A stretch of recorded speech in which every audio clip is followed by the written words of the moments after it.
moment has arrived. We fought the biggest battle of our lives. We will be heroes, the last ones to survive. We can't just stay until the end of time. Let the heroes arise. Never thought the day would come, our eyes would be on me. There's no way I will lose now. I'll shine in victory. Can't stop it, won't stop the stakes of your height is a smile and a game. No sleeping or rest, we believe in this dream, it will come to one day. We will be heroes, the moment has arrived. We fought the biggest battle of our lives. We will be heroes, the last ones to survive. We can't just stay until the end of time. Let the heroes arise. It's time to stand up now. Let the heroes arise. There's no stopping you right now. Let the heroes arise. There's only one way. Get it up. Let the heroes arise.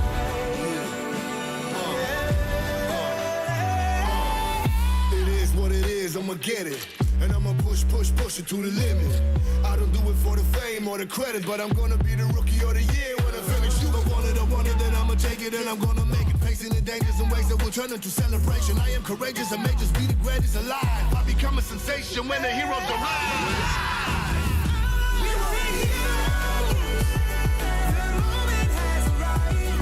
We fought the biggest battle of our lives. We will be heroes, the last ones to survive. We can't just stay until the end of time. Let the heroes. We will be heroes, the moment has arrived. We fought the biggest battle of our lives.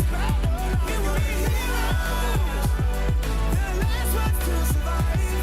We can't just stay until the end of time. Let the heroes arise.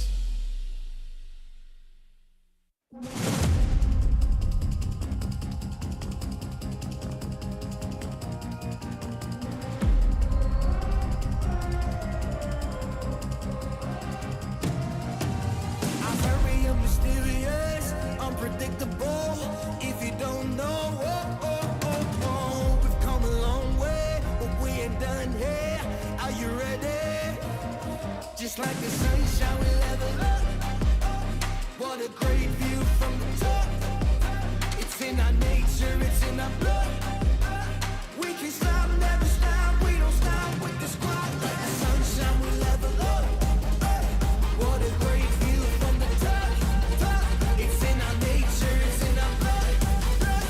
We can stop, never stop. We don't stop, 'cause we turn up in flames. 'Cause we turn up in flames. 'Cause we turn up in flames. You can deal with us, with the whole squad. We just can't be stopped. We invincible, undefeatable, but still you try it. Like the sunshine, we level up. What a great view from the top. It's in our nature, it's in our blood. We can stop, never stop, we don't stop, 'cause we turn up in flames. 'Cause we turn up in flames.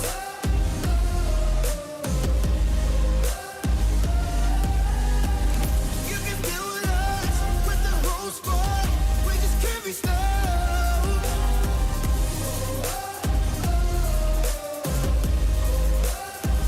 'Cause we turn up in flames.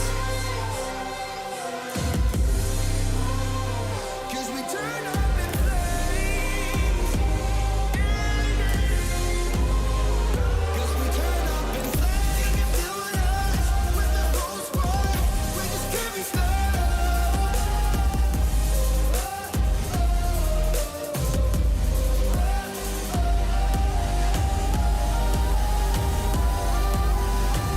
'Cause we turn up in flames.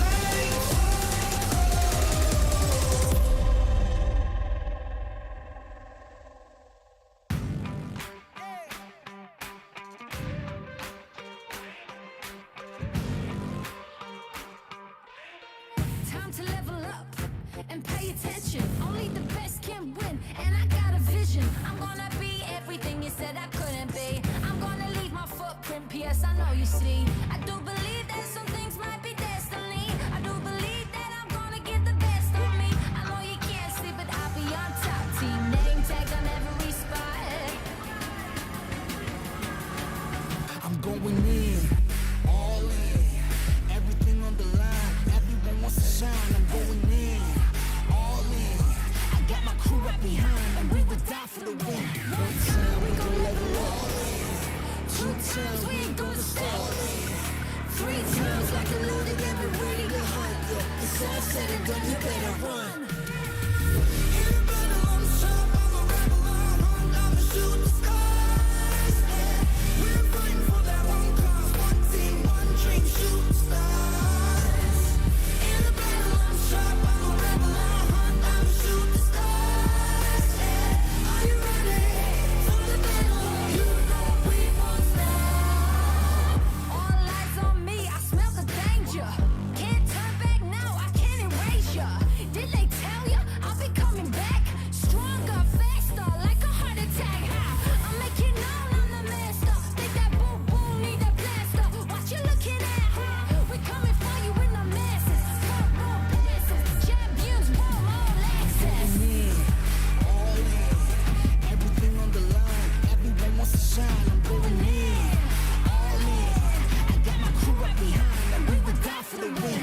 One time we gon' level up, 2 times we ain't gonna stop. 3 times like a loaded and we're ready to hunt. It's all said and done, you better run.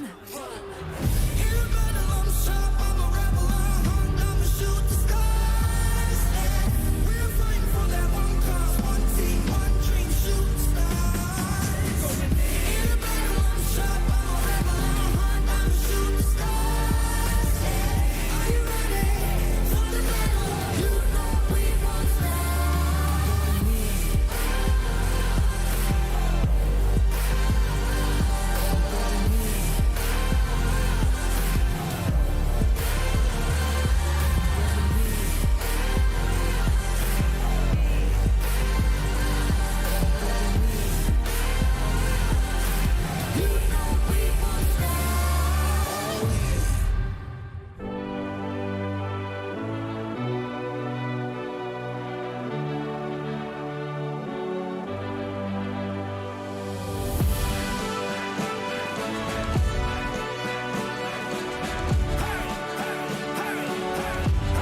Bring it on! Wow! I never thought that one day I would get that kind of chance. There is no way that I will let it slip out of my hands. Staring at the ceiling fan, remembering the pain. There's so much I could lose now, but so much more to gain. Can't stop it once, not the stakes are too high. This is more than a game. No sleeping or resting, believing this dream it will come true one day. We will be heroes. The moment has arrived. We fought the biggest battle of our lives. We will be heroes. The last ones to survive. We can't just stay until the end of time. Let the heroes arise. Never thought the day would come, our eyes would be on me. There's no way I will lose now. I'll shine in victory. Can't stop it once, not the stakes are too high. This is more than a game. No sleeping or resting, believing this dream it will come to one day. We will be heroes. The moment has arrived. We fought the biggest battle of our lives. We will be heroes. The last ones to survive. We can't just stay until the end of time. Let the heroes arise. It's time to stand up now. Let the heroes arise. There's no stopping you right now. Let the heroes arise. There's only one way. Get it up. Let the heroes arise.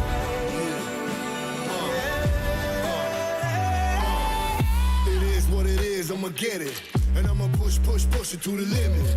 I don't do it for the fame or the credit, but I'm gonna be the rookie of the year when I finish. You don't want it, then I'ma take it. survivors! Welcome to our second Free Fire World Series of 2022. Fasten your seatbelts. The greatest Free Fire event of the year is about to begin. Next destination, Bangkok. This is how we're going to start our journey. We have teams from all over the world with us. 17 teams from 10 regions.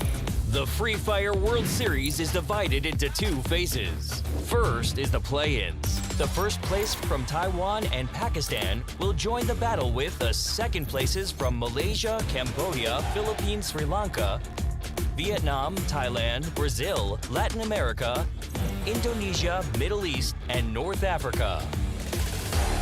The finals will have 12 teams.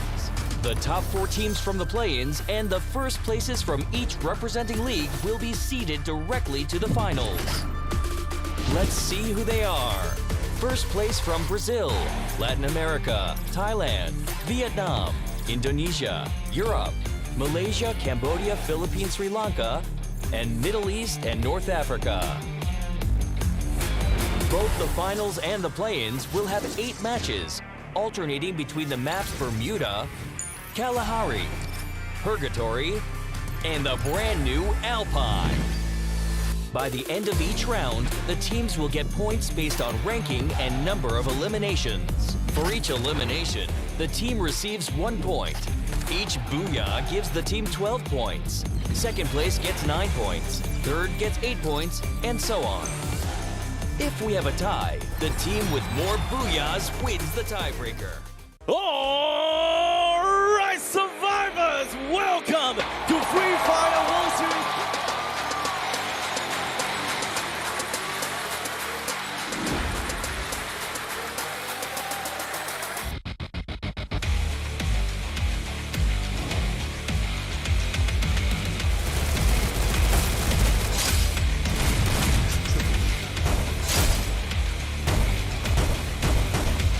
Going up against the other playing champions of Echo Esports. That was a super dangerous one for both teams. High risk. There's so much at stake right now. Directly below him is not going to be Fernando at all. But initializing shot that sekarang ini. Shot lagi sumpah tapi. But here comes Moji. The grenade from KLX.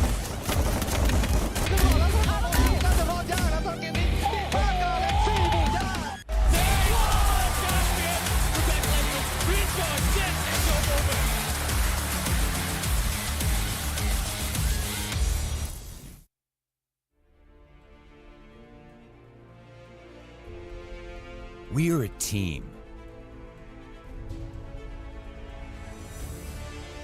We are unique.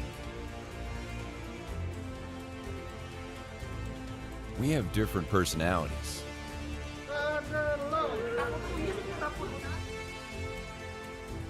And gaming styles. Concept. Oh, but the drive-by! He actually hit the grenade was there. Jadi cukup krusial juga untuk tim lawannya untuk mencoba merebut posisi. Sometimes, we may have differing opinions. All around a helping hand. And now Minor spots. No! And Garena gets removed as well. No doubt.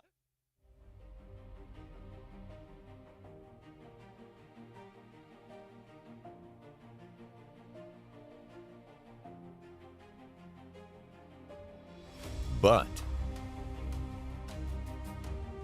embracing our differences, we find our team style. Very messy fight. Ferran gets the revive up here. Kita mau di CPR nggak? Nggak ada gue. Atau gue Gue We have the same desire for victory. It's not going to be easy for Nando at all, but he found it! That is how we talk! That is how we go! We practice persistently, day in and day out. No good to go, but here comes Moji. The grenade from KLX! The rest of Agnes and All-Star Esports. The grenade! Though we experience ups and downs, Trying to be 1 versus 1, and there you go! we support each other unconditionally.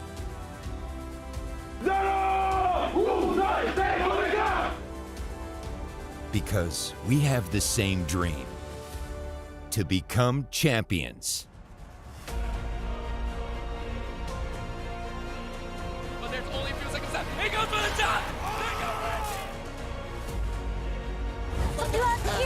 9 kill di sana. Langsung dimajuin, percaya diri. Coba kelas combat, dihajar.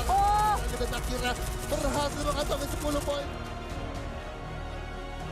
By a initializing shot that will. Oh, God! Grenade was so good.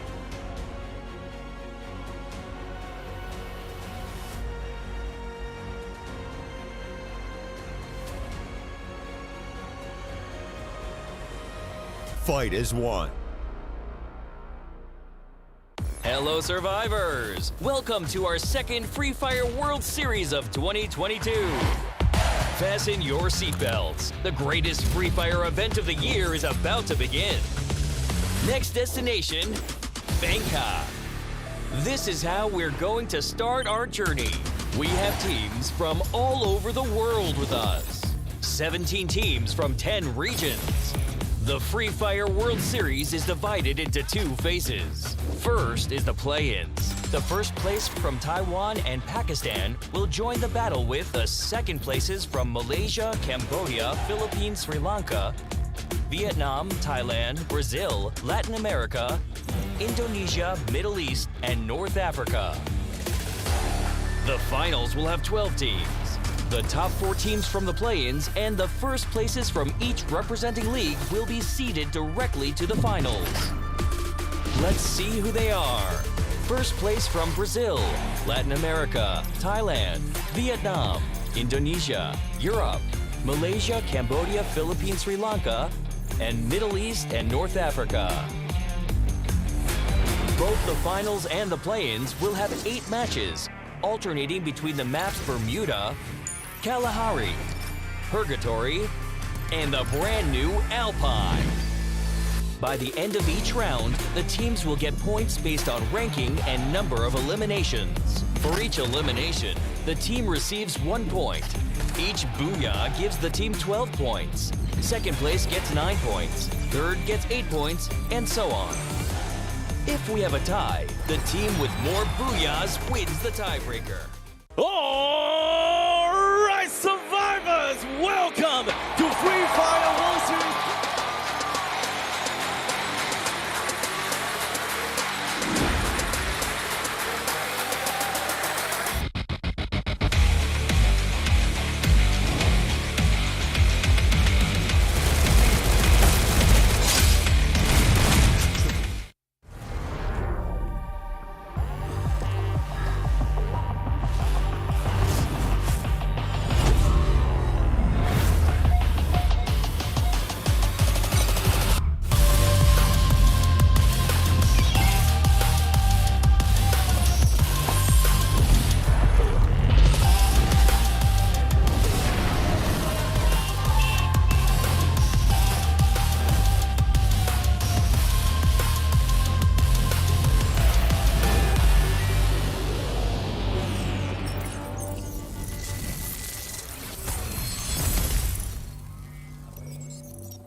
Ladies and gentlemen, boys and girls, survivors of all ages, welcome to the Free Fire World Series 2022 Bangkok, brought to you by Garena. I am the Mustachio AJ, down here with my good friend Holler. We also have Husky, who will be joining us a little bit later on today, and the three of us are going to be your shoutcasters for this event. We're at the FFWS 2022 Bangkok Play-Ins. 9 teams will be fighting for the tournament lives as they vie for the final 4 spots in tomorrow's grand finals, and I'm super hyped for that. But we've got plenty of good games that are coming at you tonight. Top 4 out of 9 doesn't sound difficult, but it's easier said than done. We've got the best of the best, the creme de la creme up there on the stage to battle it out today.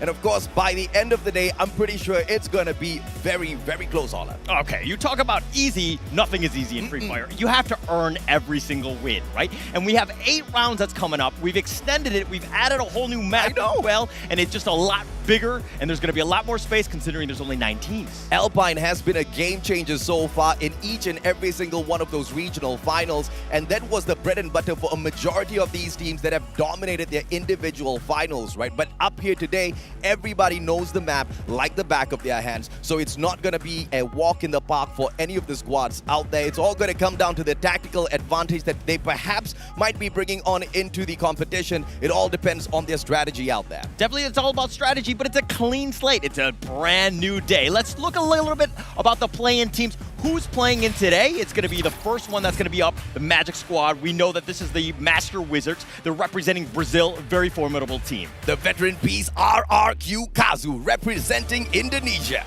The Los Chamos Nagua representing the Latin American region. The Aggressive Assassins Expand representing the MCPS region. The Hidden Gems Infinity VX representing the Middle East and North African region. The Cool Heads Hotshot Esports representing Pakistan. The Undying Evos Phoenix representing our host country, Thailand. The Divine LGDS representing the Taiwan region. The Swift Team Flash representing Vietnam. All of these names are very well known in the Free Fire world, but not all of them have had the Free Fire World Series experience. Not all is fair out there. EVOS Phoenix, LGDS, as well as Team Flash, they have that advantage. They've got this experience already. We want to see how far that brings them, but how much are they fighting for, Holler? They're going to be playing for a ton of money. Let's talk about tonight. This is going to be 5th through 9th. Unfortunately, yes, you get 50K or whatever, but you're going home with that money, okay? You want to make sure that you're in the top 4 so that you have a chance at the finals. And if you look at that amount, first place, $500,000 USD, that is crazy. For a total of $2 million on the line. Everybody wants to be in that grand finals. Everybody wants the lion's share of the $500,000. But this is how they'll pick up the points and climb up the ladder. You hit that booyah, you get yourself 12 placement points. Each and every single elimination gets you a single point. Now the second rank all the way down to the 10th does give you something, but it's the booyah that you really want to aim for, Holler. It's all about the booyah. I mean, placement points is actually key, but eliminations is actually very important as well. You can kind of control your destiny. That's going to be where you want to be. Make sure that you get as many eliminations as possible. But let's talk a little bit about the tiebreakers. What happens if the points are tied? AJ? Well, this is exactly what will happen. We will look at the number of booyahs, but if that's all equal as well, we'll look at the total eliminations that the teams have gotten. And if it still is down to the wire at that point, we'll look at their placement in game number 8. But if we are going to go to rule number 3 for the tiebreaker, I'll tell you, man, I'm going to have one gala day in here losing my mind, Holler. It would be absolutely crazy if it comes down to the wire like that. But we've got every single rule. There's a reason for it so that we have no tiebreakers. We make sure that we do that. But let's talk a little bit about the game and the maps that are going on. We talked about Alpine. That's going to be the brand new one. But let's start off with game 1. It's going to be Bermuda. Everybody knows Bermuda is the OG of all the maps that we have. Game 2, Kalahari. Game 3, Purgatory. And, of course, game 4 with Alpine. And then we swap it back up in 5 through 8. Absolutely. We hit that reset button.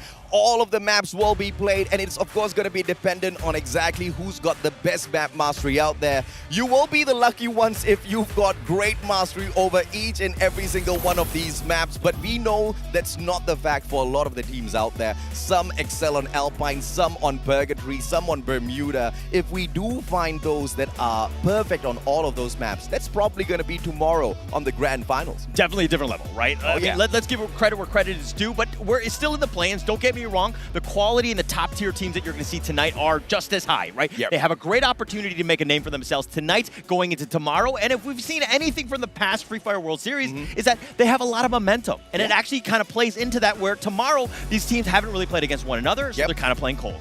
And of course, we're going to be breaking down a lot of statistics as well. We're going to be dragging in the statistics from their own individual regionals as well as their performance at the previous World Series. But let that not fool you, because that's all data of the past. And Free Fire has changed a lot in terms of its meta. But of course, we also want to see exactly what some of these players have to say to each other. Whether or not they will poke the hornet's nest, we will be here to wait and see. Check out this video.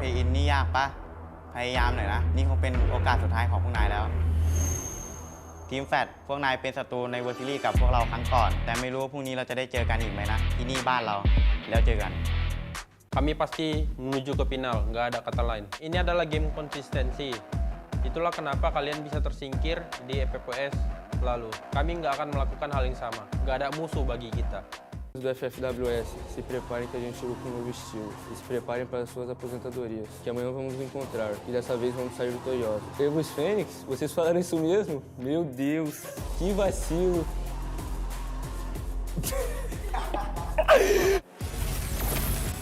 I love videos like that, right? The fact that they're kind of just fighting words, they're getting in your face, they're kind of making a name for themselves. But EVOS Phoenix, they're trying to claim a stake in the ground. They're like, this is our hometown, you come at me, bro. But you know, I really love the ending of that video, right, from EVOS Phoenix. I mean, he just had a lot of trash talk, but towards the end, he wished everybody luck. See, that's what's the most important. You got to share that luck with them, but they don't need that. They're on home ground. They've got the advantage. Okay, so they have a slight advantage, but let's talk a little bit about the individual players here. This is going to be the first one. It's going to be Get High, right? This is a guy, it's an absolute phenom on this EVOS Phoenix team. He's the youngest guy on the team. He's actually only 16, which is actually pretty crazy if you think about the Free Fire World Series. I mean, the players are getting younger, they're getting better, and they're just on a whole nother level. I mean, mobile games, it belongs to the children, it belongs to the teenagers, man.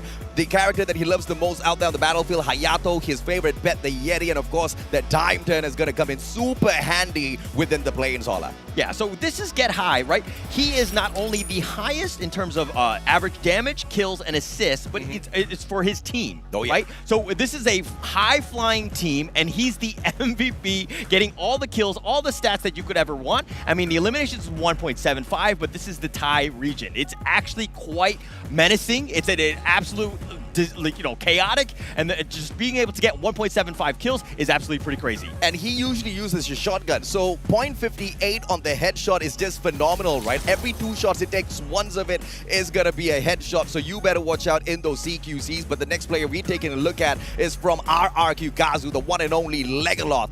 This guy has been phenomenal out there on the battlefield. Once again, yet another Hayato user out there, but his favorite pet is the Falco. Yeah, so Legoloth here is the shot caller of the team. He's kind of like the old OG on this team in the sense of he's the one that keeps them grounded, right? He actually led them to gold in the SEA games and Free Fire last year. RRQ has put a name for himself because of the fact that he's getting all of the, he does a ton of damage, one of the most on the team, Legoloth, and plus with all the support assists, he's just helping his team really put themselves in a position to win. And of course, the one weapon that he loves using out there on the battlefield is the M79, which is the main reason why his damage is stacked. He brings that launcher into that final circle. 1 pop, 2 pop, you're gone. He secures the booyah for the squad. So if we're talking about the next player, which is going to be coming up, I almost spoiled it, but it's going to be Drax, and this is going to be from the Magic Squad. He's the rusher. He gets into your face. He wants to just create as much chaos as possible. It's really feast or famine, but he's done such a good job in LBFF, and the fact that he was able to just feast on everybody. He had the most amount of kills on his team. He's an absolute menace. Yeah, I mean, he may be from Brazil, but he loves my boy, the one and only Chrono, and his favorite pet, Mr. Wagger, as the rusher. You need those glue walls, and when you're in need, Mr. Wagger with the big bad swagger always provides. Always providing, and what he provides is with headshots. He uses the shotgun. That is his weapon of choice. He's done quite well with it. His accuracy is 21% as well. I mean, he's just the guy in front. Everybody focuses on him, and it's one of those things where every team needs a good initiator. Somebody who's going to rush into you and just put the fear of God in everybody. M1887, just like you said, the shotgun, the best weapon in this guy's hands. But look at that, man. man. A 2.38 headshot means that this guy is hitting those headshots. You step on in front of him, that double barrel will be in your face. He'll be picking up an elimination point. Just that easy. But the team that we want to highlight for you guys as well is the kings of the home ground Thailand, EWOS Phoenix. A total team damage average of 3,272.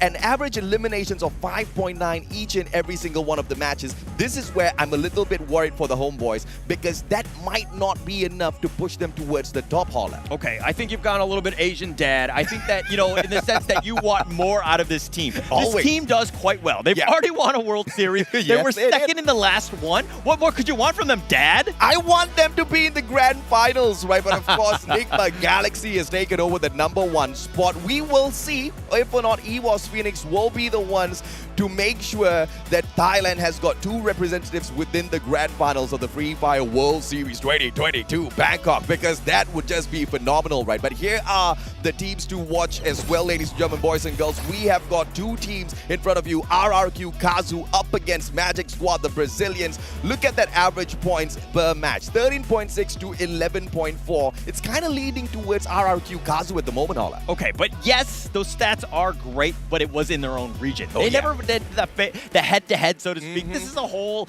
international stage. It's a clean slate. Everybody starts from 0, right? So you make a name for yourself starting from today. You make sure that your play-ins are perfect. You get that momentum going into the grand finals tomorrow. And both of these teams, this is their debut into the Free Fire World Series. They don't have any of that experience under their belt just yet. They don't know what to expect, because when you throw them into a LAN event like this against multiple titans from across the world, that's got to be a little bit of extra pressure on your shoulder that you need to figure out how to handle on the day in itself. That might be the undoing of both these teams for all you know. Yeah, you're right, you're right. And don't get me wrong, we kind of joke about it, and we want to make sure that these players are playing well. Yeah. But the thing is that, and you brought it up, is that momentum is a big thing. Oh yeah, absolutely. The first 2 rounds are going to be super key of just setting the stage, right? Like, you do not want to be behind, because that's when you kind of go panic mode. You you have to, like, you know, go change your strategy. You got to kind of get yourself back into it. And I'm worried about those teams. Unless, of course, Bermuda and Kalahari is not your strong point and you want to hit back hard on Purgatory and Alpine, which has been the strategy of some of the teams out there. Whether or not that's going to be the case within the play-ins in itself, we will have to wait and see. But for ladies and gentlemen, boys and girls, please remember to get all of your picks in there and win it. Inside of the game, you will find this event. All you need to do is just play against Avron and pick a team. If your team ranks higher than Avron's pick, you win the first round. All right, for the record, I've already put my predictions in. I'm guaranteeing that I'm going to be beating Avron. I'm pretty sure I'm going to get all the rewards. I'm going to get on because I know what's going on. Yeah, the second segment is for the gun that gets the most eliminations out there on the battlefield, and the third segment is for the team that you think is going to be the champion of the Free Fire World Series 2022 Bangkok. Get your picks done, and if you are lucky, you're going to be winning on each and every single one of those segments. I don't know if you should follow your heart or should just follow the statistics, but you don't have to lock it in just yet, because the pick and win segment will close off just 1 minute before we kick off tomorrow's grand final. So you still have a little bit of time, but don't take too much of time. Yeah, it's actually to your advantage, of course, because you see who kind of wins out tonight. You kind of get a feel for what, you know, what type of guns they're going for, which teams are looking strong to you going into this one. And again, momentum, very important into the grand finals. So there's a lot of that. Make sure that you're paying attention. It's the studious ones that are going to end up winning. I've never been a studious one. So you never won. Hence why I'm sitting down here in the world of games, man. Bad advice, children. Do not take my advice. But of course, ladies and gentlemen, boys and girls, if you guys are really good at video games, I'm very sure one of your goals in life is to be seated on a stage like this one day. I mean, look at the beauty that we have right behind us here. It's amazing. It's amazing. I mean, just the levels that you have. And of course, everything is just completely locked in, right? You're probably thinking, oh, they look awfully close, but it's actually very vertical. And they've built the walls. I did a walkthrough just on that, just to make sure that nobody has an advantage. Like, you think the high grounds could just like peek over and just cheat on everybody else. Yeah, let's zoom in the cam just a little bit and see exactly what it looks like up there on the stage. Whether or not we've got some game phases, whether or not we see any players kind of jabbing at the other teams, kind of trying to tease them just a little bit. Now everybody's focused on their own plays here.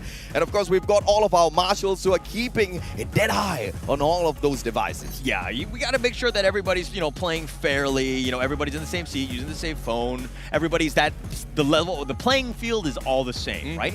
All the players are here, and as you can see, that there's some serious faces, right? Yeah. This is sometimes, some of these teams, it's a brand new international experience for them. Yeah. Playing worldwide, overseas, is not an easy thing to do. It's not an easy thing at all. Once again, it's the pressure of just being here within the stadium in itself, being surrounded by ex-world champs like EWOS Phoenix, being surrounded by teams like LGDS as well as Team Flash, who have got experience on the world stage in the past, being on the stage with some of the titans of the Free Fire world. Look at the Brazil squad, man. Magic squad is ready to sprinkle some pixie dust on everyone. Okay, is it pixie dust or is it spit? Because those guys tend to yell really loudly. They cheer loudly. We've seen it in the past. These are very vocal guys. But no, that's actually the best part about these LANs, right? The teams can see one another. Yeah. It's one of those things. And you can hear the cheers that are coming in now. They are hyping themselves up. They are going to get ready for round one. This is going to be Bermuda. Mr. Wagger breaking a quick move before we kick off match number one. Ladies and gentlemen, boys and girls, if you're at home, make some noise in the comment section as we kick off match number one. This flight path is going to be taking us from Riverside all the way down towards Rimnam Village, which means to open up the Free Fire World Series, we've got the whole map of Bermuda playable. Yeah, it's playable. Again, very different for some of the leagues, right? You're going in with, normally it's 12 teams,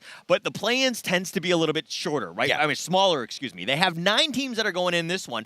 This is a lot more space. Now, are we going to get into situations where people are hot dropping into one another just to kind of start things off? Is that where you want to be, especially to start this play-ins? That is what I think is going to happen. I anticipated a hot drop at Clock Tower between INF as well as EWOS Phoenix, but that doesn't seem to be the case here. Expand takes over the Clock Tower, so good on them. And it doesn't seem to be like LGDS has found themselves a good spot, because they were aiming for peak, and halfway through, they've changed their mind, trying to fly away towards Pochinok. But guess what? The Magic Squad's already there. Already starting it, right? This is where you want to be. But okay, EVOS Phoenix here, there's a lot of pressure on them. Yes, you think you have a home crowd advantage, but at the same time, you got more eyes, more of your brotherhood, basically, that are kind of looking at you, seeing what you're going to be able to do, right? Getting to that next level, it's also very nerve-wracking, especially for that first game.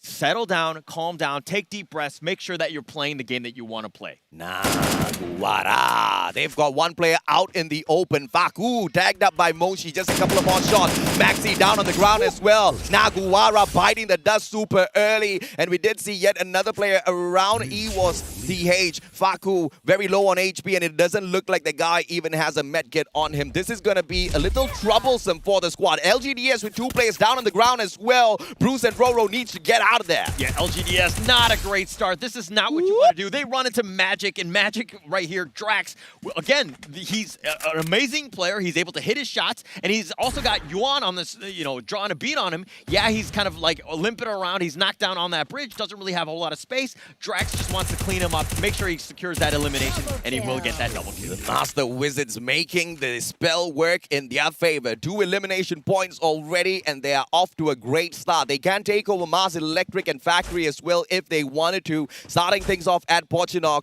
and all the MGS squad has done so far is dominate all 3 of those sectors. We move on forward towards LGDS as well to get a quick update on them. Both LGDS as well as Naguara both running towards Sentosa. This is going to be chaos for Naguara because they only have 2 guys on their side. Yeah, they only have 2. I think they had 3. So they have Faku as well. So, I mean, they have 3 members here. LGDS have 3 members as well. But again, let's talk a little bit about LGDS. This is a team that in the Free Fire World Series 2019, they got 4th place. They had a very commendable showing. Yeah. But ever since then, and yes, they've made every single Free Fire World Series. They are one of the veteran teams, but they got, 14th place in this year's World Series. They got 12th in last year's, and they just have not been able to follow that up with success. Yeah, man. I mean, the best run that they've had at the World Series was back in 2019, where they secured that 4th placement, but that was when Free Fire wasn't as big as what it is today. They haven't been able to grow with alongside the rest of their competition. They've fallen back, but perhaps this year, perhaps this event at Bangkok, Thailand is when we will see LGDS rise back up to their prime spot. Now, ENG has been brought back into the equation already. LGDS does have Sentosa to play around with, but the circle is closing in already, so they've got to get a move on. Yeah, LGDS here, it's so weird because every single member of their team, at least in the Taiwan League, was averaging over 2 kills. You know what I mean? It's like they can kill everybody else, but they can't seem to transfer that success onto the international stage. They haven't been able to do that. If you're looking at more of like what EVOS Phoenix, Enigma Galaxy, Attack All Around, all the Thai teams, yes, they have the meta. Yes, they're very strong, but they've been able to kind of impose their game on the international opponents. Yeah, the undying EVOS Phoenix. This year has been quite a challenging year for them with the appearance of Enigma Galaxy within their server, with the appearance of Enigma Galaxy trying to take over Thailand by force. EVOS Phoenix now is the second-seeded team of the nation. Who would have thought, man? EVOS Phoenix is one of the oldest teams within the Thailand region, and to think that Enigma Galaxy could just show up this year and take over the whole scene by storm, that was unexpected, Holla. Unexpected. That team is just, and we'll talk a little bit more about them tomorrow, but they are a newly formed team. They've kind of hit their ground running in terms of what they've been doing, but let me talk a little bit about Attack All Around, because I'm sure the viewers are like, hey, they won the last World Series. Where are they, right? But what happened was they had a great regular season. They finished second, but in the grand finals, pretty much every single team were targeting them. They couldn't get any momentum going, and they finished a disappointing 9th place. That is a travesty. This is the home ground. You have a World Series in your country, and you're not able to attend as the previous winner? That's kind of an insult to injury. I mean, it must hurt, man, but you have to keep up with the competition. You cannot just think that just because you dominated in a single year, you can rest on your laurels and be able to do the exact same thing in the future, because what you do every single time you win out there on the Free Fire world stage is inspire the rest of the survivors out there throughout the whole world. You show them that it is possible. Everybody wants a piece of that pie that you've eaten already, and if you don't buck up, if you don't step up your gameplay, you are going to lose your spot. Unfortunate for AAA. That was the situation they had to end up in before we ended up in Bangkok. All right, come on, man. I just want to rest on my laurels. You won't let me do that? Is that what you're saying? No, but okay. Let's talk a little bit about... Not today. Not today. Not today, sir. Got it. Okay, but let's talk about the MENA team here. This is going to be Infinity VX. This is one of the weirdest teams because I really don't know how to judge their success because they're kind of... Nobody really expected this team to actually make it to the play-ins. It was one of those situations where they just turned it on at the right moment. They made sure that they got into the grand finals. I mean, yes, they're in the play-ins right now, but this is a team that, not many teams were expecting to be here. Yeah, it's the first time they're ever in the World Series. They are the new kids on the block for MENA.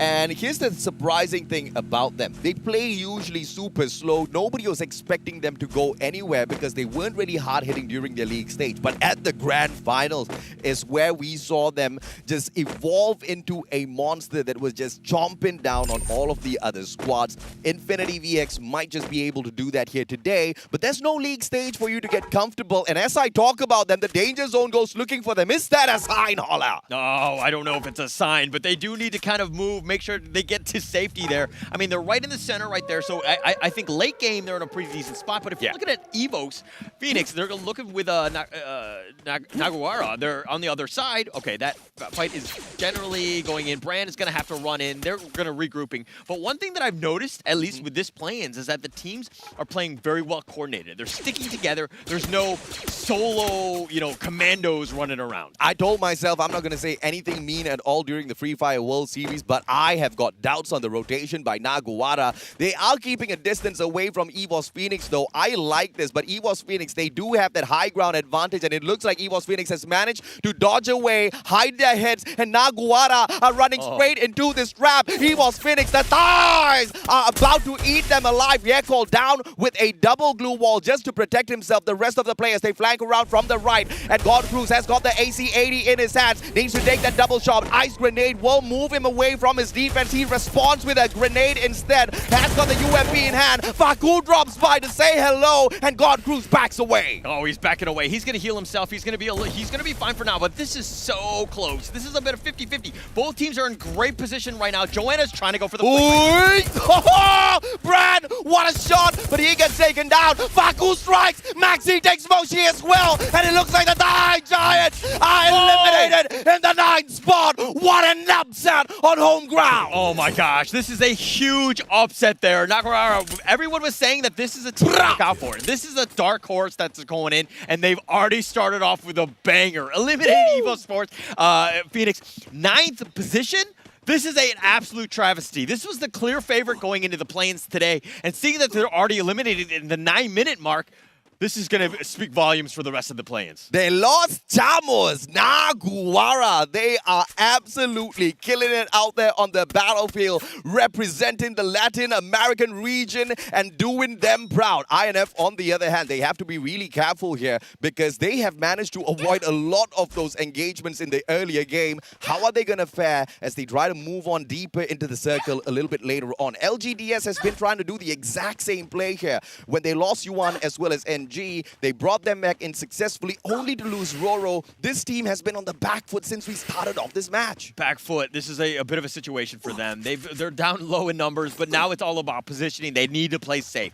They stick together, try not to get into any skirmishes. Maybe you look to third party, get a little bit lucky with that. They need to stay alive. That's the biggest thing for them. LGDS, they've kind of lost their arm going into this fight. Yeah, they lost their arm, but let's see if or not. They can work like a salamander, grow it right back. RRQ I know I caught you off guard with that one. I mean, you can revive your players, man. I mean, it is possible. Magic Squad, RRQ Kazu. This might just be the next battle that we are waiting for. Bhima Sakti Strip down in the middle of this next circle stands RRQ Kazu. Magic Squad doesn't really need to move, but expand as they rotate in from Clock Tower. Magic Squad trying to tag them up already. Now, that's not the kind of game plan I would have called for Magic Squad because Expand has a lot of time to rotate around long to get into the circle instead of running straight towards them. If at all Magic Squad had just waited a few more seconds, they would have caught Expand with their pants down. Yeah, it's all about patience in that case. I mean, Expand had no idea Magic was there, but at the same time, Magic Squad are like, hey, this is our building. We're going to fortify this end. You want to come around? No, you need to take the long way around. Make sure that you're, getting away from them. Magic Squad, they do have 3 kills. Pretty good positioning as well on the edge of the circle. Great spot to be in at the 11-minute mark. We need to see more of that. But Magic Squad, again, I think they were just a little impatient. It's trigger happy. You see something moving, you just fire at it. Yeah, I mean, the Brazilians obviously are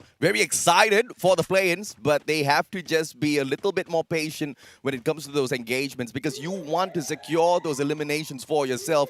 Every single point matters. Talking about points, Naguara sits down at the top with 4 eliminations to their name.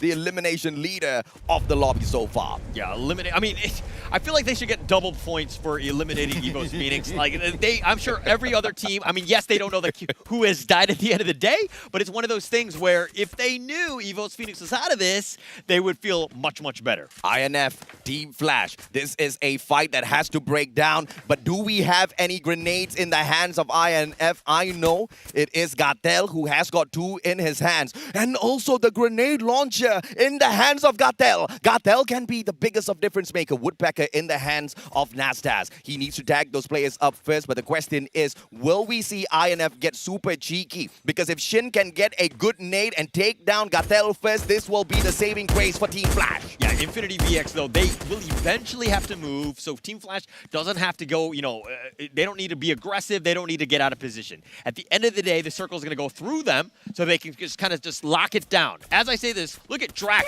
another knockdown onto LGDS, focusing the attention on there. It looks like Bruce is going to be the next one on the menu for the players of Naguara, who are on fire, literally right there on the battlefield. And LGDS, they are going to get eaten up by the circle. Bruce is going to get tagged up by the blue zone as well, which is going to give Naguara the advantage. Bruce has to run straight towards them. But even if that does not happen, look at Magic Squad rotating in deep into the circle. Axel down on the ground, I believe. And Anas, this is the players from the side of Hotshot Esports, taking those hot shots against them. Question is, can Expand survive this and rotate deeper in? They are stuck. They have to fight Hotshot right now. They need to stay alive. That's the biggest thing. They've got kind of caught right here. Hotshot Esports with a nice ambush, good angles. That's what you want to do as a team. Make sure that you just kind of focus it on. Expand have not been able to get away. They're kind of stuck outside. There's not a whole lot of cover on that end. It's going to be difficult. Now, if we look back to Infinity VX, yes, they have 0 eliminations, but this is a good situation where Team Flash have run back more into the circle. They're playing it a little bit safer. They're looking for the late game. Flash has got a grenade launcher in hand as well. Question is, who's gonna pop this first, man? Grenade launcher versus grenade launcher. Things are about to get messy, but both teams are keeping it for the final circle. Question is, my friend, are you gonna survive until the final circle? As Yanbin drops Zika, Hotshot Esports meets a player that they were not expecting. They pick him up instantaneously, but all of the players are tagged up already. Low in HP, RRQ Kazu might just drop by for the finisher. Oh, Hotshot Esports, all of them so low, and they're stuck between these glue walls. That crate is actually blocking the doorway, so they can't get into the building. So they're kind of stuck out in the open right here. But, you know, Expand here, they see this. This is a great opportunity to third party. RRQ, Pac-Man. This is the shield gun in his hand. And the players of Hotshot, they're playing this patiently. Expand closer in towards that final circle. Shin goes down too fast, gets the knock, but Wolfpacker does not secure the elimination just yet. Brand gets a knock, and the kill stolen away by Abdu. Elimination point to the side of INF. That's how you gotta be quick out there on the battlefield. Pac-Man drops one too fast down on the ground as well, but BO still finds a way to revive two of his players. Cobra, Axel, both very low. There's the only two members left from Expand. Axel's just been knocked. Cobra's all by himself. He's just like, I'm a bush. If I don't move, they can't see me, right? I mean, only to the eyes of a noob, I guess. The pros see everything, man. They've got the third eye open as well. Grenade launcher for the pop, but Razor does not get the first shot. Charge Buster in hand as well. Needs to wait for the timing. Pac-Man, one good nade by Legoloth, can secure the knock, but Sergeant backs away. That tags him up just a tad little bit. Legoloth has got the grenade launcher and 5 grenades in hand. This guy can be the grenadier of the match as long as those shots connect. Oh, just barely off the mark with that grenade. I mean, yeah, he's alive, but Magic Squad, 6 kills all by Drax. Is he just being greedy at this point? I'm not sure. He's got a 7th one. Rack him up because he's got another one, but X-Man has just been eliminated. 7. Infinity VX on a roll out there. Nasdaz finally managed to get a knock as well. RRQ Kazu popping off, and the M79 getting a couple of hots for themselves as well. Can we see yet another grenade launcher shot? Italo, Max 7, Maxi goes down. Brad goes down as well. Out of nowhere, Naguara struggle as the Magic Squad survive. Naguara completely eliminated. They were eliminated 6th here. Magic Squad, they did take some damage on that one. GU will be picked up here. Drax is still alive, but he's got 9 kills. Who's gonna kill this guy? Shin down on the ground, and it is secured by Legoloth. And RRQ Kazu with 10 eliminations to their name. They're looking for that Booyah as well. And Magic Squad stands right in front of them. They've got that high ground advantage, but Razor, AWM in hand. He's flanking from that right-hand side. Baby! With a double, and it's Legoloth with the M79 launcher, which secures the first Booyah of the day. RRQ Kazu, a heavyweight, a favorite going into this one. The Indonesian squad is just on another level right here. Yeah. I think they had close to 12 kills. They were cleaning it up. Mind you, I think they had 1 kill at the 13-minute mark, and all of a sudden, all the fights were happening, and they were just cleaning house. This is a veteran squad from Indonesia that hasn't really shown up big in the past. They've been in the world of Free Fire for the longest of time now, but they are hitting their beast mode this year. Hitting that beast mode allowed to get them to the play-ins, and that same beast mode gets them the very first Booyah of the day. What a play. And they had more than 10 eliminations before even hitting that Booyah. That's massive for your first round. Yeah, absolutely amazing. And we're going to see that, but I mean, let's just check out the highlights for this game. And of course, we did talk about...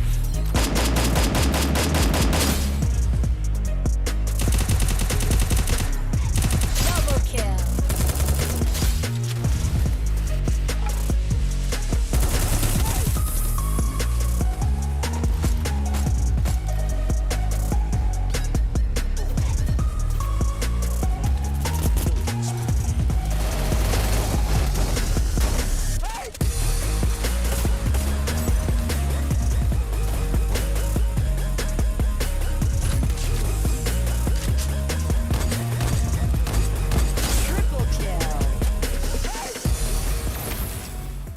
Even before jumping on into the matchup, we already saw Legoloth's screen as well as all of the stats that he has picked up so far. and where this guy excels was the damage part. And we talked about how the M79 launcher was his secret weapon.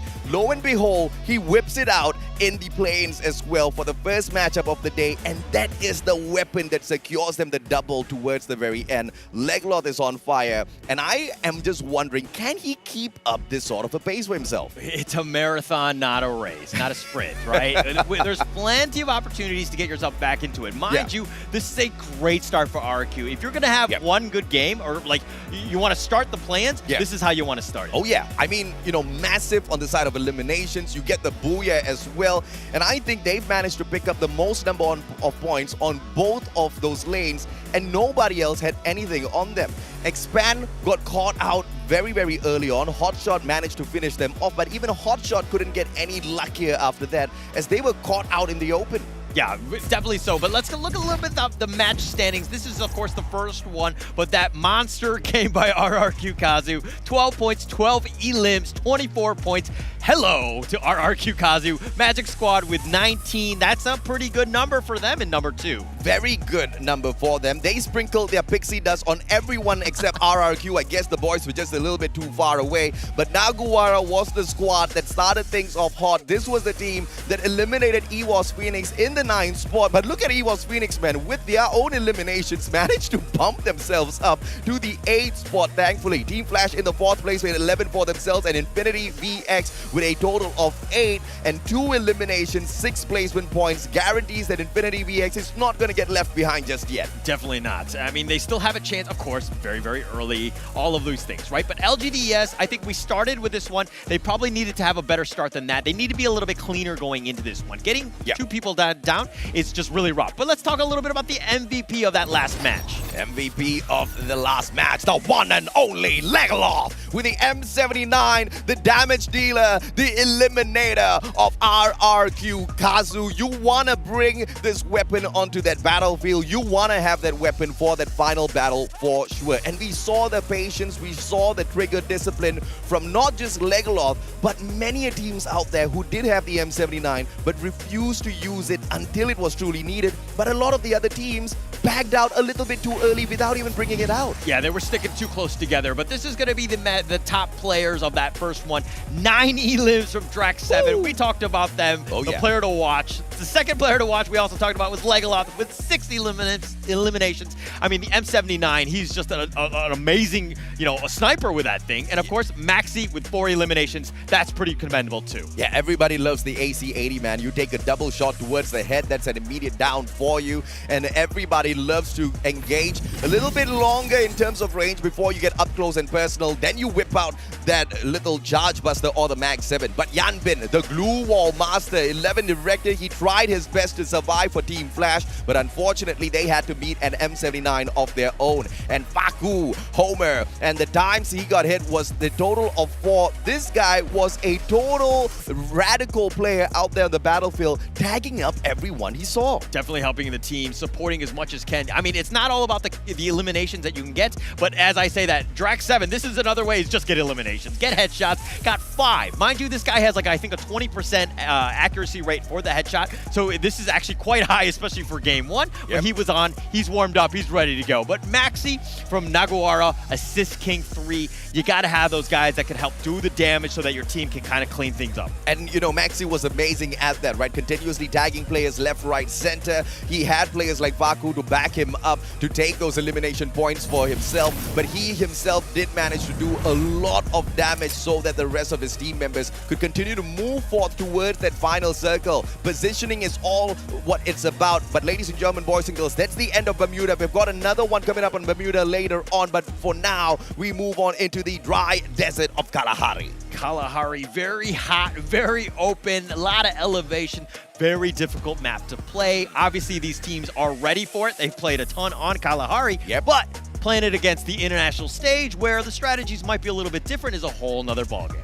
Of course, we want to see exactly who takes spot on Refinery as well. It is a very well-known information that RRQ loves to play that spot. We want to see if or not they will continue holding on to it, or is it going to be a strategy where they back away and hop on off to a different point, because now they might just be the bullseye target for everybody else out there. Yeah, it's definitely a bullseye. It's kind of wide out in the open. It's like everybody can see that, but at the same time, you can be standing on the top. You can kind of use that elevation to your advantage as well. Are you able to snipe the guys down? It comes down to the mechanical skill, of course, very high. Everybody's good here, but you know, are you able to kind of make sure that you get those eliminations? Everybody's a little too good, right? You cannot get caught out in the open. Goodbye, my friend. You are going to get taken out unless you can thank your lucky stars, because every single time you hop on out, the battlefield is clear, right? It may be the case very early on in that matchup, but closer and closer you get towards that final circle, it's a party in there. Yeah, it's definitely a party. And I mean, you know, again, this is going to be 9 teams going in. Kalahari is a lot bigger, right? It's one of those situations where there's going to be more open space, so that, like, you know, the 14, 15-minute marks in the games are probably going to be where most of the action is going to happen. But we're going to find out. That's going to be coming up soon. But the teams are kind of just preparing, making sure that they're ready for round 2, because that's going to be coming up. It's going to be super important that everybody's there. But let's first take a quick little break.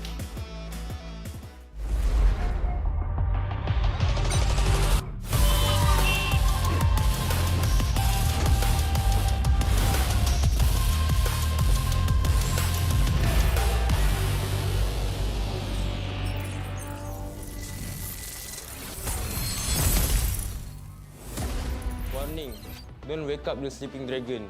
You get burned. Don't you dare drop at our door spot. You get punished. EVOS, but we're not scared. Alright, survivors, welcome to Free Fire World Series.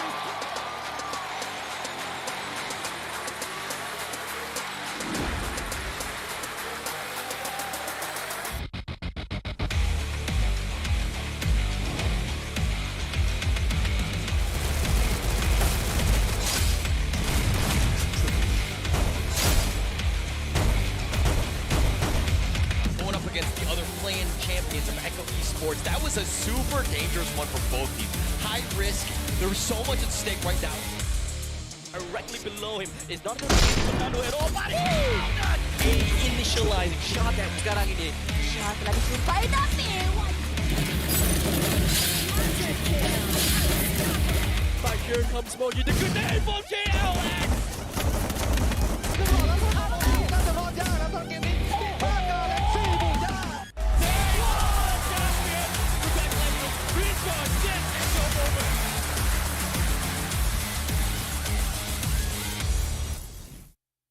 हमारे पास सबसे ज़्यादा बुइयां हैं, तो मुझे इससे ज़्यादा कुछ कहने की ज़रूरत नहीं है।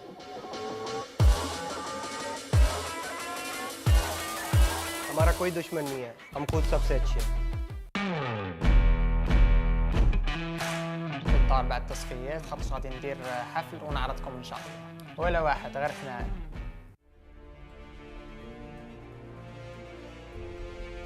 We are a team.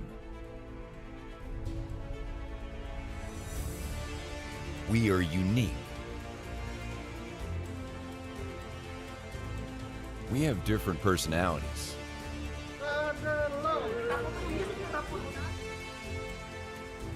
And gaming styles. Oh, but the drive-by! He actually hit them, but the grenade was there. Jadi cukup krusial juga untuk tim lawannya untuk mencoba merebut posisi.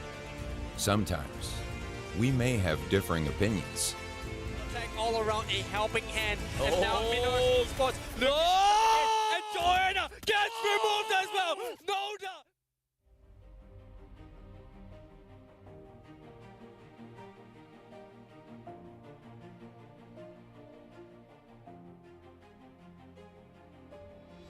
But embracing our differences, we find our team style. Very messy fight. Ferran gets the revive up here. Mua rồi, kéo đi. Kita mau di CPR nggak? Nggak ada gue. Atau tunggu gue deh. Gue paham. We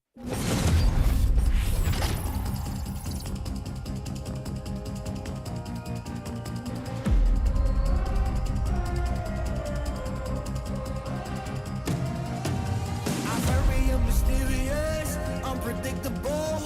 If you don't know, we've come a long way, but we ain't done here. Are you ready? Just like the sunshine, we level up. What a great view from the top. It's in our nature, it's in our blood. We can stop, never stop, we don't stop with the squad. Like the sunshine, we level up. What a great view from the top. It's in our nature, it's in our blood. We can stop, never stop, we don't stop. Cause we turn up in flames. Cause we turn up in flames. Cause we turn up in flames. You can deal with us, with the whole squad. We just can't be stopped. We invincible, undefeatable, but still you try it. Like the sunshine, we level up. What a great view from the top. It's in our nature, it's in our blood. We can stop, never stop, we don't stop. Cause we turn up in flames. Cause we turn up in flames.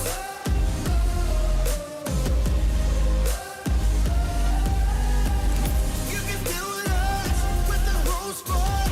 We just can't be stopped.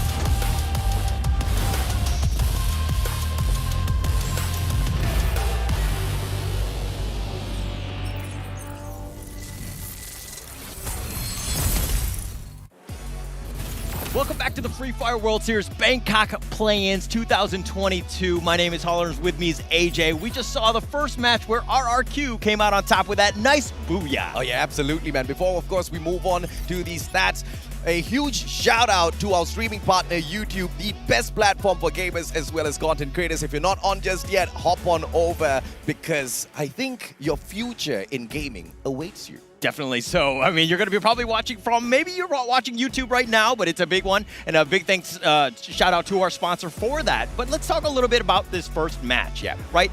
Is it pretty much over for EVOS Phoenix, who were eliminated very early in this one? I highly doubt it is because I think one of the biggest pains for EVOS Phoenix was, of course, you know, a little bit of a tough one. They were rotating in from a long way around. But a quick shout out, ladies and gentlemen, boys and girls. We've got the Esports Mobile Game of the Year award coming up. All you need to do is just vote for Free Fire so that we can win this 3 times in a row. I mean, it's just easy, right? Just make sure that you just go in and vote. Everyone needs to do it. Make sure that you put a name for Free Fire, let it go again. I mean, 3 times in a row, that's all we need. Going back to your question, EVOS Phoenix, is this going to be a problem? I don't think so. Mainly because they were stuck in the edges of the map trying to rotate on in. And obviously, the exact mirror image to that particular rotation was RRQ Kazu. Yeah. They sat down, they dropped into the middle of the map. They did not travel. They sat in the middle of the map. The circle went to them. The circle continued going to them, and they just sat there and got the booyah. Okay, but let's talk a little bit about the previous Game 1 match right there. RRQ HQ, I mean, Legoloth, Razor, Pac-Man, maybe. Remember these guys' names because we're going to be calling it all night, right? Yeah. The fact that they got 24 points, 12 eliminations with 5,572 damage speaks volumes of this team. They are ready to go. They want to just make sure that the play-ins is easy for them as they get to the grand finals tomorrow. I'm going to play devil's advocate. RRQ Kazu got super lucky in match number 1, and that is because of 2 reasons. Reason number 1, they dropped on into Bhima Sakti. They found the grenade launcher, and they also did not need to travel at all, which means they were not exposed. And remember what we were talking about, Holler, out there in the open battlefield, if you're exposed, the rest of those teams out there, they've got the mechanical skills to immediately put you out back into the lobby and wait for a revival. And that is something RRQ just did not need to deal with. Question is gonna be, is luck gonna be on their side for the second matchup as well? Will luck go back to EVOS Phoenix after abandoning them very early in match number 1? Both of that is to be seen in a bit. Yeah, luck is going to be a huge factor in this game, yeah. Right? Things happen. Yes, you get third parties. Sometimes you're a little unlucky in that sense. But I think EVOS Phoenix, this is one of those things where if they had to kind of give the self-assessment for their performance on that one, I think they would say it's Sawadi crap. wasn't expecting that. It was holy crap for a little bit. But you know, one of the winning factors for Naguara is how they handled that engagement. The moment they figured out there's someone up there on the high ground, instead of taking in a straightforward attack, they tried to buy time with the player that was already exposed. That player continued moving on towards the left. The rest of their players flanked on from that right-hand side. That right-hand side flank was the winning factor that took down EVOS Phoenix. Yeah, it was one of those things. I mean, it's again just one of many games that we have tonight. Yeah. I mean, it's Bermuda. It's the first one.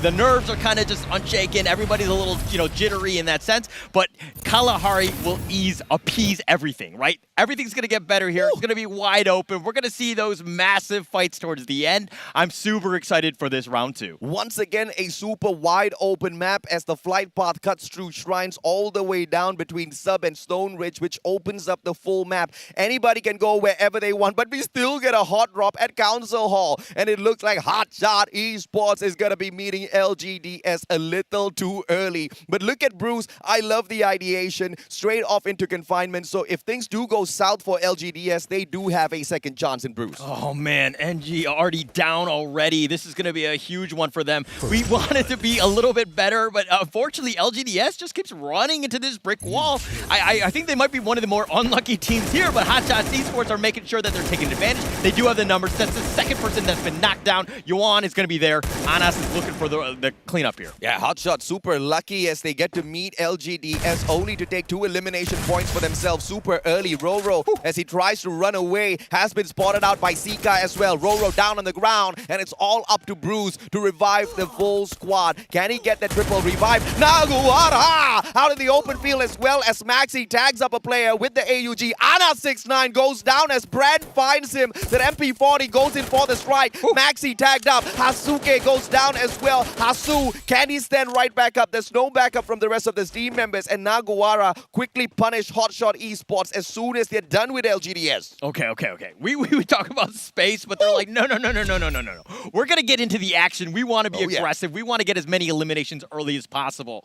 LGDS have suffered much. Bruce is all by himself. He's on the run right now, just trying to find what he can do, trying to, get to safety at some point, right? But Hotshot Esports, yeah, they were the advantage. They did get a decent number of eliminations, but they're now crippled as well. They're at half strength already, so not great situations for these teams early on. This is going to be a GG right here for Hotshot if LGDS gets the best revenge ever, because Sika is trying to rotate long way around into confinement. Guess who's there? It's Bruce and ENG. Bruce and Yuan and Roro. The whole of LGDS is there with arms wide open to welcome Sika into confinement. Yeah, and Hotshot Esports thought they had the advantage. They're like, hey, I thought I eliminated you. No, buddy, I brought him back, and I brought my Sika! And Sika's here, trying to go in. Max 7 responds, but Bruce turns around. MP40 to the chest. Bruce gets the elimination on Sika. Execution of the revenge is perfect. LGDS just had to welcome him with open arms, but there is yet another survivor on the side of Hotshot Esports. 9 teams still standing out there on the battlefield. Still got a chance, right? It's a chip in a chair. You still got a chance. Make sure that you do it. LGDS are back to full strength. Yeah, they're in like zombie mode right now, but they're fine for now. This is what you need to do. Play a little bit safer. You kind of suffered a little bit in the beginning, but they've gotten a gift, I would say, from Hotshot Esports, so they got something in return. Now it's a matter of getting utility, making sure that you're prepared for the mid to late game. LGDS playing the game of insurance, and Bruce manages to get that insurance cashed in. All 3 players back in the squad, and LGDS can continue looting up this compound at confinement before, of course, they move on out for the next battle. RRQ, on the other hand, this is something that we talked about.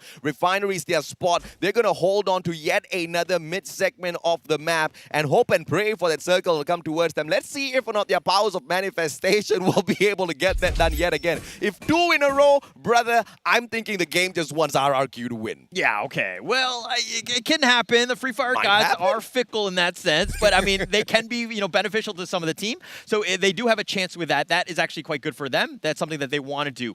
RRQ, though, are firm control right now of Refinery. They've got it on lockdown, so to speak, but EVOS Phoenix are on the low ground. Do they actually go up? We're going to have to see, especially with the next circle, where teams are going to end up moving. RRQ, they are breaking apart, spreading out across Refinery.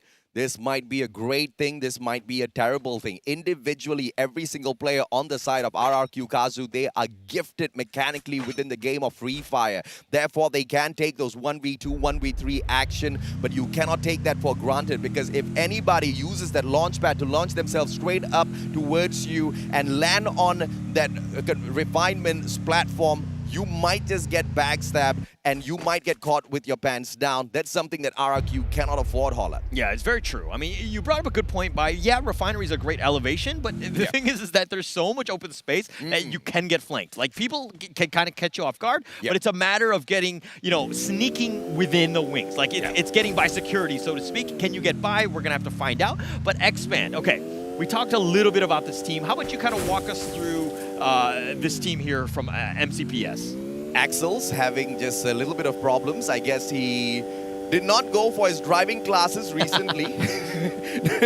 No defensive driving classes completed by Axel, but it doesn't really matter because this team gets super aggressive out there on the battlefield, but they're really slow on that wind-up. We saw that they had a good start, but caught with their pants down. They did not have a good positioning within that final circle, and that's something that Expand really needs to focus on within this next matchup. We have seen their runs within the league stage. Once again, slow to wind up, but you have no time to wind up within the plains. It's only 8 rounds. You do or you die, and in the earlier matchup, they got eliminated a little too prematurely, although they did sustain their lives for quite long. It's just that kind of battle. Yeah, it's that kind of battle, but it's another thing of it's a clash of strategies as well, right? I think Expand is one of the more aggressive teams in the play-ins. Yes. I think Magic's squad is another aggressive team that you're going to see, but it's kind of feast or famine. Sometimes it works well, you catch people off guard, you get a whole bunch of eliminations, but sometimes when it doesn't work, it just looks foolish. And this is one of the weak points of staying up top in these high grounds. Yes, you get the bird's eye view, but it's easier to take that headshot at you when the rest of your opponents are on that lower ground, and it is going to be Naguara with Faku on the right-hand side. He should be able to pop the player on towards his left. Maxi is holding on to the lower ground with that AC-80, and Naguara are forcing this low ground attack, and Yakol gets Legalot, and once you get the eliminator on the side of RRQ out of the equation, the job gets much easier. Naguara, can they yet again take out a Titan from the competition? That was actually huge. Legaloth is again the main player on RRQ. Taking him out is going to be super important. I mean, yes, they've just respawned him and he's back into it, but RRQ was like, okay, we lost him, we're going to back up, make sure we regroup, we're going to be back at full strength. But Naguara, like, sticking to the wings in terms of this cliff. I don't know if it's the safest place, but they're playing it pretty well because they are catching teams off guard. And we talked about positioning. Expand this time has a good position. It is smack dab in the middle of Foundation, Bayfront, as well as Refinery. You've got quite a bit of elevation there. The probability that this circle goes towards the middle of the next one is really high. So the position held on here by Expand can just be the saving grace towards the final moments of the game. Question is going to be whether or not they play this safe, whether they play possum, stay quiet, and wait till that final circle, trigger discipline, or they start taking pot shots at everyone around them. Yeah, it's one of those things where you think you're great in a great spot for the late game. Yeah. But the thing is that everybody else could be coming from all angles. It's one of those things where you decide to maybe, you know, gatekeep on this side, you know, play that, but they're like smack dab in the middle. So it's kind of a weird situation where now you got to check all 360. Yeah, unlike RRQ Kazu in the previous matchup at Bermuda, they had a compound to work with. These guys only have an elevation and it is super open, right? If a danger zone appears right over them, that's going to be a GG. If someone strolls in with the grenade launcher, that's going to be yet another GG. A lot of things can go wrong for Expand, but it's all about how they manage that situation around them and how they respond to all of those attacks. Obviously, they have not used any of those time turners just yet, so everything is on that activation, just waiting to be popped out. Nothing's on cooldown for them just yet. Naguara Yekol, on the other hand, with the Car 98 in hand, bird's eye view all around, but there is a drone moving in towards him, so his position is going to be given away, but it doesn't seem to be like Naguara is going to be taking on any fights just yet. Yeah, they're fine. I mean, it's a weird sniper's perch there because there's not a whole lot of cover, but LGDS suffering right here. Bruce has been killed as well. I mean, the only people left are zombies, and you can pick up Bruce probably, but it's the situation where LGDS have not been able to just take the fight that they want to take. They're always being ambushed at points. Multiple glue wall melters here, and Sajid, all of these players from the side of Hotshot Esports have got the right ideation. Yes, those glue walls are being erected, but they melt it down instantaneously. Sajid has got the Mag 7 in hand. Hazuke with the exact same gun. Hasu drops one. Sajid circles around. It's all about the timing here. Can they get the double? Mag 7, Roro just hops on out to meet both of them. ENG takes down one. He takes down two, but they all get eliminated, and Sajid and Anas turns around and takes them down. Anas 69, final survivor, doesn't even bother picking them up. He runs away. Yeah, I mean, when you have friends like that, do you really need enemies? I mean, it's one of those things where, yeah, they've got 7 kills, 7 eliminations, excuse me, but hey, they've eliminated LGDS. They're out again early. This is a travesty for this team from Taiwan. We expected a lot more, but again, hey, the other teams are going to take advantage of it, and they're, you know, you need as many elimination points as possible. For now, great play by Anas, but Drax 7 from afar gets that final shot. AWM for the win, and unfortunately, Hotshot Esports gets eliminated in the 8th spot. Okay, Drax, we talked about the fact that he's an initiator. He does rush. He tends to use the shotgun. That's where he wants to be,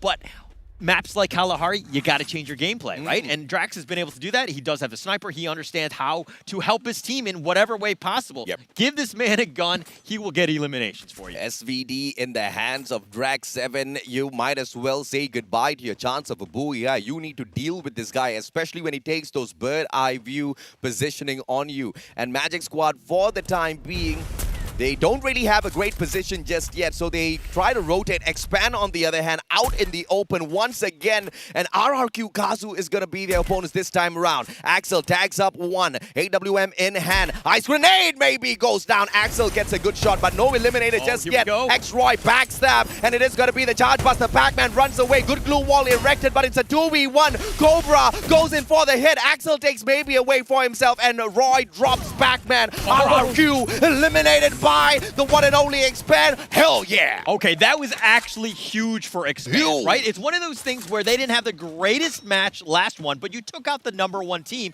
in the sense of points and all of that. You've eliminated them. That is a massive win for Expand. We want to see more of this team, and we want to see them do well, and that's the right way to do it. And they desperately needed the compound away from RRQ. They were out in the open, so it was a do-or-die moment for the team of Expand, and they got the job done. So MCPS still with strong representation here in the second round. Naguwara, on the other hand, they started off great by eliminating EWOS Phoenix, and I believe that encounter might just happen again as EWOS are rotating in from Bayfront. Oh, but Magic Squad are right nearby. Oh, this is a weird situation. God Cruz, he's scouting them out. He senses something, and he's kind of just backing off. But Magic Squad were like, they were setting the trap, but God Cruz was like, no, I'm not falling into that one. I'm going to run away. I'm going to run to the edge, make sure that I'm safe. He goes under this bridge, and he does get some shots. He does get hit here. Yeah, God Cruz, just a couple of tags on him, but 2 players have already rotated deep inside. It's going to be Garena as well as Get High. Get High. Ice Grenade will force him away from his defense. He pulls out a misplaced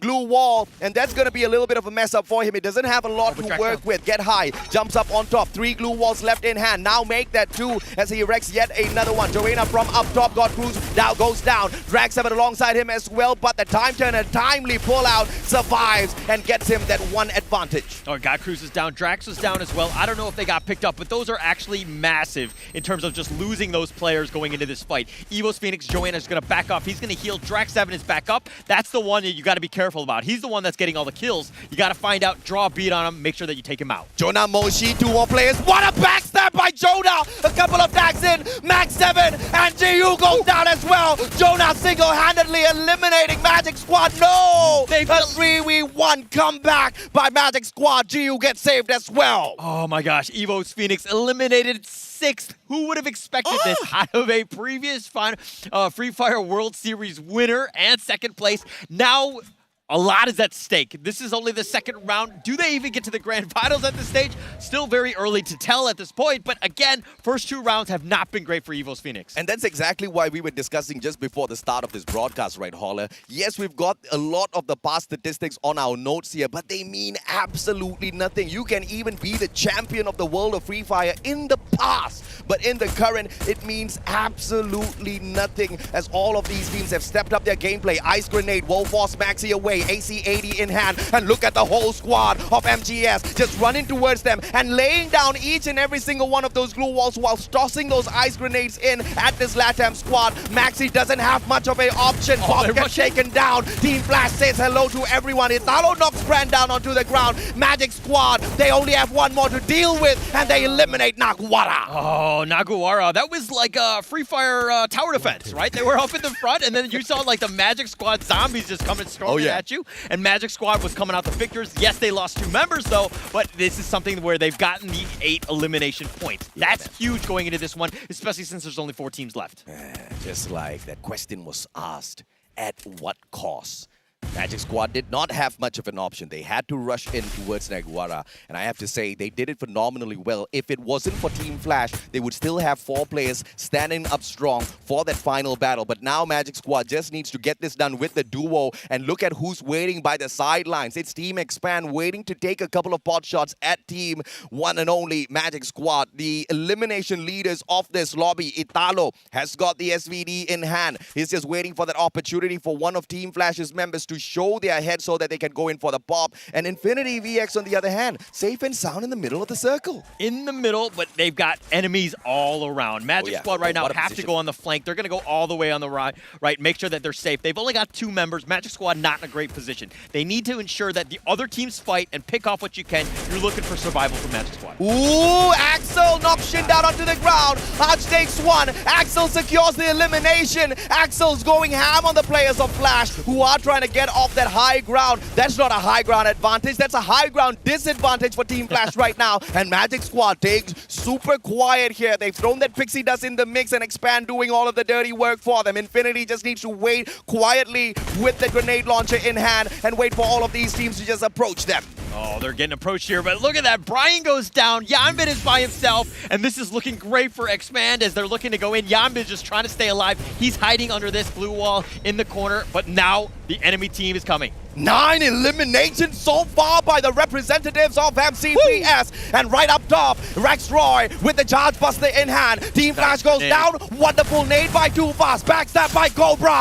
Big eliminator. Magic Squad out of the equation. The Malaysians are going berserk, and they want to go in for Infinity as well. M1887. Cobra picks up yet another, and the whole squad of Expand going ham. 12 eliminations so far. They want to outdo the one and only RRQ, and they are about to get it done, but Infinity responds well.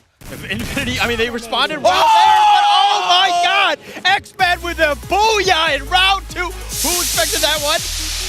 Wow! Freaking ban!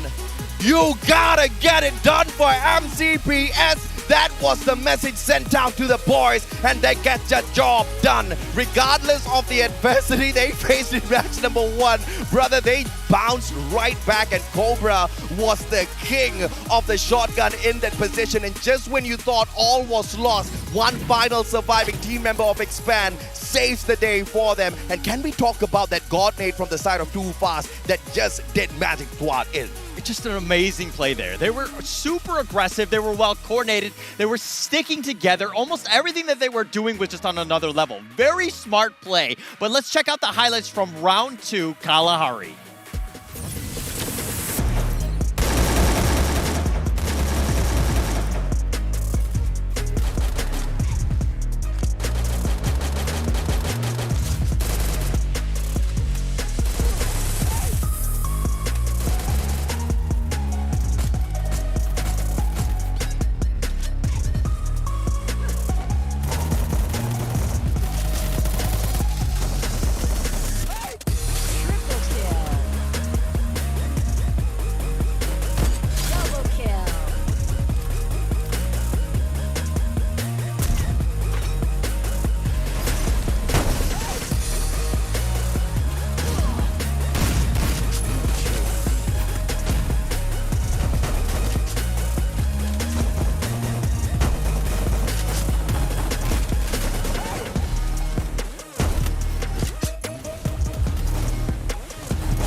Expand slayed the beast of round 1 in RRQ. That was the first team elimination that they got. They set themselves up. That is a huge momentum boost, and it just kind of escalated from there, and they got so many eliminations that It's so important to remove the Titan from the equation because you know the Titans are going to be stealing away all of those elimination points that could do your team a lot of good. And it seems like Expand caught on to that point extremely fast. There was no way of knowing exactly who they're going up against out there on the battlefield. It was all a mix of, do I need to take this fight, yes or no? Can I afford to walk away? At that point, Expand, they were out in the open. They had no choice.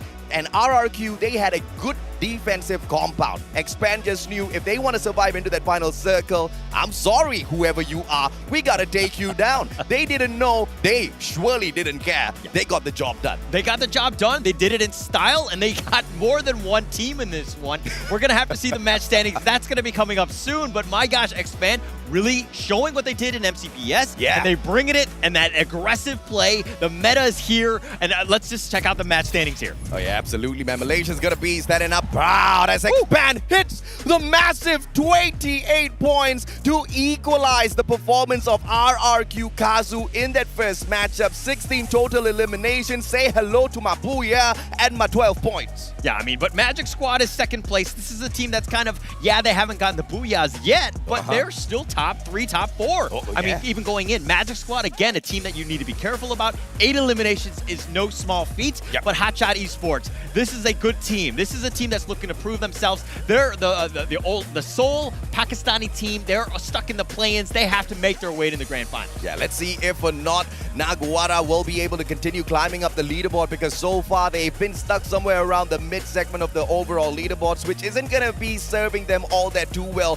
Question is, though, does Magic Squad take that #1 spot away because of their consistency, although they haven't hit that Booyah just yet, doing decently well over all of the rounds, should be able to get you up to the top 35 points. And the Brazilians are running the show at the moment, but they gotta pick one of those Booyah up for themselves within the next 2 maps if they want to keep on to that spot because the rest of the teams are slowly waking up, Holla. Yeah, you think that they're under the radar, but they're getting so many points being in the top 3 Magic Squad, that is, and they're the top dog at this point. Yes, I mean, tiebreakers might happen in terms of Booyahs. We're gonna have to see if that one plays in, but Expand and RRQ almost had a role reversal, like a fortune, so to speak, in the sense that they kind of flip-flopped in that sense. Expand didn't have a great round 1. They had a great round 2, and they're back into this one. But Naguara, consistent as well. Team Flash, another team that's kind of neck and neck, but man, it's still very close. Yeah, apologies, by the way. Expand did not equalize the record of Magic Squad. They beat their record because Magic Squad picked up 24 in that first round. Expand showed that not only they can get the job done, they can get the job done better. Expand with a 28, a total of 33. If it wasn't for that bomb out of a round, they could be up slightly higher. But your MVP, the Grenadier of the event, the one and only Too Fast, his favorite gun, the Groza, out there on the battlefield. But it was those God nades that took my attention. All right, Too Fast, Too Furious, 5 eliminations. This guy was on another level. He was playing very aggressive. The team was just like storming in, and that's what we want to see from Expand. We want to see that aggressive play because it's the most exciting to watch, things that can happen. But they did it without really losing anybody. Yeah, man. I mean, and if you've got the Groza in your hand, one of the best guns to have out there on the battlefield, you are going to be able to pick up some good ones for yourself. But look at this. 2 players from the side of Expand managing to get their top spot on the game leaders this time around. AWM eliminations from the side of the Axel gets him 5 eliminations through the Groza for Too Fast. Those grenades helped out as well. Italo keeping up with the rest of the squad here with 4 eliminations out of his Mag 7. That's shotgun spicy. Okay, Italo's his highest placing in terms of previous Free Fire World Series, Free Fire Leagues, is that he was 10th. So being able to get into this situation has put him in a great spot. He's also the headshot killer. Got a ton from that. Magic Squad are mechanically sound. They get a ton of headshots. But Sika, on the other hand, precision shooter, 51%. That is quite high. Staying true to his name, 6 shots, 6 accuracy. Sika always delivers. Drag 7 though, perfect plays with all of those time turners. Chrono, damage block, a total of 488. That saves multiple lives right there, Holler. And of course, Too Fast, the king of assists, not just eliminations out there. This guy was doing so much for the squad out. helping the team. That's all you want to do. You get in those eliminations. You're doing a lot of damage, making sure that your teams are doing well in terms of just capitalizing on the damage that you're doing. The worst part is doing a lot of damage and having them just slither away, right? And surviving. That's the worst. And you know, you saw the change of pace by Expand. And once again, this is the team that winds up slow. And they wound up slow perfectly well for this next match in Kalahari. But as we push on into Purgatory, ladies and gentlemen, boys and girls, are we gonna see the first water circle of the day? That's my question. Still very early. We're going to have to find out with Purgatory. That one is going to be coming up next. But again, we have so much Free Fire left to play out, right? We have 6 more matches. This is going to go the distance. I mean, if their teams are going to constantly flip-flop and it's going to be super close, that's exactly what we want to see because we want to get to that 8th round and have it as close as possible for the end of this. And of course, the teams definitely don't want that. I mean, if you're RRQ, I want it. That's all that matters. If you're Expand, they want a landslide victory for themselves. But of course, it's not gonna be that easy. As you can see, round after round, we're having different teams wake up. Different teams show us what they're capable of out there on the battlefield. But you want to be more like Magic Squad. You don't want to do too much. You don't want to do too little. You want to do just enough to dominate the leaderboard, or at the very least, keep things spicy and take over at the very end. Yeah, you want to keep it spicy, but you know, again, let's talk a little bit about the host team, EVOS Phoenix. Not a good showing. They don't even have double-digit points after 2 rounds. That is an absolute travesty. I was talking to the Tycasters just earlier, right before the show, and they were like, no, this is the #1 team. Obviously, there's a little bit of bias in that, but I expected it as well. EVOS Phoenix to be the top 3, and they're nowhere near that. I mean, you have to blame EVOS Phoenix for this. Yeah. And I'm not talking about gameplay. I'm not talking about strategy. I'm just talking about the luck part. They wished everybody good luck except themselves. Brother, they should have given themselves some of that luck as well. Look at what everybody else is doing with it. Okay, so this is one of those things where you don't say good luck. You just say, hey, I hope your luck is average. Because it's not like good luck or bad luck. It's good luck, like, everyone. Hey, May you win the booyah. I mean, of course, at the end of the day, ladies and gentlemen, boys and girls, this journey is not going to be easy, and clearly EVOS Phoenix is feeling it. We're going to take a quick short break. When we come back, it's going to be match number 3 at Purgatory.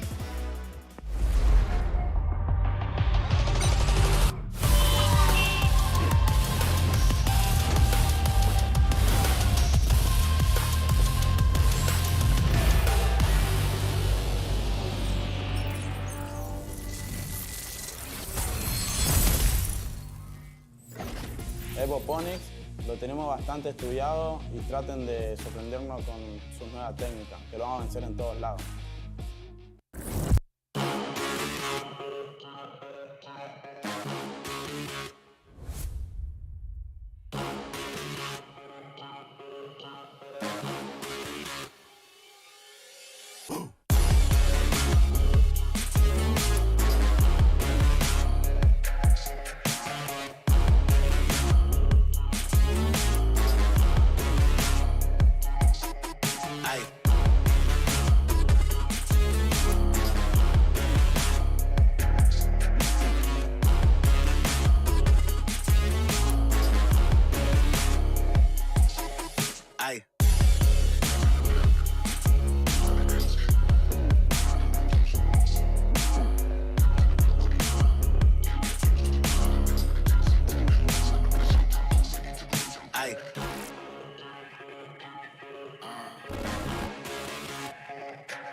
Các bạn có nghĩ các bạn sẽ tiếp tục may mắn để đạt được top 2 và thua đội vô địch đúng 1 điểm không?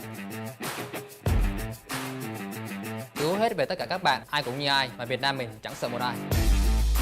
Mình nghĩ đối thủ lớn nhất của mình chính là bản thân mình và chính bản thân mỗi người. Bởi vì khi mà vượt qua được chính bản thân mình là vượt qua được tất cả. 别小看我们，不枉让你们尝到入围赛失败的滋味。我们没有敌人，我们唯一的敌人就是我们自己。 All right, survivors, welcome to Free Fire World Series.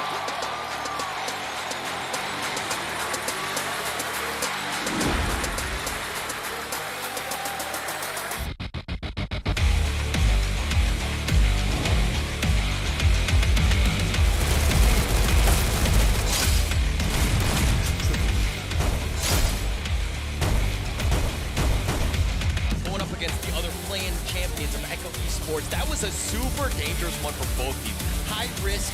There was so much at stake right now. Directly below him is not going to be Fernando at all. But initializing shot that sekarang ini. Shot telah disupai tapi. But here comes Moji, the grenade from JLX.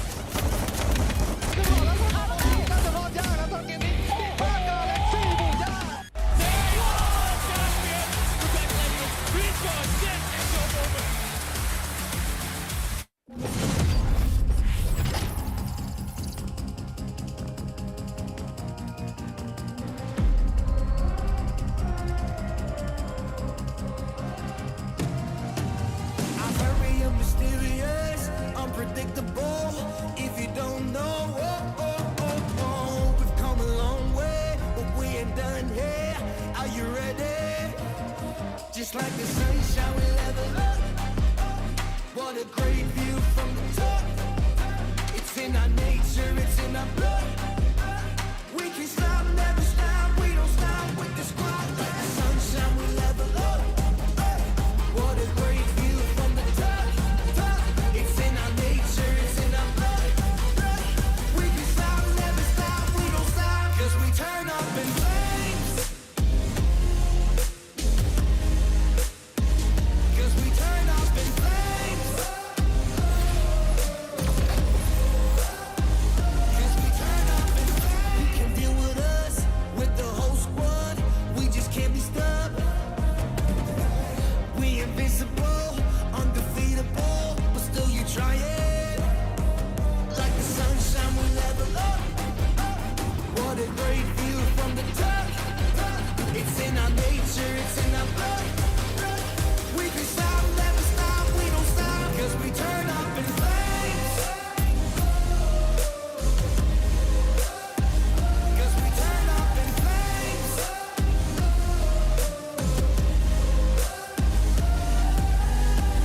You can deal with us, with the whole squad. We just can't be stopped.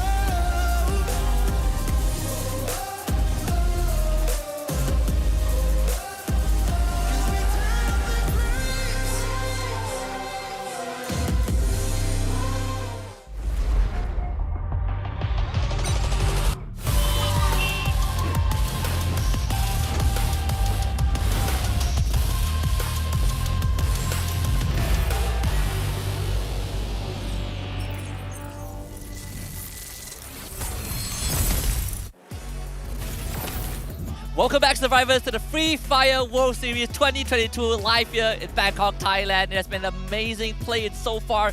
We are 2 rounds in, 6 more to go to find out which 4 teams will make it to tomorrow's finals. Of course, my name is Husky, and alongside me is the one and only AJ. And you know, as we move through the play-ins, we want to see a dominant team. We've seen 2 dominant runs. RRQ Kazu was amazing, Expand was amazing, but I'm really a fan of consistency. This is something that we have talked about a lot. Magic Squad has got that magic strat. Yeah, and on top of that, I want to add in Naguara Esports as well. These 2 teams, the one from Brazil and LATAM, have been phenomenal. Yep. Sure, they have not gotten any booyahs, but look at where they stand right now. Top 3 is a very comfortable spot for these 2 squads. Yeah, and I hope and pray that EVOS Phoenix finds their momentum eventually in Purgatory, because it has been quite the challenge for them. But for all of you guys, the question is, have you managed to go in here for your pick so that you can win big tomorrow? There are 3 segments. Do not forget, tomorrow before we kick off the Grand Finals broadcast, you will have that event closed off. So you got to get the job done. You've got less than 24 hours to lock your picks in. Yeah, I've already locked in my predictions for all 3 segments, and I'm very confident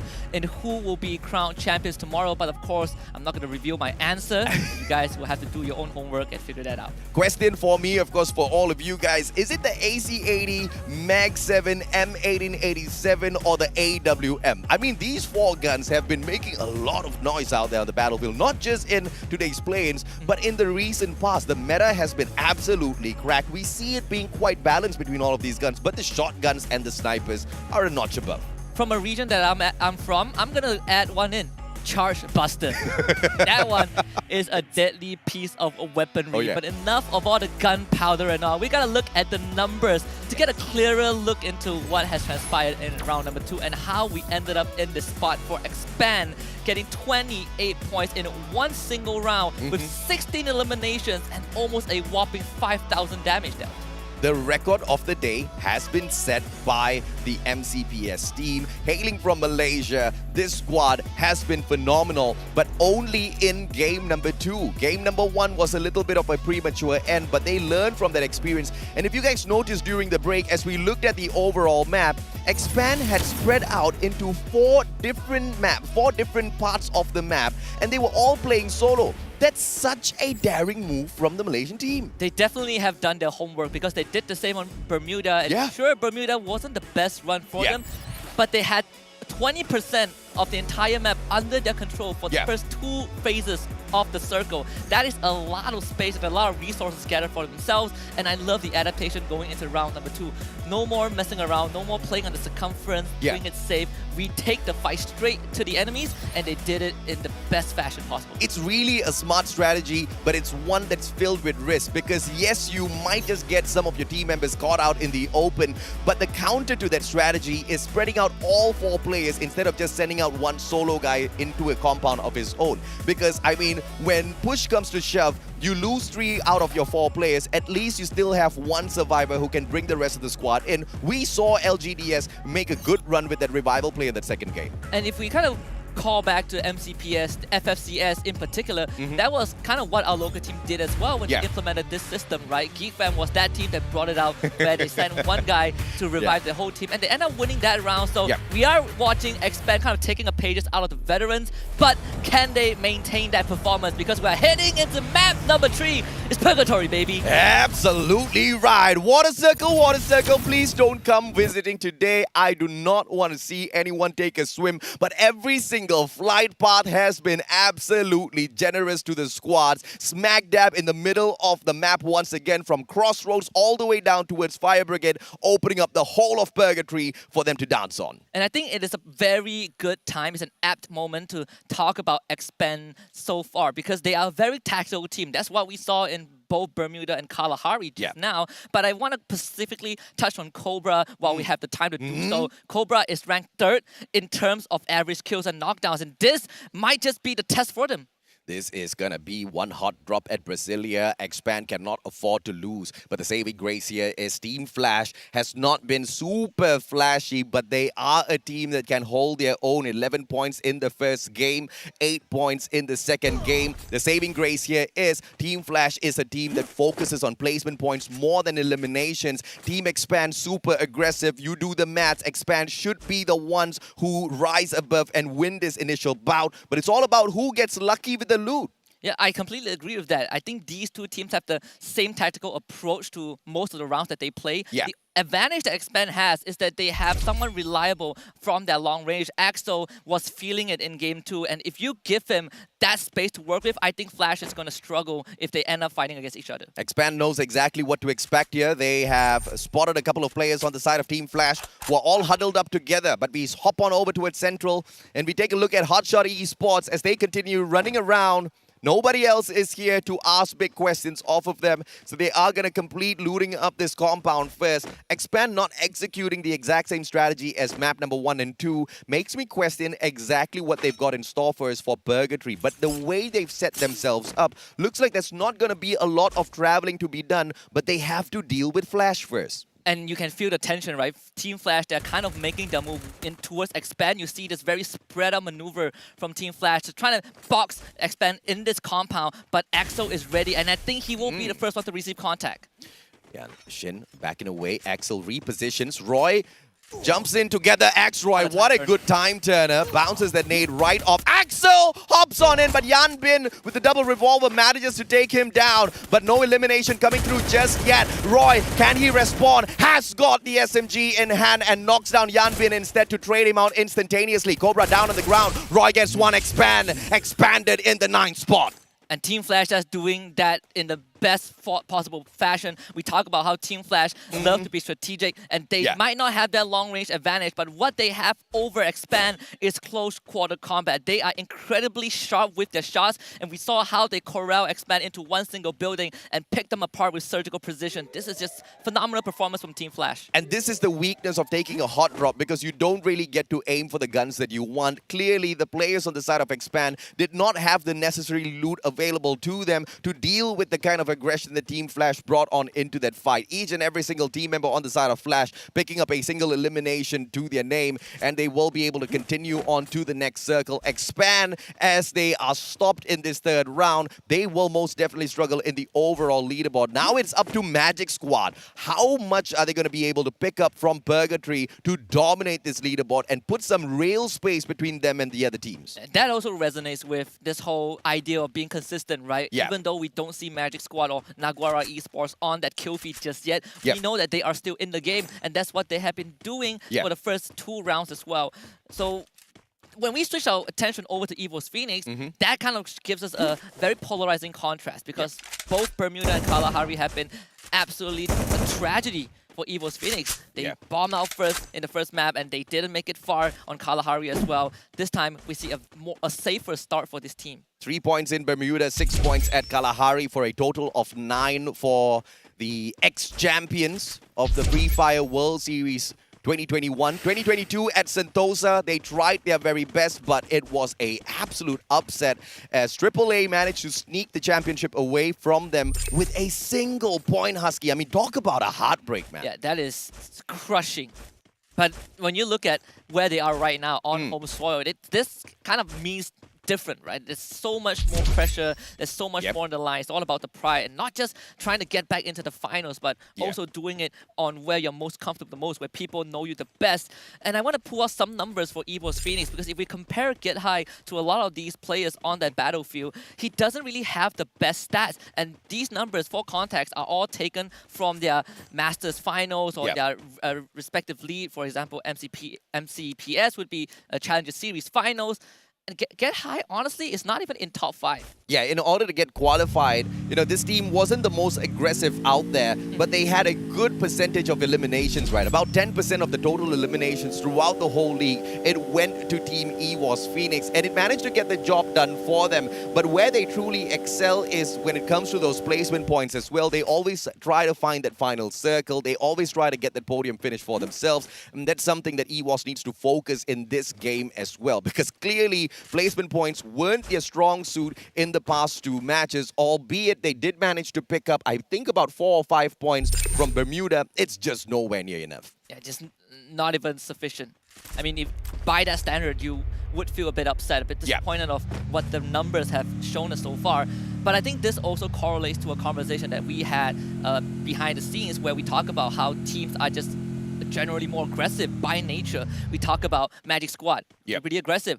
Naguara Esports, very aggressive. Infinity VX, absolutely aggressive. And EVO's Phoenix does the same, but the risks that they take are generally higher. And when you run these high-octane playstyles and you butt heads with other regions that do the same, you have to be really confident that you can win those fights. And so far, EVO's Phoenix have not really shown us that confidence. It felt like they were holding back a bit, or they were making these really minute decisions that caused them to fall in the past 2 rounds. Yeah, but you know, Infinity VX, we haven't seen the aggressive side just yet, right? They purely play placement points for both of these past matches, managing to pull away 6 placement points and 9 from Kalahari, 6 from Bermuda.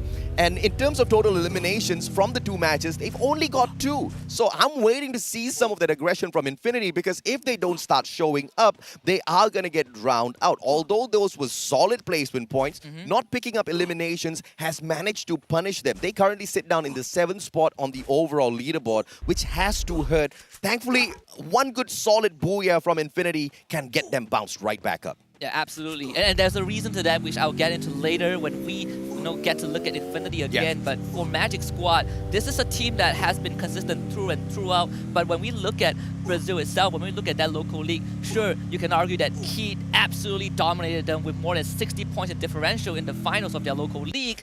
But that also means that Magic Squad is forged in fire. That's why the first 2 rounds have been so consistent for them. They didn't need to have a single booyah to be in first place, at least temporarily, but maybe Infinity VX can now get aggressive. Yeah, we talked about Infinity and their aggression, and it looks like Garena brings on the M79, the grenade launcher in hand. EWOS Phoenix about to bite that dust potentially. Abdu, AWM, but it's just way too close to play that sniper right here. Jonah with the left-hand side flank. God Cruz joins the squad as well. EWOS Phoenix setting up this defense, and a good ice grenade will force them off of their positions. Infinity has to move now, but the whole squad of EWOS Phoenix, all they need is one good lob grenade to take out the whole squad of Infinity.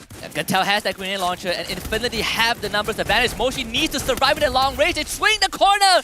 Jonah saves his buddy, but Gatel has gone and get high with the grenade launcher. They need a bit more from EWOS Phoenix's side. Infinity, they're running out of health, and EWOS Phoenix now are going straight for the jugular. Those glue walls will not stand for long. What have you left in the tank, Gatel? Can you keep the team alive? That grenade launch will not do so, and EWOS Phoenix finally survives. Unfortunately for Gatel, he just could not pop those players, and we were talking about how Infinity was going to get taken out of the equation because everybody just stacked up beside each other, making it so much more easier for EWOS Phoenix to get that double elimination earlier on. The tag from those grenades, that grenade launcher from the side of EWOS, just too much to deal with. But EWOS has got no time to take a breather at all. They spot Naguara from afar and they take the shots at them. I don't think that's the smartest of ideas because you're just pulling more attention to yourself right after bouncing out of a fight you can't deal with. But I feel like EWOS Phoenix a lot more confident after that win. They have a compound to work with. They're not really pressured by the circle as of this point. Huge credit to Jonah for really saving Mochi because that was the guy that is keeping Infinity at bay with those long-range support. And with Infinity out of the equation, EWOS Phoenix will have a better time with more space to work with. Same can be said for Flash, right? Team Flash, they have a vehicle to work with. They have that high ground to kind of be perched on top and get a good view of what is happening. This is purgatory after all. The round isn't really decided until you see where the circle ends up in that fifth phase. Now it's only phase number 2. These teams have a lot more space to breathe. One of the most important things to hold on to in a game at Purgatory is the vehicles, man. I mean, a lot of ground to cover out there. Magic Squad clearly has got the idea in here. 4 vehicles in their hands, and Magic Squad should be able to buzz and weave around all of the battles right up ahead. But Naguara looks like this is going to be a Grand Theft Auto setup for them. They want those vehicles, or do they want the circle? Because 2 players have already rotated towards the next circle. 2 more are left in this open compound here, taking pot shots at the Magic Squad. Magic Squad shouldn't feel too pressure, right? They have enough vehicle and enough mobility to kind of just maneuver into that blue zone and cut right across Naguara. There's no pressure for them to make any reckless move at all, and that's exactly what they will do. So Naguara will miss Magic Squad, and that gives them their own tiny space to work with. You know, they have a purchase point. Team Flash, though, on the other hand, gets to gatekeep Hotshot Esports. Shin, AC80, Hotshot, smart play with the glue walls, very well timed, and they get to jump on into a small compound for themselves. Question is, where will the next circle bring all of us? For the time being, Hotshot gets to survive and they continue rotating on in. Flash, on the other hand, they want to meet them halfway, but Magic Squad might just be the difference maker. This is the unintentional third party that Magic Squad can pop here to upset both of these teams. Shin is about to make contact, and this is going to kick off a 3-way fight for sure. Team Flash, they felt like they need to do something at this point of time. Shin has already exposed himself.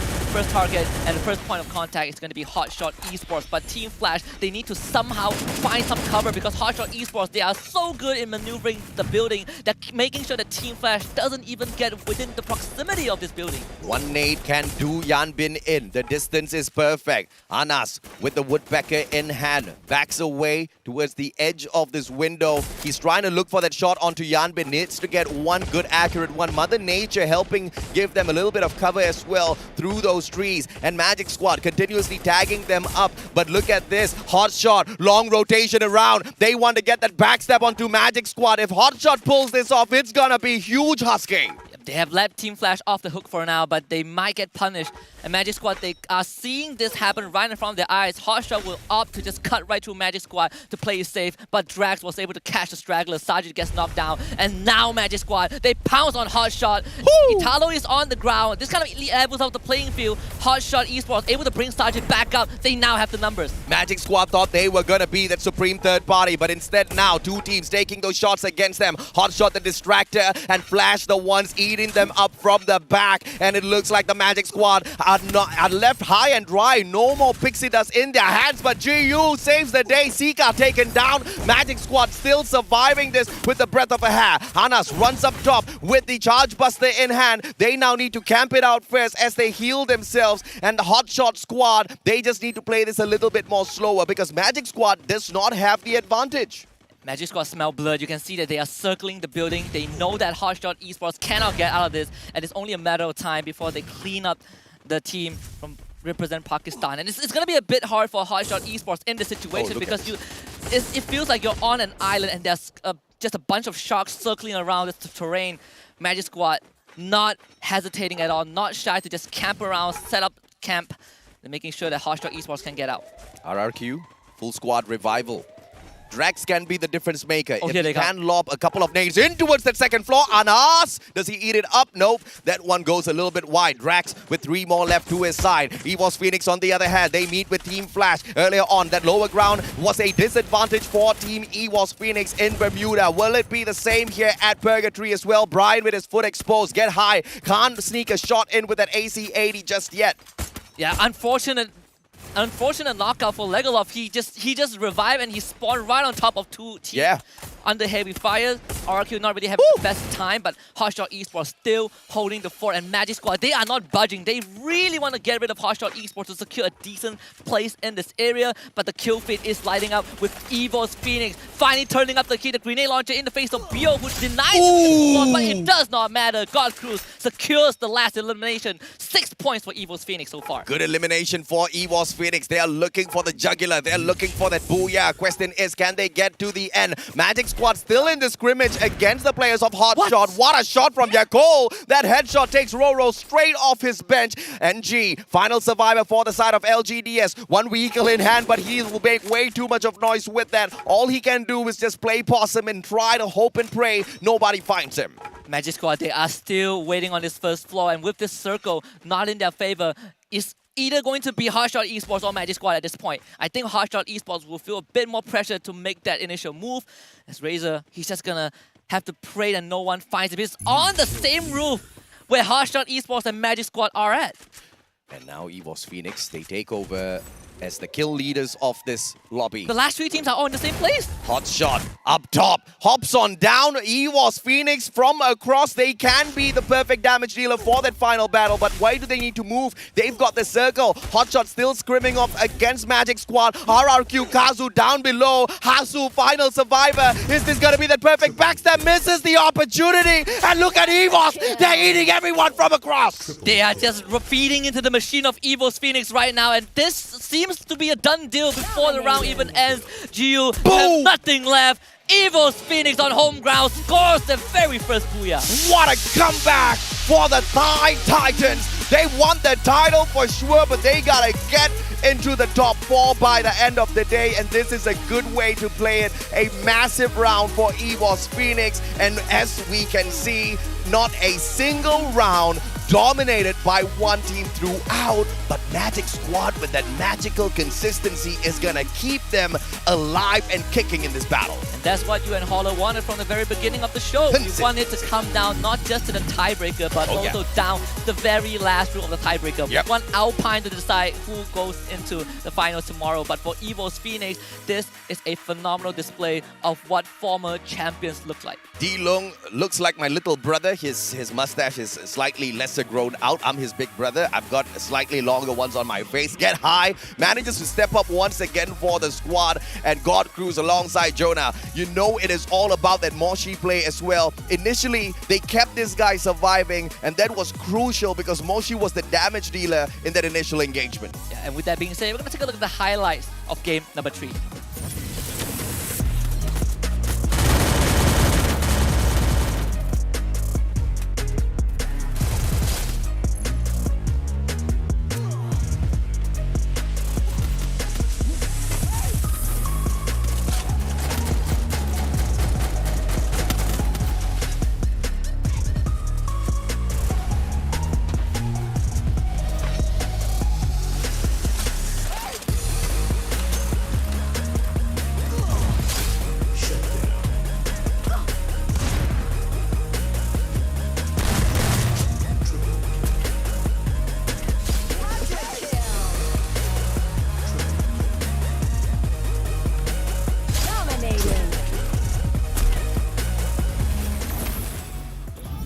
phenomenal game number 3 for EVO's Phoenix. The superstars, the one that are back for the throne, that has to play through the gauntlet of play-ins. It's not an easy journey, but round 3 is giving us some bit of hope. Absolutely. In fact, a lot of hope for the Thai fans, for EVO's Phoenix to bounce right back into the competition. And it was not a lucky booyah for themselves. It was not one that was taken easily. They had to work hard for it. Massive numbers of eliminations on the side of EVO's Phoenix to jump right back into the fray. And with the saving grace of having Expand kind of expire a little bit earlier, keeps the competition alive, makes the work for EVO's Phoenix a little bit easier as well. But once again, it's Magic Squad that's going to do a number on everyone with their consistency. I think for EVO's Phoenix, the first team that they went up against was Infinity VX. Yeah. And I did say that I want to talk about Infinity VX when we have the space to do so, but just know that the numbers when you compare both EVO's Phoenix to Infinity VX, it was kind of heaven and earth. EVO's Phoenix just had the numbers from the get-go,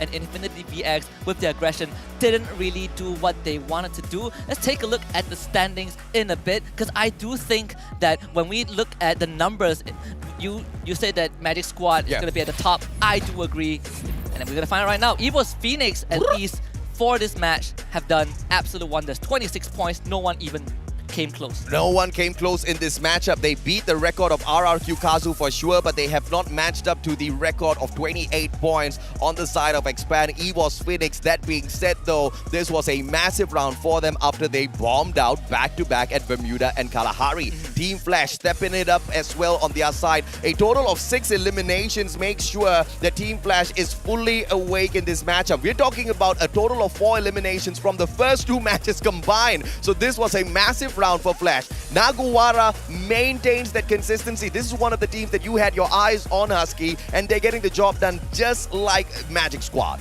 For how round 3 turned out, I say that this is just good enough, right? You are kind of in the same spot as both Hotshot Esports and Magic Squad, especially when you have shown such good performance in both Game 1 and Game number 2. But let's take a look at what the overall standing tells. This story is going to be a bit compelling, but just like what we expected from Magic Squad, still in first spot with 45 points. And Expand, despite a very underwhelming round number 3, still clings on to second place, tied with RRQ Kazu. We talked about the aggression of Expand, and we can see that aggression has helped them kind of stay up in the high ranks, even though they expired a little bit too early in this third matchup with the 36, but they cannot take advantage of that. They really need to kick it into high gear. This is a team that winds up slowly, but they do not have time here. They only have a few more matches left. In fact, just 5 games. RRQ Kazu, they did not bomb out too early like Expand. They managed to get an extra 4 points for themselves, which keeps them up to speed with Magic Squad as well. One solid good game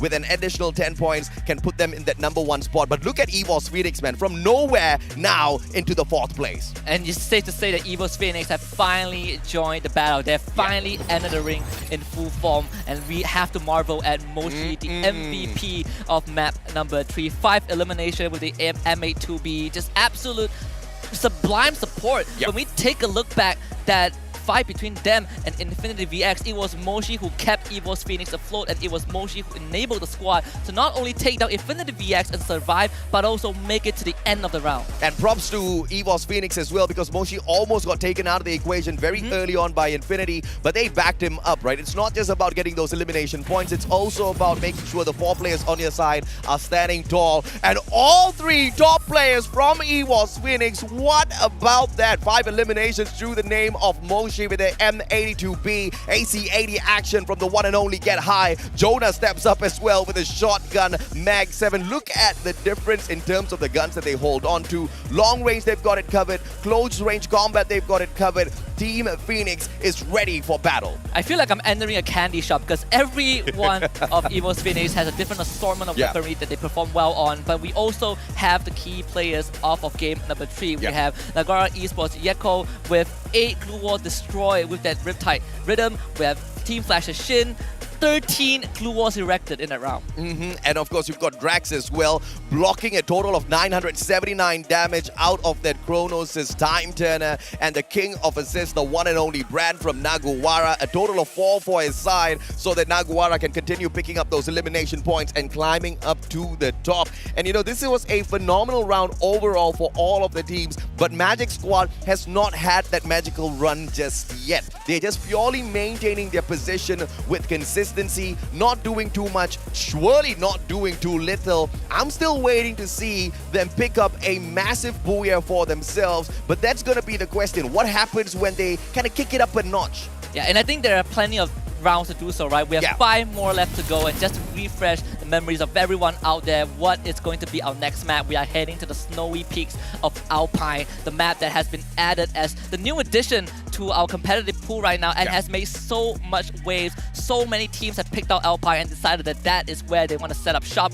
and Expand happens to be one of them. Stage is empty. The teams are taking a quick short break before we hop on into Alpine. Everybody's geared and ready to go. And you know, we saw Expand kind of expire a little bit too early in Purgatory. At Alpine, everybody needs to be very careful of this MCPS squad because they really know how to maneuver around. They really get super aggressive. In fact, this is one of their massive maps where they've picked up a lot of points for the qualifier for this stage. But they are not going to be the only ones that runs that map, are they? Yeah, absolutely not. I think when we talk about a map like Alpine, you have to start looking at teams that love to play that late game. And one of that team, aside from Expand, is RRQ Kazu. Late game masters, they don't really put too much pressure on themselves when it comes to the early rotation. It's all about stocking up enough resources to get to that 6th and 7th circle, and that's why RRQ Kazu is such a menace if you let them survive that long. And I think the biggest difference in Purgatory was RRQ Kazu just could not get the drop in towards the middle part of the map as securely as they wanted, because if you see Bermuda as well as Kalahari, that was the standard procedure for RRQ. Drop into the center of the map, stay there as long as possible. Circle follows you, you're a happy man, you're a happy squad. But in game number 3, it just didn't go their way. They had to rotate, and rotating, it's not just the weakness of RRQ Kazu, it's just how the lobby is built, Husky. And we've seen some of these examples where teams love to hold a central spot and the circle kind of determines where they go. And this makes it really hard for a team like RRQ to play consistently without the late game, but that is good still be changed. Next round, we're gonna come back after a very, very short break. Do not go anywhere. We'll be back in a bit.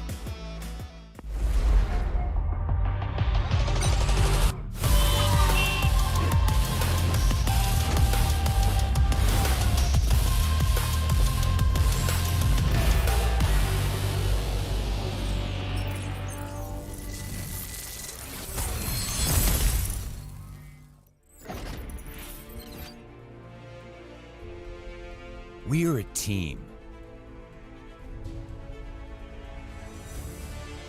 We are unique. We have different personalities.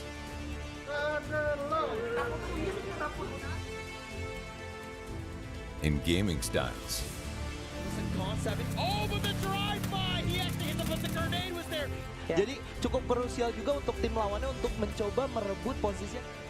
Sometimes, we may have differing opinions. Attack all around, a helping hand. And now Minoru spots. No! And Joanna gets removed as well. No doubt.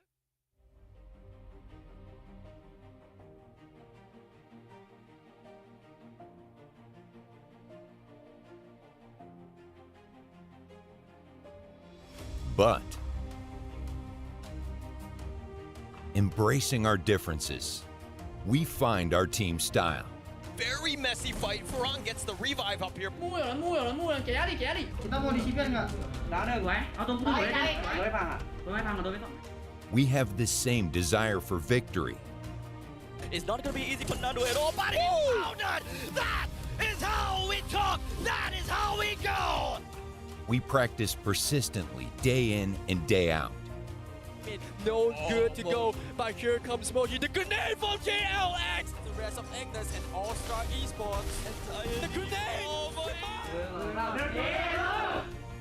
Though we experience ups and downs, Trying to be 1 versus 1, and there you go!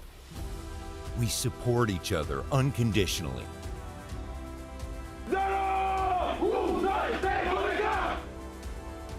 Because we have the same dream, to become champions. But there's only a few seconds left. He goes for the shot!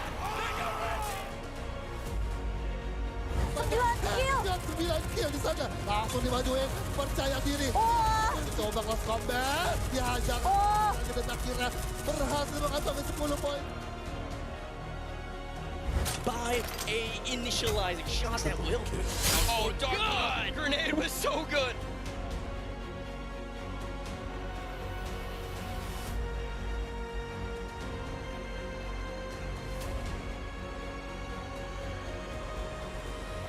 Fight is won.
Alright, survivors, welcome to Free Fire World Series.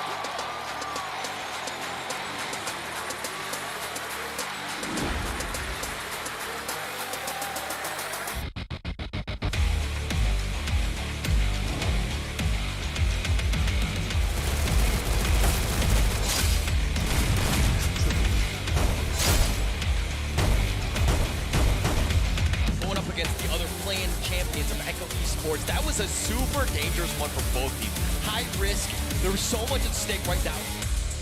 Directly below him is not going to be Fernando at all, but a initializing shot that sekarang ini. Shot telah dijumpai tapi But here comes Moji, the grenade from JLX!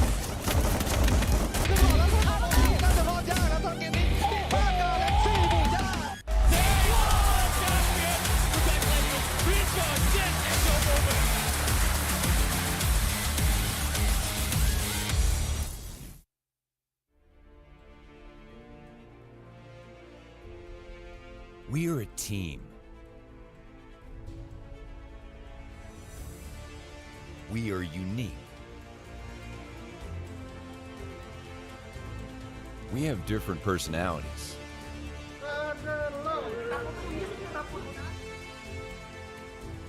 And gaming styles. Concept. Oh, but the drive-by! He actually hit them, but the grenade was there. Jadi cukup krusial juga untuk tim lawannya untuk mencoba merebut posisi. Sometimes, we may have differing opinions. All around a helping hand. And now Minor Sports. No! And Garena gets removed as well. No doubt.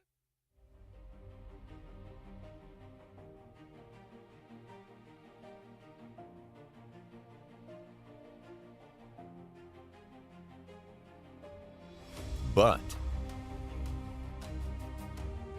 embracing our differences, we find our team style. Very messy fight. Ferran gets the revive up here. Mua rồi, kéo đi. Kita mau di CPR nggak? Nggak ada gue. Atau tunggu gue deh. Gue paham. We have the same desire for victory. It's not going to be easy for Nando at all, but he found it! That is how we talk! That is how we go! We practice persistently, day in and day out. No good to go, but here comes Moji, the grenade from JLX! The rest of Agnes and All-Star Esports. The grenade! Though we experience ups and downs, Trying to be 1 versus 1! And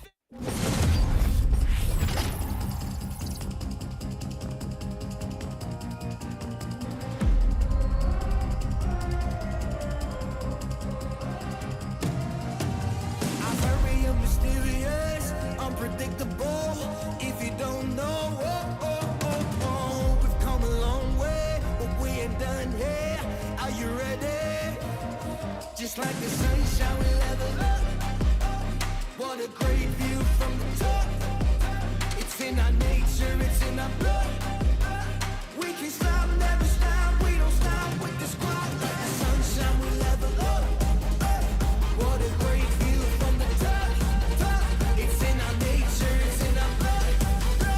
We can stop, never stop, we don't stop. Cause we turn up in flames. Cause we turn up in flames. Cause we turn up in flames. You can deal with us, with the whole squad. We just can't be stopped. We invincible, undefeatable, but still you try it. Like the sunshine, we level up. What a great view from the top. It's in our nature, it's in our blood. We can stop, never stop, we don't stop. Cause we turn up in flames. Cause we turn up in flames.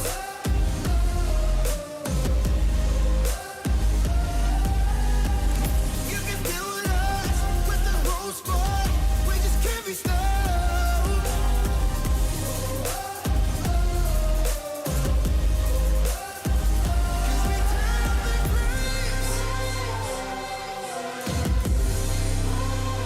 Cause we turn up in flames.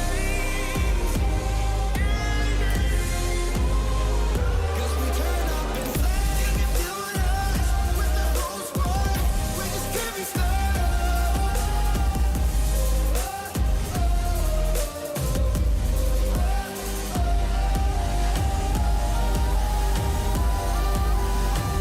Cause we turn up in flames.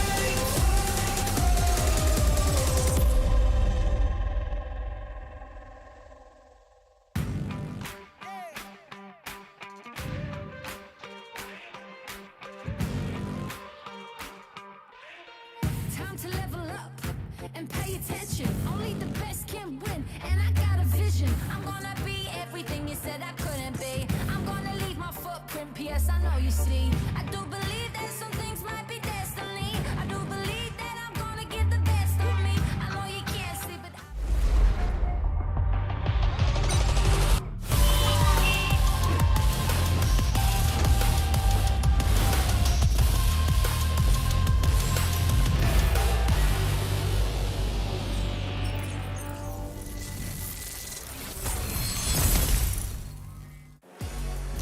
Evo's Phoenix, all it took was a trip to purgatory to get themselves back on track, and they are there, and they did it with a massive round 3. Husky, kind of walk us through a little bit about that game. It started with, Infinity VX challenging Evo's Phoenix, right? We kind of had to highlight that a bit. Jonah being the special mention to save his team and allowing Moshi to get that MVP. There's a lot that went down, but I want to bring out the numbers that we talked about just behind the scenes, where Infinity VX, if we compare their statistics to Evo's Phoenix, just as a head-to-head comparison, Evo's Phoenix wins out in every single department. Average kills, average knocks, average damage dealt, average headshot percentage. Evo's Phoenix just wins it all. Yeah, I mean, there's a reason. The data tells you a story. There's a reason why these teams are doing so well, right? I mean, getting those stats is one thing. I mean, you could take this to like any analogy of any other sport, like basketball. You're getting more rebounds, you're getting more points, you're going to win more games, right? It's just a matter of whatever you want to do. And it applies in Free Fire as well. We're in the playoffs. Again, Evo's Phoenix are back into it because of that.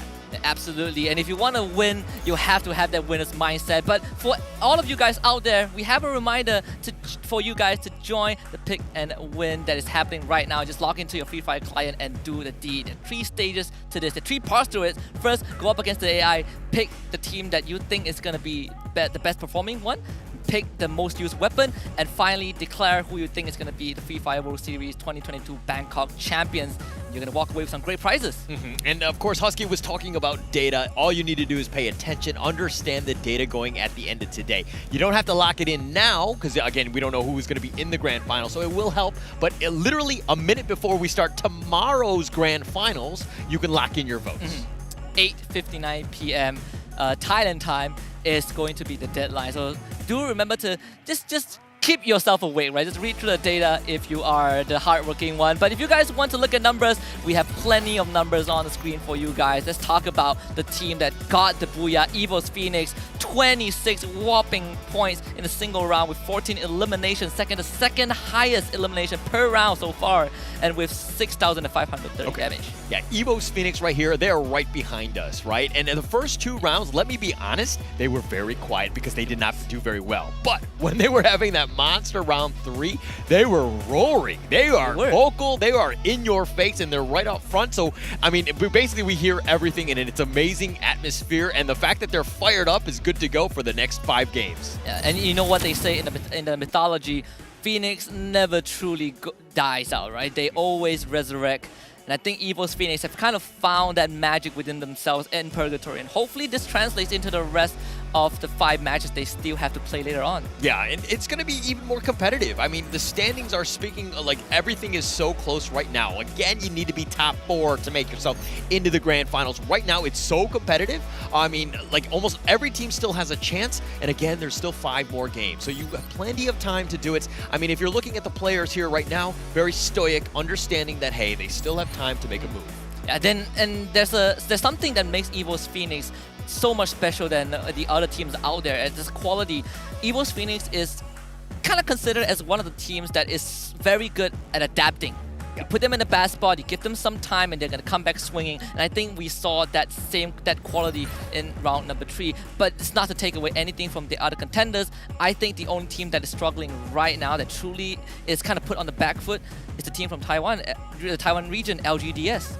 Yeah, they haven't had a good game. I mean, I feel like they've just been really unlucky the first 2. I mean, they've been kind of targeted. They haven't been able to play the game that they're used to playing, right? It's one of those things where if you hot drop in and you're just fighting the 50-50s, you don't get to really just kind of get your utility, build things up, and get a whole lot of, eliminations in that way. But it's more of the fight is being brought to them, and they've always been at a disadvantage going into the game, which is very difficult for LGDS. And out of the 9 teams in this play-in, only 2 to 3 teams prefer to play the buy the boat late game. So I think that's kind of a disadvantage for LGDS. Let's see if they translate over to our 4th round of play-ins. It's all the way to Alpine. Alpine, we're going to go into that one. This is the new map, of course. If you follow Free Fire Esports, you've seen it before. I mean, the league has been there. All the players are kind of aware with this. They understand what the game is all about. And Alpine is here. It's the new one. It's going to be changing things up. Of course, this is going to be games 4 and games 8. So we're going to see even more of this later on. I mean, we are already seeing 3 teams dropping at the same spot on that northwestern side of the map. I don't know what to think of this with Naguara, with Team Flash, with EVOS Phoenix, one of the 3 most aggressive teams in the same compound. Infinity VX is going to drop in the same spot as Expand, so EVOS Phoenix making the call to be the first team to break away from this deadlock. Yeah, but okay, one thing I did not like about it, and I just saw a glimpse of this on that drop, was that Nagura actually split up. They went in pairs, they went to the north, and then they're going to get into a fight here with Team Flash and EVOS Phoenix potentially, but they also went to the middle area as well. So they're kind of spread around. I don't like that. I usually like to drop together as a team, but I'm like a, hold my hand teammate until we find somebody. The captain sinks with the ship. Yes. But I guess since they implemented the revival system, the captain can't afford to leave. You build a new ship, get your crew back from the dead. Is that what they called it? Expand, though, against Infinity VS. This is going to be interesting because I think Expand is definitely the more aggressive team when we compare just the playstyle and, again, the numbers favor Expand. But Infinity VX have at least shown us a glimpse of what they're willing to do, how far they're willing to push these aggressive maneuvers. And they technically outnumber the guy from Expand that's supposed to play long range, and it's Axel. Oh, they're going to look to flank Axel. He's going to be by himself. It's going to be 1 versus 3, but it's providing intel. The rest of Expand are making their way across. Again, he was just up front. He had a nice flank. He got the good vision, saw the angle that was coming in, and Infinity VX now are looking to skirmish in with Expand here. This is a crucial spot for the teams to hold because there's a revival point right on top, and it's understandable why Expand and Infinity want to do so. But on the other side, Naguara did lose their member early on. I think Faku went down. They were able to bring him back. Abdul and the rest of their team ready to kind of pounce on Expand. They're taking this slow, but Expand, they're spread out. Yeah, they're spread out, but I mean, I kind of like it right now. It's one of those things where you have different angles. Like, you know, Infinity VX have not found, they know somebody's there, but if they run across and it's wide open, they're going to be shot to death, right? It's one of those things where you got to be super careful in terms of how you proceed. Intel is key, especially in the early stages of this game. Axo is basically breathing right beside some of the members of Infinity VX. And so far, we are not really seeing any rash movements, at least not from Expand. Like you said, they have kind of rendezvous with one another. They are very close by each other. And just in case if INF decides to go for the push, there will be backup right nearby. But you can see the members of INF feeling pressured to get something done. Abdul, he's out in the open, pressured by an ice grenade, now pushed back as well. Yeah, he's pushed back. He was taking a little bit of DOT damage, that is, but nice grenade in return. But Expand sticking around too fast is a little bit low. They do need to be careful. Again, they're playing it slow. They're letting Infinity VX run into them, and then maybe they go for the pounce, because right now, you know, Expand, it looked like they were just one guy by himself, but it looks like they've grouped up. They've gotten that intel, and again, nobody wants to give an inch here. Expand actually lobbed up a flashbang, so I'm not really sure if that is going to pressure INF in any way, but you can see that next task, he's waiting for his cooldowns to come back up, so INF, they're going to take a lot of time just trying to prep this potential push, and Expand, they don't feel really threatened. The Axo is going to continuously hold behind his glue wall. This is where he's comfortable with, and INF still trying to find that chink in the armor to breach through. Yeah, Infinity VX is, again, one of those teams that really nobody expected, right? They were second to last in the group stages going into this one, and then they got into the playoffs. They barely snuck in. They got the final spot. They got 6th place, and that was the final spot getting into the grand finals. And then in the grand finals, they turned it up. They got 2nd place, and that's how they got their spot into the play-ins here. So, I mean, this is a team that can turn it on when they need to, but still, it's one of those situations where, you know, you got to be on, and consistency is key. Yeah, it's going to be, it's just a very tough journey when we get here. Team Flash, on the other hand, kind of making a bit of contact and actually winning those initial fights. Now, we switch our attention back to Expand and INF. It seems like Infinity VX have finally decided to take that first step, but Expand are very ready to kind of receive this damage, just receive this hit from INF. Yeah, and they've done a good job, right? They've kind of like, you know, they retreat when they need to, they regroup, they get another piece of cover. So it's been like, you know, two teams that are very, very slow in engaging. It's like a trench warfare almost. Like nobody wants to make that first step and get, you know, if you lose somebody going into this one, it's a numbers game, right? And numbers is, you know, 4 will definitely be better than 3. It reminds me of those games we used to play as a child where you're just running in circles. Instead of around a pillar, these guys are running circles around a full compound.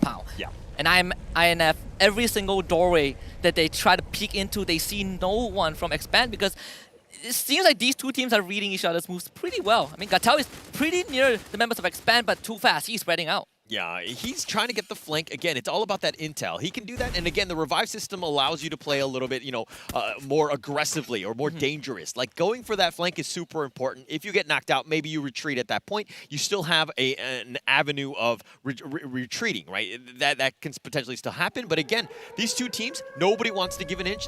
Again, they're just like almost staring at each other, making the other team make the first mistake. INF just spread out as well, so kind of a mirroring maneuver on both teams. But you kind of get the feeling that Expand just feels a bit more secure in that building now that Too Fast has received some shots from Naxtaz. It kind of gives an indicator to Expand of how they should play out the rest of the round. In fact, INF, they're spread pretty thin. Yeah, but they've done some decent damage. Too Fast actually had to stop to heal himself. I mean, yes, Naxtaz is getting some shots in, but now he's kind of isolated by himself. So, again, he's getting shot as well here, but Expand sticking together. They're back to full, and again, they're just kind of shooting each other. Abdu, nice shots there.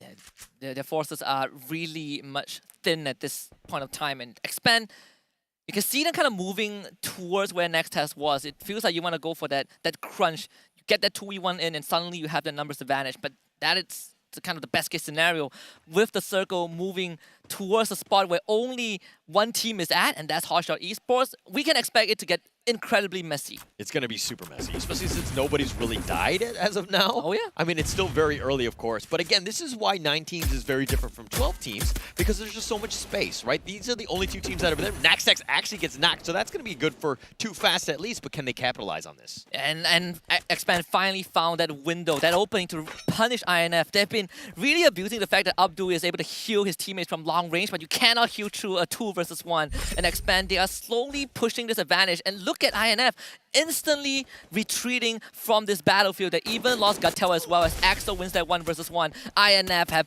kind of stirred the wrong hornet's nest and they're about to pay for it. Oh, they're doing a great job here, and that's exactly what you wanted to do. It's all about the advantage, right? They took out Naxtex, then they got Gattel as well, and so I mean, it's one of those things where now you can just try to hopefully, be aggressive. You have those numbers, you know people are down, so you look to continue on with that momentum.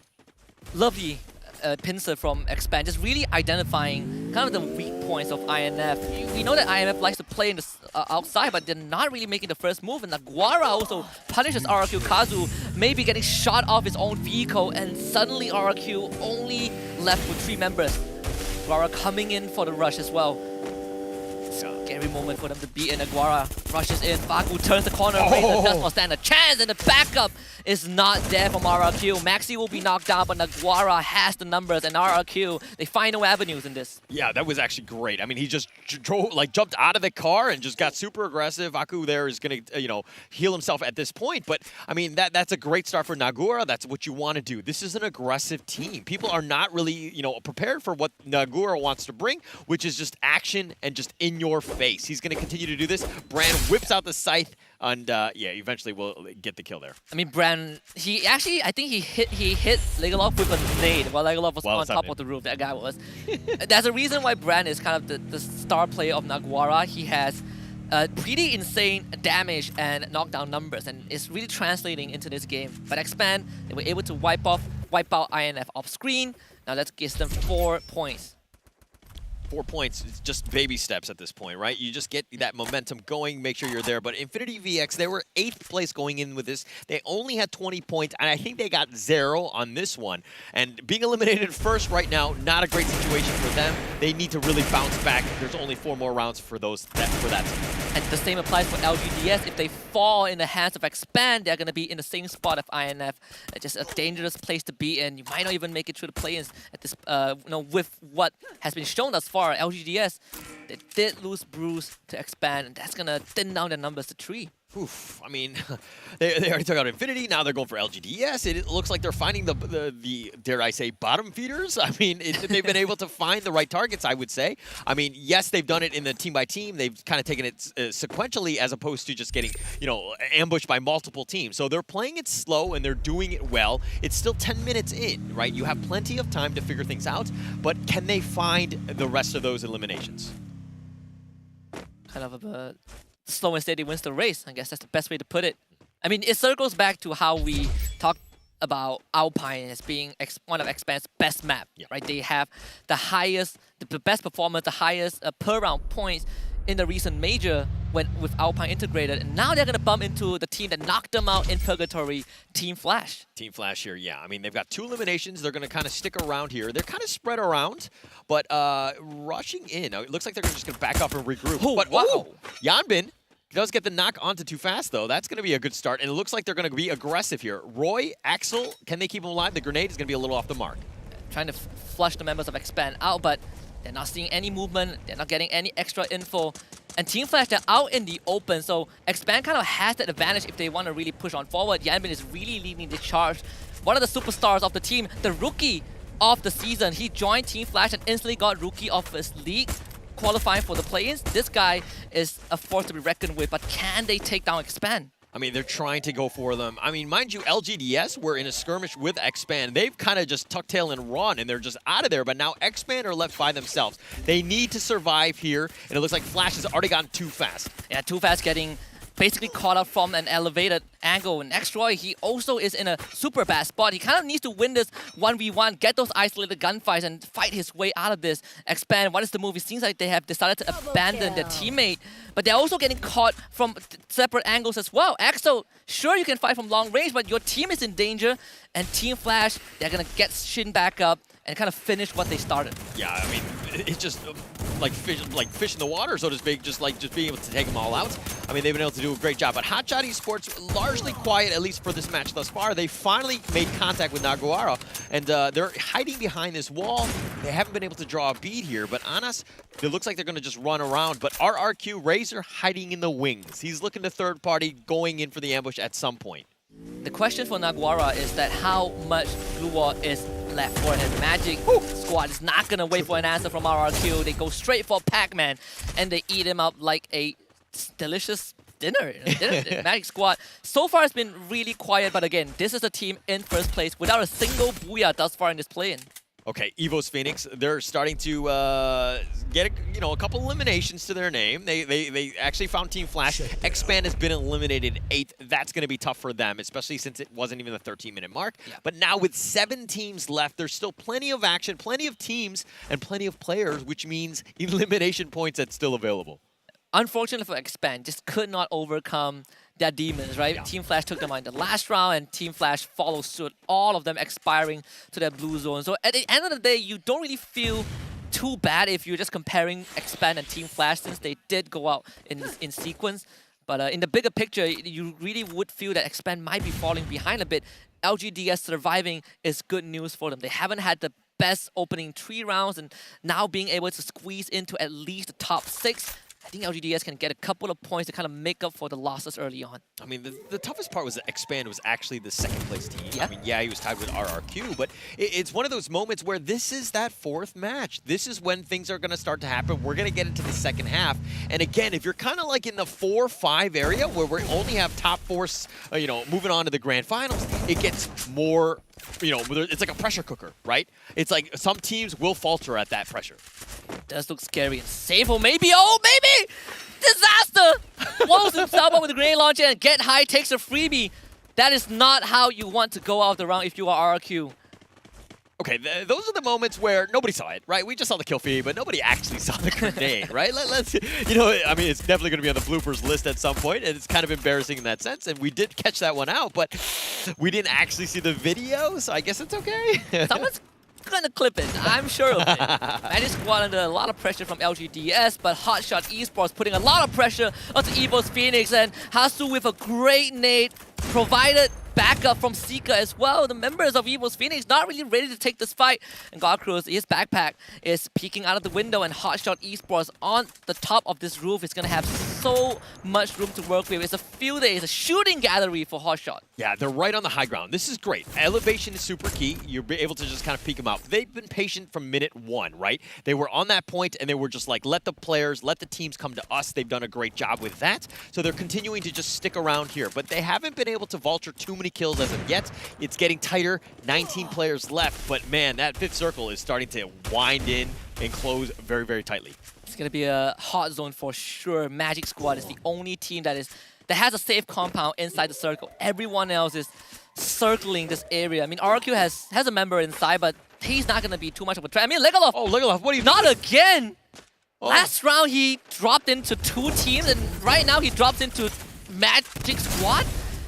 Oh, Unfortunate turn of events for this team. Evo's Phoenix, though, off screen, eliminated by Hotshot. Okay, they've been eliminated 6 there. That was like a gift wrap right there. Okay, well, they'll obviously take that one. Drax will secure that one. And Magic Squad, just another elimination. That's the top team thus far in play-ins. And feeding them eliminations at this point, not a great situation. LGDS and G, they're looking to get, they do get knocked. And LGDS out of the equation. We saw Brand having that grenade launcher in his hand, so Naguara are a big threat. Just lob over the roof. It's not going to find any avenues as of now, but it feels like Naguara are threatening Magic Squad again. The rivalry between these 2 regions, Brazil and Latam, is just heating up. Anas, another great shot onto GU. Magic Squad pressured from multiple angles, and Anas gets that kill. Yeah, it was going to secure that one. He's got a double kill. And Hotshot Esports, 5 eliminations. Oh my this God. is where you want to be. But Magic Squad is on the end of this one. Italo looking to fight Faku. and Italo will get the job done. This is kind of a fish market for Hotshot Esports. They can pick whatever they want. Welcome to the buffet of Alpine and Hotshot Esports. They're looking to finish the job. Drax force out into the open, but there's nothing that he can do. Ana straight through the glue wall finds the knock.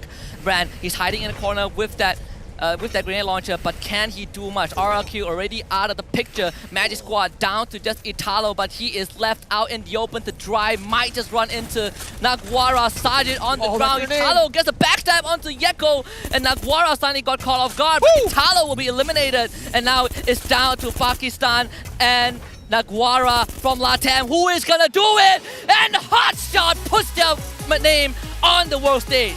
Okay, Hotshot Esports needed that one. That was a massive win for them, getting them on the points they needed as much as possible. Hotshot Esports was 7th place. Yes, there was still a chance, but they had 28 points. That will springboard them up, and of course, it's going to be even more competitive. Being able to get as many kills as they got was actually huge for them. Now they've got a great chance. They needed that much-needed win. And this is a team from a region that has no direct invites into the finals of the Free Fire World Series. They had to play their local league. They had to get first place to even be in the play-ins. And what a way to kind of cement their name. Let everyone be aware of the existence of Hotshot Esports getting that booyah on Alpine in such a magnificent fashion against the top dogs as well. Great play. Great play. And again, this is why it's so competitive. The fact that you're into that 4th match there. But, I mean, there's so much to say, so much to see. But first, let's kind of check out the highlights and see exactly how Hotshot Esports got there.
Naguara really did Hotshot Esports a favor there by eliminating Magic Squad. It ended up being to 2. Naguara was kind of wounded by that one. Very difficult situation for them, but Hotshot Esports was able to capitalize. Hotshot Esports dominated the hotspot of that round. When we kind of set this up, right? Magic Squad were the only team in that circle. Everyone was trying to vie for a safe haven, but Hotshot Esports fought their way tooth and nail from the bottom to the top, and I think this is going to put them in a more comfortable position as we proceed with the rest of the play-ins. Yeah, I can't really, I can't wait because of the fact that, the point totals are so close. I mean, it's 4 out of 9 teams. It doesn't seem like it's a whole lot, but I mean, you just got to be above the curve, and now this curve is actually pretty huge. I think there's a couple, two teams that are kind of on the bottom right now, going to have a tough time going into the second half of the games that we have, but first, let's talk a little bit about the match standings. I think that there's a lot to see here, especially since Hotshot Esports was that top dog, but kind of walk us through some of these, the eliminations here. I mean, we saw Hotshot Esports, they got 21 points off of that round, including that booyah. A lot of these kills, these eliminations came from just vulturing, right? They took down members of Magic Squad from afar. They were preying on Naguara towards the very end. Team Flash also fell prey to it. But speaking about Team Flash, we also have to look at Expand because Expand went out in 8th place. Team Flash went out in 7th, but they both have 6 eliminations to back that up. So at the end of the day, it doesn't really feel too bad if you are these two teams. Okay, if anyone pays attention to Esports, you understand that you can choose, you can control your destiny by getting those eliminations, right? Placement points are kind of like lucky, and you can get unlucky at times and just make it very difficult because the storm sometimes is just not into your favor, but getting those eliminations, huge. And there's a reason, and you talked about with Flash and Expand, and there's a reason why they're, 4 and 5 here, but let's talk a little bit about the overall standings. Yeah, and when we look at the overall standings, I think it's going to tell us a very compelling story of consistency, a tale of who has been performing at the top of their game. Magic Squad again. Who needs Booyah when you are just absolutely consistent? 24 eliminations in total, still sitting in that top spot. Okay, how close are things, right? Going into this match, Hotshots Esports with 7th place. They get the Booyah. Yeah, you got a ton of eliminations as well, but they've springboarded themselves into the 2nd slot right now. So close. Only 9 points behind Magic Squad. And again, like, what can happen? We have 4 more rounds. We have an entire, like, second half to go. It's going to be neck and neck to all the way to the end. Honestly, I think the scenario of the play-ins coming down to the wire to the very last round is very much possible at this point, right? Because all these teams are separated by 1 round, maybe barring LGDS and Infinity VX, who are kind of taking that backseat a bit, but they still have 4 more rounds to kind of make a comeback. And who's to say that's not possible? Yeah, of course. But let's look at the MVP here. Of course, it's going to be Anas, with 5 eliminations on his M8-2B. I mean, this guy was just a sniper. Whole nother level, just like literally shushing everybody as he takes them out of the game. Anas was doing a great job. He's the hot shot player on Hotshot Esports. I'm sorry for, apparently I'm being very redundant with these words, but he's just been on another level. He's been that hotshot. I mean, Anas is ranked top 3 in terms of average headshots or average kills per round, so that really says a lot, and that also puts him at the top player with the top elimination, 5 eliminations with the M8-2B in this round, followed by Maxi from Naguara with 4 using that mini Uzi, and last but not least, also from Naguara Esports' brand with that M79 grenade launcher with 3 eliminations. Okay, Naguara just been on. Basically, he's been super annoying to all of the other teams. The fact that they've been able to just get eliminations, they've done a great job. But okay, let's talk a little bit about the key players on that one, because that was a huge one, right? If we're looking at Yekel, he's Skylar Glue Walls destroyed 6, pretty huge there. Italo, Glue Wall Master on the opposite side, more of the defensive fortifications as he had. Did a great job, but kind of what about Cobra here? I mean, Cobra hit, used the Homer, the sensors, and hit their enemies 4 times, and this is kind of what enables someone that plays close quarter combat aggressively like Cobra, because you slow your enemies down, you really cripple them, you make it very debilitating for them to fight you one-on-one, and that's what allowed Cobra, or partially allowed Cobra and the rest of Expand to take out Infinity VX early on in the round. But also we have Maxi from Naguara with 4 headshot kills, so this guy is a very, very deadly predator from afar if you cannot find out where he is. Yeah, it's tough. It's one of those, you gotta find out where he is. Naguara seems to want to take the fight to you. We knew that they were an aggressive team. They were going to continue to be in everybody's faces, but they've just been a wrench in everybody's tire, so to speak. It's one of those things where nobody really wants to mess around with them, but here's the schedule thus far. We've seen 4 different teams win, right? That's how close things are. We have 4 more games to go. We're going to go back to Bermuda, bring it all back to the OG map. And we're going to take this time at least to talk about some of these teams, and I really want to circle back to Naguara a bit because we've been touching on them, every now and then. In their region, they are known, or at least they call themselves, the king of rushing. Love to play aggressive, up in your face, spit on your corpse, whatever you call it. Naguara does it best. But Naguara is also known as a team that starts really slow and finishes strong. This isn't that archetype of Naguara. They started strong and they are still going strong. Yeah. No, but we've seen that they've been very consistent today, right? And that we want to see more of that. I like teams that kind of, again, just get into other teams' faces, right? Taking advantage of things, getting themselves into that one. And I think we're going to go back to Bermuda. They should have more of a chance there. Yes, they haven't gotten a Booyah. Those are very elusive, but they've gotten the eliminations. They've given themselves a chance to win. Yeah, and this is where we kind of look at Bermuda and talk about how it is the favorite map of a lot of these teams, right? Magic Squad loves Bermuda, Naguara Esports love Bermuda as well, and I think even Hotshot Esports favor Bermuda over all the other maps, and this is why we saw how confident Naguara and Magic Squad were on that very first map. Yeah, and it's going right back to it. We're going to see how it goes. I think the first one, if we talk about the initial game 1, was that teams are kind of nervous, right? It was the first one. You kind of had that warm-up game. I'm not entirely sure if the teams are ready, but we're going to see the real teams going at it into Bermuda. Yeah, I mean, we're still at pretty much a crossroad. We don't know who the top 4 teams are.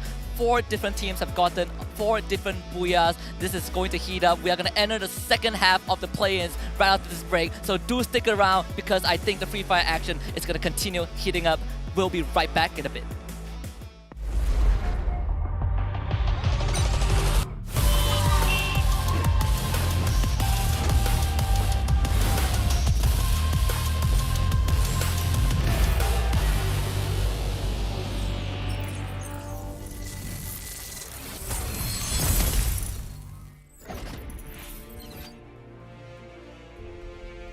We are a team. We are unique. We have different personalities.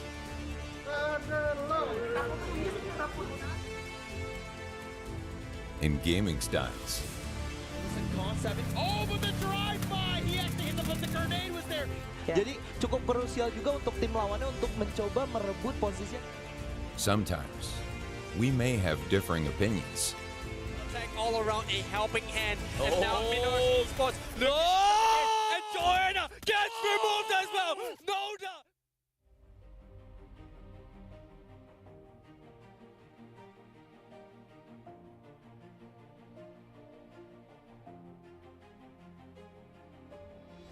But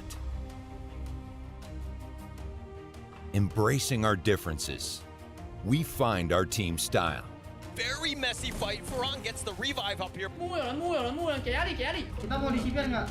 Nggak ada gue. Tunggu dulu ya. Gue paham. We have the same desire for victory.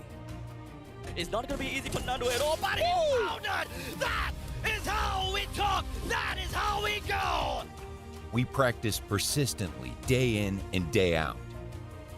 No good to go, but here comes Moji. The grenade from JLX! The rest of Agnes and All-Star Esports. The grenade! Though we experience ups and downs, Trying to be 1 versus 1, and there you go! we support each other unconditionally.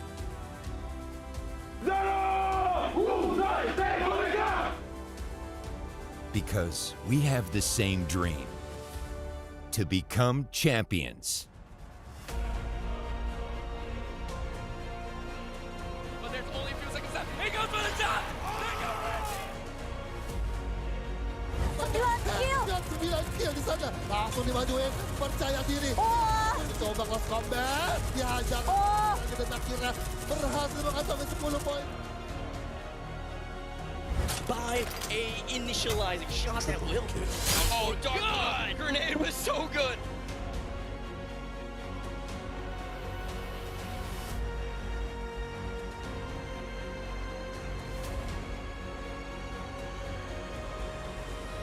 Fight as one.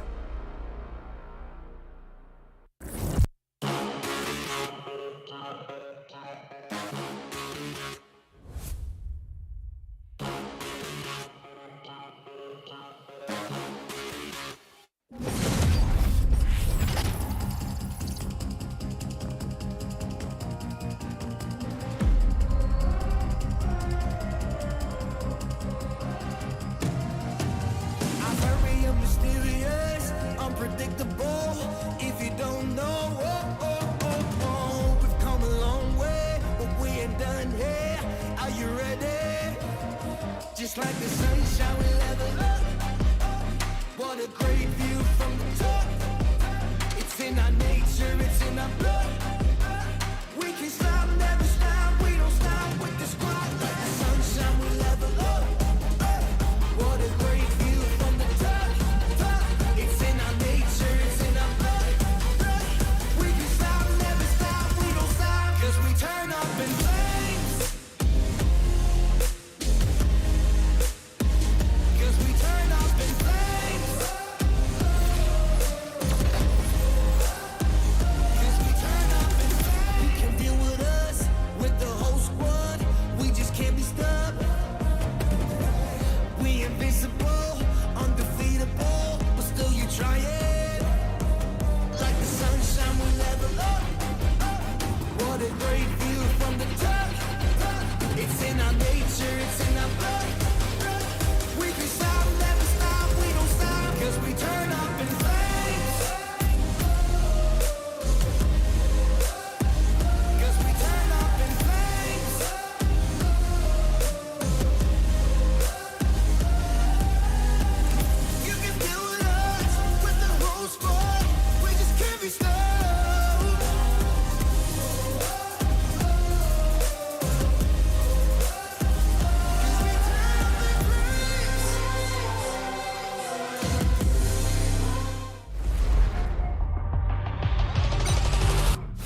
The night is still young here at Bangkok, Thailand. Welcome back to the Free Fire World Series 2022. You're with me, Husky, alongside my man here, Holler. We are going to cross over that halfway point into the last 4 rounds of the play-ins. Yeah, it's going to be all or nothing right now, right? I think that we've seen exactly where teams are, how much they really want it.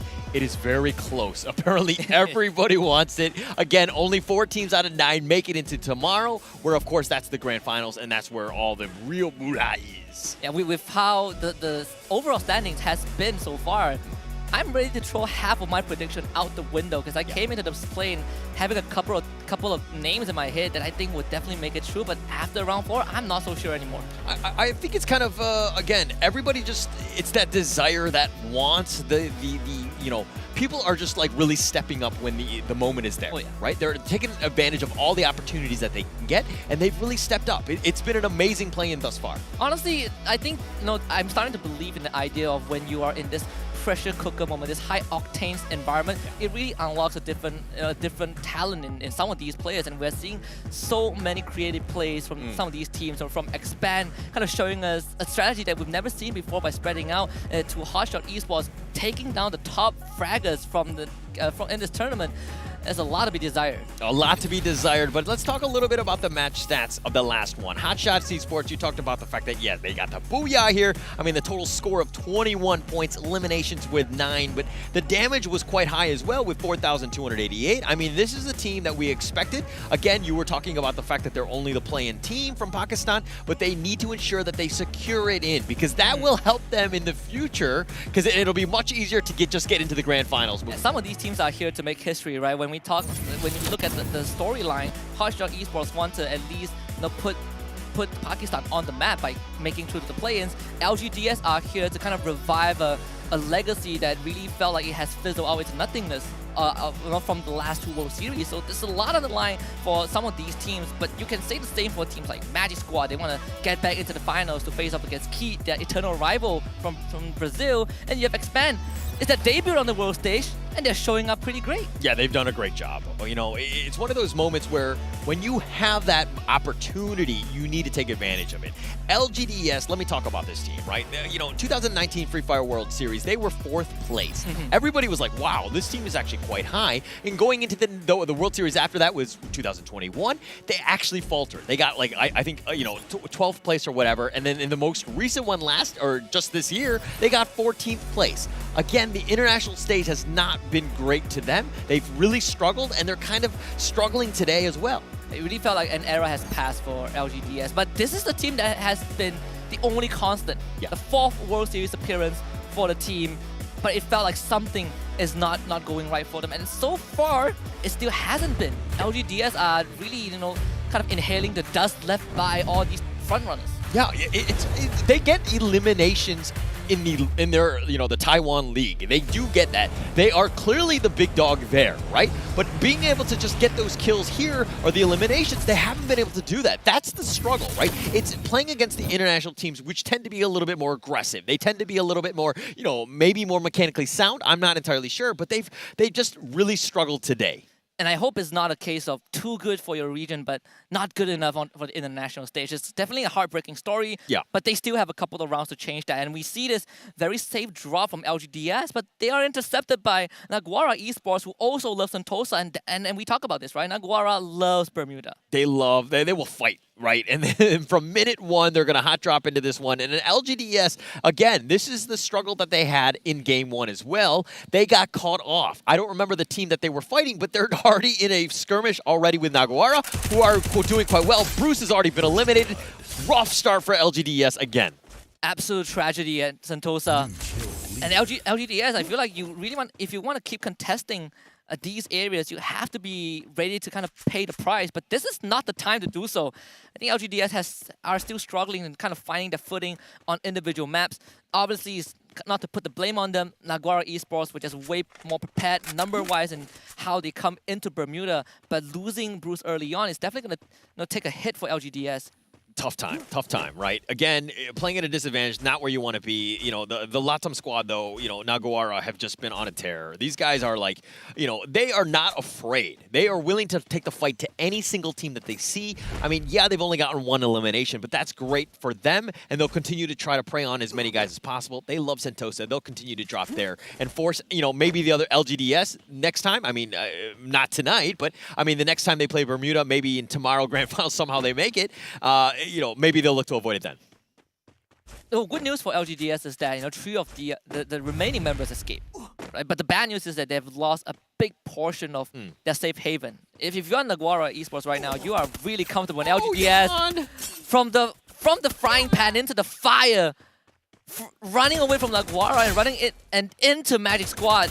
The story just keeps getting sadder for LGDS. Okay, one thing I love about this LAN is that you get the player cams. And Italo, when he got both of them knocked and he was just like, these are the easiest eliminations of my life, he had the biggest grin on his face. Like, Italo, I hope somebody screenshots that, because I've never seen him as happy as that moment. He's served from a silver platter. Yeah. And Roro is unfortunately caught in an area with high presence of Naguara Esports members. So this is going to be a very, very long and tiring game for LGDS. There's no revival points near them. Even the nearest one is probably going to be controlled by Magic Squad if you know, and in the near future. Like, I mean, the map is so open, and to just be in that situation where you're just hot dropping, like, again, I think that you need to just change up your strategy. Things have not worked. I mean, if you look at some of the other teams, like, nobody is really fighting anyone else. They're willing to take this to the long game, realizing that they have probably the greatest chances there. Nobody's being super over-aggressive. Like, they've been controlled and understanding when they need to be aggro. And when you only have 9 teams instead of 12, it's just so much more space to work with. And I agree with what you said. And this also ties into why RRQ Kazu is seemingly the favorites to make it through to the play-ins, because they, you know, you're giving them the scenario that they want to be in, right? Yeah. Lesser teams, lesser pressure. We can get into the late game easier, which is RRQ's home turf. Is kind of their forte. So far, it hasn't really felt like it. At least not after game number 1. Okay, I don't want to crown them kings yet. I don't want to get into that. I mean, the grand finals, it's so close right now. I think literally, you know, 1 through 7, it's kind of up in the air. I mean, Magic Squad definitely have an advantage. I think they had a 9-point lead in the top spot. But 9 points, that could easily be turned in a single round. You just got to be careful. But again, Magic Squad tends to be very consistent. They understand what they need to do, making sure that they're putting themselves into a prime position to make it to the grand finals. Tomorrow, we know that the Brazilians are here to stay. Yeah, they definitely are. I mean, they had the honor to host the first ever inauguration of Free Fire World Series, right? And that was a spectacle for the region. It's kind of something that they pride themselves on. And it's great to see Brazil just constantly coming back and onto the world stage and delivering a performance, even though they might not have won a trophy just yet, but they've always been here to stay. They've always been kind of the guest that shows up on that VIP list. Expand, on the other hand, it feels like they might just run into Infinity VX again, just separated by a body of water. Yeah, and the Brazilian teams, you know, they've won the Free Fire World Series in 2019 in Rio de Janeiro. They got 2nd place with Loud in Singapore. They also, you know, they did very well in the Sentosa one just this year. I mean, Brazilian teams are here to stay. They understand how to play Free Fire. They are the top dog. So anytime we're talking about regions or teams that should be into the grand finals, or they're going to see 2 teams, I would always have Thailand and, you know, Brazil in both of those. I think that they're very strong regions. They have a great meta, and it's very competitive. I think it's a very fair assessment, right? I mean, from all the statistics that we have seen or looked at across the years, this is definitely something that is going to be a constant for a while. Well, LGDS able to revive at least Bruce for now, but RRQ Kazu is in a situation where they're just so quiet, but LGDS just scraping by the members of Naguara, and I think Faku smells something. Oh, he's sticking around. He sees him around the corner. Roro, by yourself, trying to go for the glue wall. But can he do this, though? It's 1 against 2. Roro gonna force out of his compound, and Naguara, they're not gonna let this slide. They've given LGDS a chance to get away, but they stuck around. And this time the punishment is elimination. Maxi gets a kill, but Bruce is still around for LGDS. The dream is not dead just yet, but it's going to be really hard. Okay, Roro did the classic horror movie mistake, right? He's inside the house and is like, oh, an intruder's there, I'm going to run outside, right? Because it's clearly safer there, and he gets gunned down by 3 members of Naguaro. Like, just probably the worst situation you can be in. You got to stay home, just hide in a corner, whatever you need to do. Maybe you go to the bathroom and lock the door, keep yourself safe. It's what they say, hide in the closet, Yeah. Like, duh. We have a couple of couches that you can actually hide behind Bermuda, but we haven't seen that yet. Teams do not have the luxury for that. RRQ have 2 members nearby this area, and it's definitely kind of a weird approach by RRQ. I would expect them to play together. Maybe there is something that they have in mind. Pac-Man kind of poking and prodding at INF. Yeah, they know somebody's there, but Infinity VX have just, they fortified this building. They're sticking around. They're just checking out the windows, seeing if anyone's there, but they're all inside. RRQ Pac-Man realizes this, and he's like, hey, teammates, let's go. Maybe get over here. Let's figure something out. But Gattel hiding in this window here. He does have the perch. He's making sure that nobody enters, at least from this end. And we don't see the other members of RRQ on the map yet. Oh, here they come. In a vehicle, finally joining, rendezvousing with the rest of the team, and it's gonna kind of signal INF that maybe RRQ wants to go for a hit. It's gonna take a while though, because INF, like you mentioned, Horler, have fortified this entire building. It's not going to be easy for RRQ to get them out. We're talking about, you need precise usage of utilities. Let's see how RRQ does this. Yeah, and he does see. He's going to stick around. He's going to throw out a grenade, run it back to safety. But I think, Infinity VX realizing that, hey, they haven't had the greatest time. We need to just, maybe we get lucky. We catch somebody off guard, and we just continue to just, get a single kill in that way. But, Infinity VX are sticking around. They're not leaving this building here, but they are taking some damage. This is going to be crunch time for INF. Can they survive the onslaught of RRQ? Because I have different fights are going to break out across the map at this point of time, with that circle closing in. And INF, they have been kind of forced to the top floor of the building.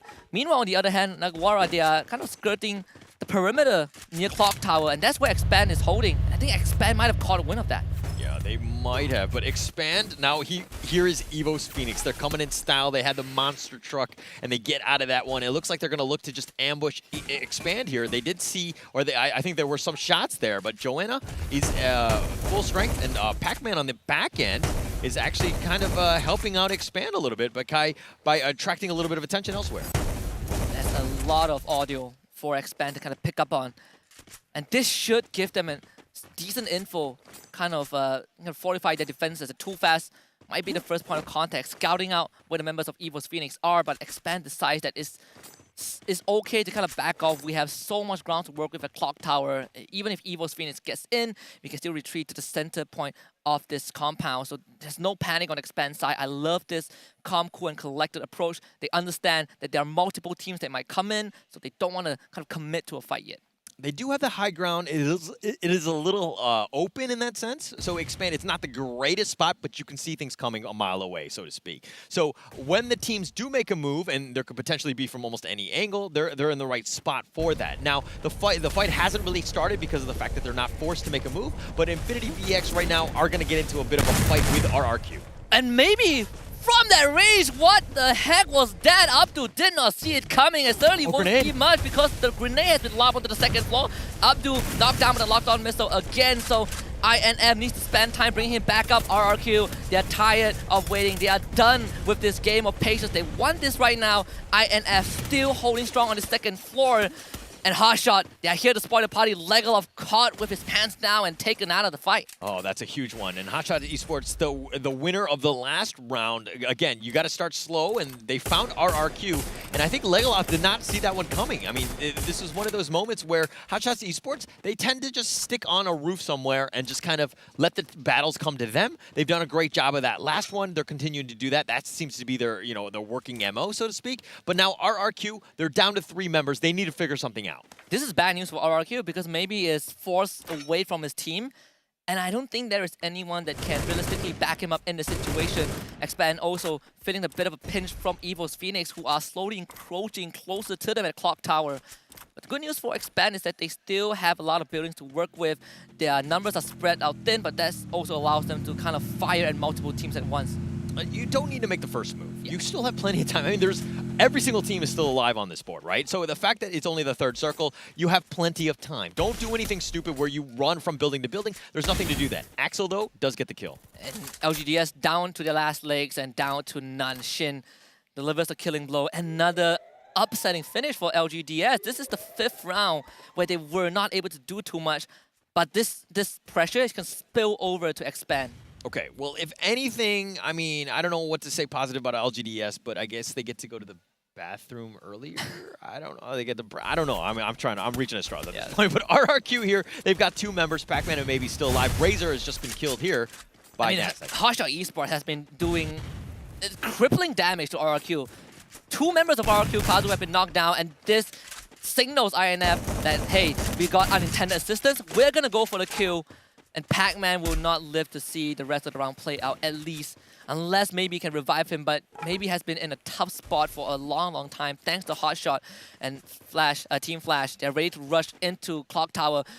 And Expand needs to make a decision right now who to take on. Oh, man. RRQ, though, has had a rough past 3 games. They haven't been able to get this going. I mean, they started strong with that Booyah, but, I mean, now we're going to have Magic Squad going up against Naguara. 2 of the most aggressive teams in Bermuda, Magic Squad and Naguara going against each other, and it's going to be Magic Squad pulling out the first elimination, taking out Brand. But you got to keep an eye on to Maxi. This guy has the most headshot kills in that previous round. Yeko is going to be the next one on the list, but no damage sustained just yet. Magic Squad very systematically gaining distance, cutting down the gap between them and Naguara. Can they get on top of their victims? Naguara, they don't have much more breathing room to work with. Only a couple of bridges spread very wide apart, and Yeko is going to be the second one to fall. Magic Squad wants to go for the juggler. Faku rotates around the corner, surviving the slither of health, but Magic Squad have gotten full control of this compound. Magic Squad, you see why they're the top team right now. I mean, the way that they went into that, they had one single glue wall, the call was made, everybody ran behind it, they just did a great job. But let's talk a little bit about Team Flash here. Team Flash, down to just Shin. Expand, here to serve out revenge. Naguara Esports out and dry, thanks to Magic Squad. Expand, they need to win this fight against Team Flash, and the only one left alive is Shin. And Expand, they are done, they are tired. 2 rounds in a row, it was Team Flash that was their undoing, but maybe this time they can deliver it on a cold platter, and it's best of cold by eliminating Team Flash. That's, you know, that's revenge. That's what you needed to do. Expand did a great job there. They made Team Flash pay. They had some great ones. Shin did a nice grenade, and it did get the knock there, but no, unfortunately, no kills for them. But it's one of those things where Expand were able to do it. That's a dangerous tunnel to be in. The line of sights is very difficult. It's very cramped. But the grenade! Oh my goodness! INF, what was that? Hotshot Esports run into the wrong hood, and it's going to be INF that punishes them. Can Sika keep Hotshot Esports in this round? It seems to be a possibility. Evil's Phoenix, on the other hand, also taking on their own fight, but Hotshot Esports fell prey and INF follow. Oh my gosh, that grenade compounded into the Hotshot Esports getting eliminated. Then they got eliminated. Evo's Phoenix seems to be the victor on that one, trying to take advantage of what they can. Now, maybe all by himself hiding behind this tree. And can he get out? No, the answer is no. God Cruise in a long range makes quick work, but too fast. Stole that one away from Evo's Phoenix. That's going to be a declaration of challenge from Expand if I ever seen one. 4 more teams left, Holler. Oh, it's going to be close. And that's what you want to do. I mean, there are no friends here, right? I will take whatever elimination I can get. Yeah. I will steal whatever I can get. But now Magic Squad, Evo's Phoenix, Expand. You know, these are 3 teams, and RRQ all the way in the top. Razor just trying to stay alive. But 4 teams here that have a serious chance at making the grand finals. Expand and Evo's Phoenix are actually very close scrim partners, right? Outside of the game, they're very good friends, but right now you can kind of feel the tension building. And, you know, I just want to quickly touch on RRQ Kazuo because this is the 3rd round where it felt like they didn't really have a solid plan, even in the late game, which was supposed to be their strong suit. We just see Razor alone trying to play the survival game, and he has been like this. He has always been the last man alive. Yeah, it's one of those things where you don't want to be in that situation. I mean, yeah, you want to stay alive, but being the last guy where you don't have a friend, it's a lonely time. You got to get yourself into it. But now, if you're looking at the other squads, you're hoping that the other teams will just eliminate one another, and maybe you get that vulture shot. But now Magic Squad are on their move. Evo's Phoenix. They wanted to avoid Magic Squad, but Magic Squad are coming straight into the shooting gallery, feed into the machine, feed into the engine of Evo's Phoenix. RRQ are already out in the hands of Expand, and Evo's Phoenix are about to put the final nail in the coffin for Magic Squad. Italo is the third one to go. Evo's Phoenix stays alive. Bobs turns around the corner, but he's up against the entirety of Evo's Phoenix. Expand! Oh, that grenade! Oh, too fast, too good! Moshi goes down. Expand has a chance right now. They've gotten the Booyah on the second round. They're here for the second one. Jonah, his back is open. The Axel almost got him, but they've done it! Expand does it again! Second Booyah in the play-in. Second Booyah. Does that guarantee them a spot into the grand finals tomorrow? But I don't know if it's going to happen. I don't know if the math checks out. I mean, we do have 3 matches left to go, but that is exactly what you want to do is Expand. Put themselves on the map. We knew that they had the skill. We saw these guys at MCBS. This is a young team, and yes, this is the first time they're on the international stage, but they're showing up. We finally see them smile. The first Booyah, it was just a very quick #1 indicator, you know, put that index finger up by too fast, but right now you see the smiles on the boys' faces. What a journey so far. It's not done and dusted. 3 more rounds left, but do remember, this is a super team put together to represent MCPS, at least to represent Malaysia. Here they are debuting on the world stage, 2 Booyahs in the play-in. That's exactly what you want to do, and they added a great match. But Expand winning that one out, they did get the Booyah, but let's check out the highlights.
You know, Holler, sometimes I do believe in the power of friendship, flowers, sunshine, rainbows, and occasional dash of unicorn. And Expand is all of that.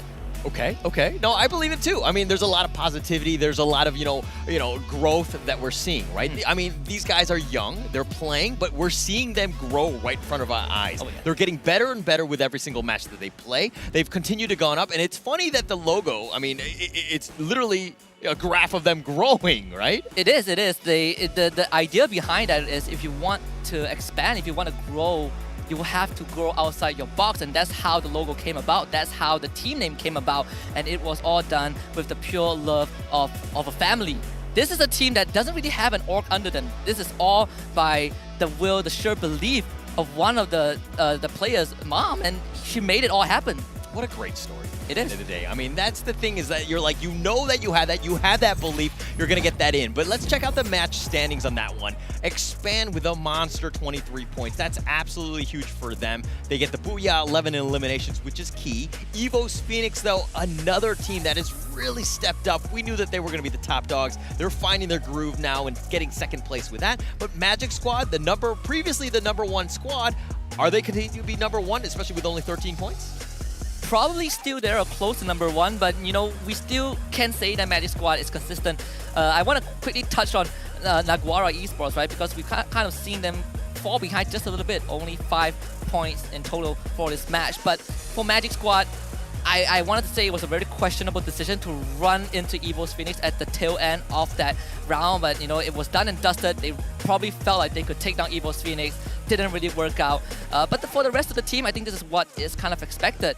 barring Team Flash bombing out in 8th place. Yeah, and it was one of those things where Team Flash, you were talking about, they were the demons of Expand, right? Expand were able to exercise those demons. They ended up killing Team Flash in the tunnel, and then they got the booyah off of that momentum. They've springboarded themselves into the 2nd position right now, only 3 points behind Magic Squad, who have continued to be consistent. They've been able to get eliminations. Magic Squad really understanding what they need to do. They're the top dogs for the reason, but Expand making it very close with their 2nd booyah. And for Evo's Phoenix, they are still in a pretty decent spot, 3rd place, followed by Hotshot Esports. And that's going to threaten Naguara a bit, right? Because that's just off of one round where Hotshot Esports had a better performance, and now they are ahead of Naguara Esports.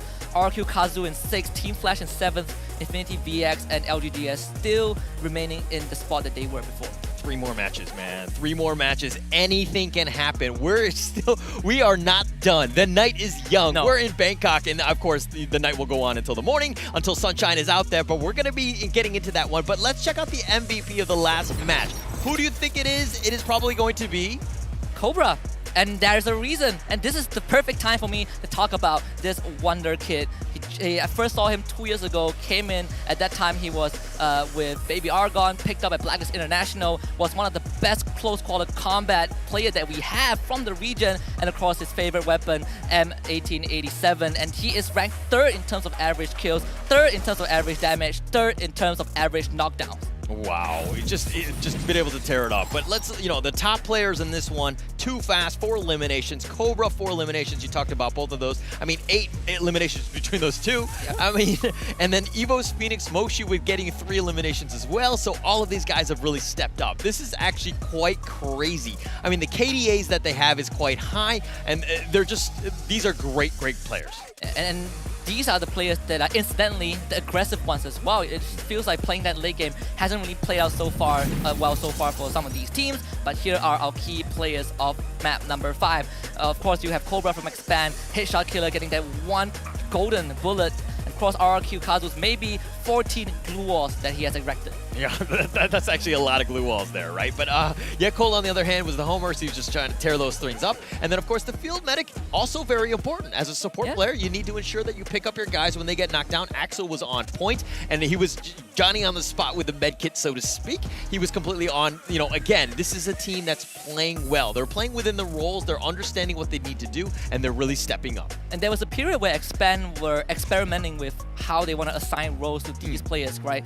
We know that Axel really loves to play long range. He's the sniper, the Malaysian sniper to a certain extent, but now you see him play that filmatic role whenever the team needs it. It's very important for this team, and it's also very crucial because the diversification is allowing Expand to discover and explore with more strats. Yeah, definitely more strats. There are plenty of that, and strats are also going to change depending on what map you're going to be playing. We're going to say good night to Bermuda. Both of those, Game 1 and Game 5, have been played there. Those have been done. Now we're going to go, the next match is going to be Kalahari, Purgatory, Alpine to close things off. 3 more matches, plenty of eliminations out there to be had, and of course those placement points, booyahs, you ensure that you do it, but Expand getting the 2nd booyah, the only team thus far in the play-ins to get a 2nd booyah. Even that doesn't secure their spot in the finals just yet, right? Teams that haven't gotten a booyah like Magic Squad still in 1st place, so we still are in pretty much a deadlock. But when we look at Kalahari, it is the stronghold, it is the fort of RRQ Kazu. They didn't really show up in that first Kalahari round. They have really been slow in game 3 to 5. Hopefully this Kalahari map is the map for them. Yeah, I'm hoping so too. I mean, but if we're gonna talk about the top 4, yes, you're guaranteed in the grand final. So even tonight, if you're 1 through 4, it doesn't really matter. You're all the same at the end of the day, right? It's just getting into tomorrow, which is the most important thing. But how comfortable are you gonna be? That's where it matters, and that's why people want to be the top dog, because they don't want to come down to the tiebreaker or what could potentially happen in rounds 7 and 8, which might happen. Yeah, you kind of want to get a head start so that you have room for error, right? We all heard about the fairy tale of the rabbit and tortoise. Doesn't really apply here. If you are the tortoise, the chances are you're not going to make it. You gotta be the rabbit like Magic Squad. Okay, all right. I'm still going to go with the tortoise. I've read that book, and he still does win in the end. I'm all about the long-term gains, right? So it's one of those things that can happen, but this is one of those things where every point matters. We've seen people lose out. I think Ignis Esports lost the opportunity to get into the finals last time by 7 points. It was very close, but we're going to find out what's coming up. It's going to be match 5. That's going to be coming up right after the break.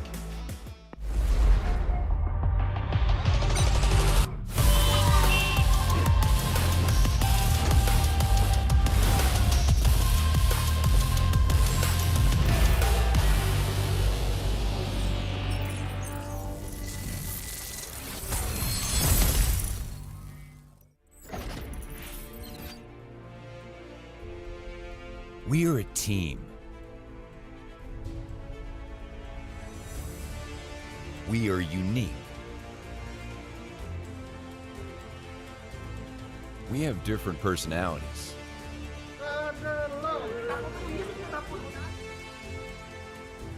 And gaming styles. Oh, but the drive-by! He actually hit them, but the grenade was there. Jadi cukup krusial juga untuk tim lawannya untuk mencoba merebut posisi. Sometimes, we may have differing opinions. Attack all around a helping hand. And now Minoru spots. No! And Garena gets removed as well. No doubt.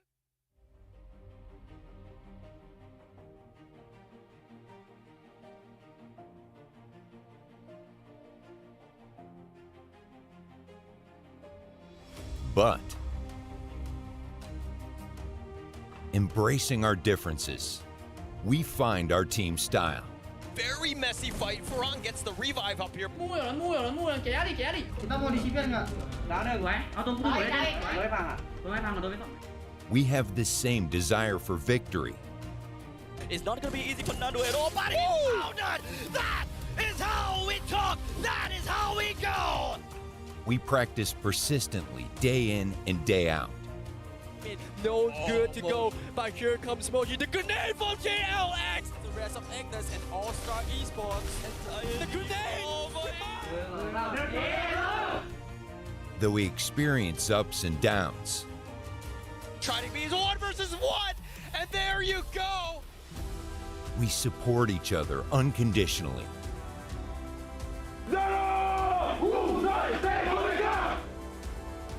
Because we have the same dream, to become champions. But there's only a few seconds left. He goes for the shot!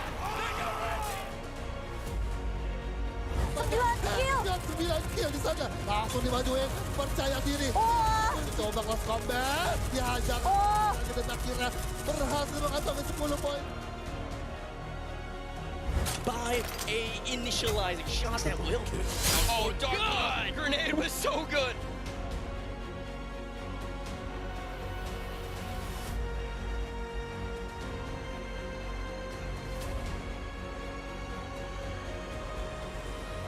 Fight as one.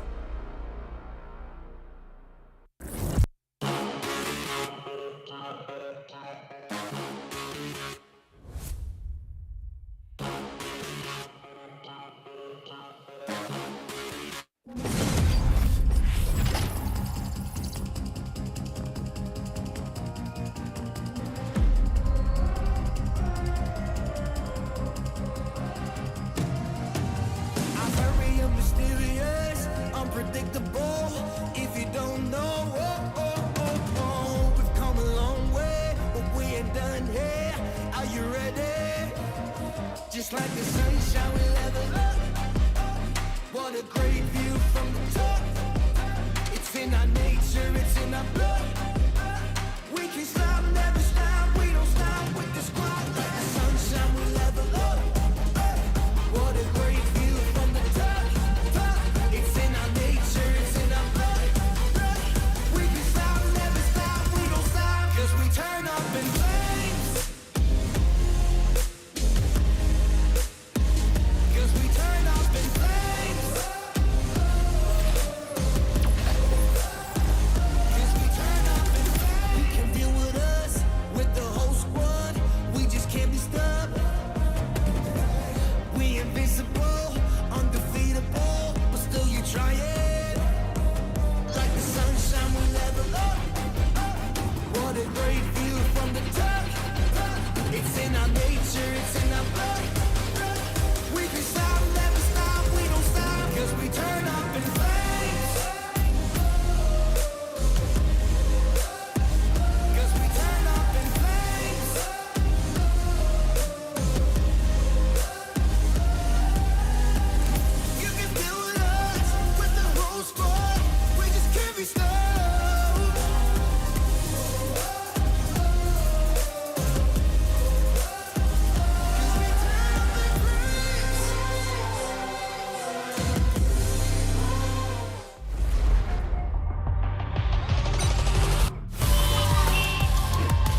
Expand get their second booyah of the day. They do it in style. They make sure that they get the points. They springboarded themselves into the second place, only 3 points behind Magic Squad at this point, who are the top dogs at 71. But now we're going to go into the final 3 matches. What are your thoughts with this, AJ? I'm thinking, you've got the team that has got the only double booyah of the day, Expand, but Magic Squad still proving that you don't need no booyahs to dominate the play-ins. Consistency is key, and the Brazilians know how to play down to the T. But now, we've already crowned the players of Expand with the title of the crazy assassins of the competition. And they are doing exactly that. The most number of eliminations now belongs to Team Expand with 35 on the count. And we've got 3 more matches to go. They've got a lot of time to pick up more. A lot of time to be picking up more, but at the same time, it's a lot of time for the other teams to kind of get into this one. It's still very competitive. You think, oh, 2 booyahs, I'm good to go, I'm going to be guaranteed. You're not, sir. Pretending like you got to make sure that you have the foot on the gas. You continue to drive on. And, surprising to not just us, but a lot of people out there, a lot were assuming that the Pakistanis will not be able to push it all the way through. But look at where Hotshot sits down at the moment. In quite the pickle, because they do hold on to the 4th spot. But that's a great position to be in when you have been counted out of so many competitions by so many people around the world. I'd love to see exactly what more the Hotshot squad can pull out for the following matches. But here are the stats for Game 5 for a total of 23 scores, 11 eliminations in total, 12 obviously coming from the booyah. The only team to hit a double booyah in the plains today. But of course, there's still time for the other teams to not just match up to their record, but break it as well. Okay, so Expand have gotten to the point where they've winning nothing but booyahs, or they've kind of gotten like 5 or 6 points. Yeah. They've kind of had like suffered with that. And you know, we talk about consistency being very important. Yep. Expand needs to, I mean, if they want to get to the next level, they need to work on that, right? I mean, of course, this team is growing. We've seen it from MCPS. They're getting better and better, and they're continuing to do that. But another team that's really stepping up is, again, you talked about it already with Hotshot Esports. Oh, yeah. Very proud team in the sense that they're really representing their country. They most definitely are representing Pakistan with a lot of fire out there on the battlefield. Once again, you could name them as the underdogs just beside Infinity VX, but these underdogs are getting the job done. They are going out there and biting every single intruder that steps on into their compound. But how much longer can they keep up this fantastic play? They just need 3 points to catch up with EWOS Phoenix. And let's talk a little bit about EWOS Phoenix, those that are from the home ground of Thailand. They absolutely zonked out in the first 2 rounds just to bounce back solid.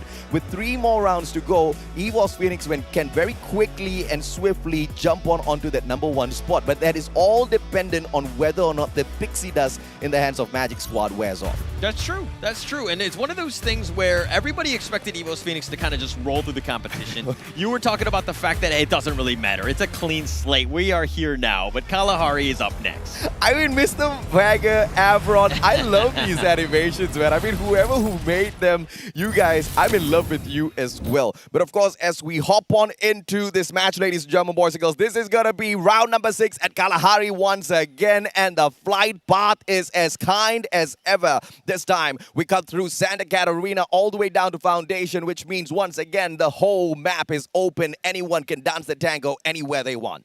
Teams need to step up, right? You don't want to go into the last 2 matches on the downside looking up where you have to get that miracle booyah and the 10 or so eliminations. You want to make sure that you're on top doing what you can do to put yourself in a prime position to be in a great position moving in. I mean, Expand once again breaking apart all 4 players in all 4 directions. The one that is in the biggest pickle, I would have to say, is X-Roy as he drops onto Refinery. But we all know that is the home base of the RRQ Kazu squad. So let's see if or not the Indonesians will be able to bag Roy out. Yes, with the split push that Expand is playing, they can very quickly revive their play and jump right back into the competition. But Magic Squad, on the other hand, can INF put them out of the equation instantaneously now? Drax has got the UMP here to work around with, and he does have the grappling hook as well to reposition instantaneously. But we see Gartel. He has got his eyes on him, but no access in whatsoever, and he doesn't get very aggressive. I like that about him. Yeah, he's going to play it safe, but they do end up getting Gatel. GU on the other side, it was a nice little flank. I mean, there was attracting a lot of attention, but look at RRQ, 2 down. 2 down. LGDS now from the backstab, and LGDS finally waking up. They've been sitting down at the final spot for long enough. They're quite the distance away from Infinity VX in the 8th spot, but this is a great start for LGDS. Putting on the hurt. Magic Squad, on the other hand, they back away, taking a couple of pot shots from afar. They know they've got the advantage inside of the blue circle. This is that high-tier loot zone that is going to make the Magic Squad super powerful. If these Wizards weren't already OP, I don't know what they can do now with this blue circle in the next circle. Yeah, LGDS getting 2 eliminations. That's huge. Bruce has already been eliminated here. NG is now on the run. His motorcycle is on fire. Brian is trying to draw a beat on that. NG is stuck wide out in the open. This might be an easy picking for Brian. NG, any backup at all? No. Ice Grenade will force NG away. Roro brings Bruce back into the equation, but Shin finds the God Nade onto NG as he travels around. But no one's picked that elimination point off just yet. Flash flanking around. Shin should be able to claim that for himself with a couple of extra shots. Team Flash now, they back away. The drone's already pushing in deep into their compound.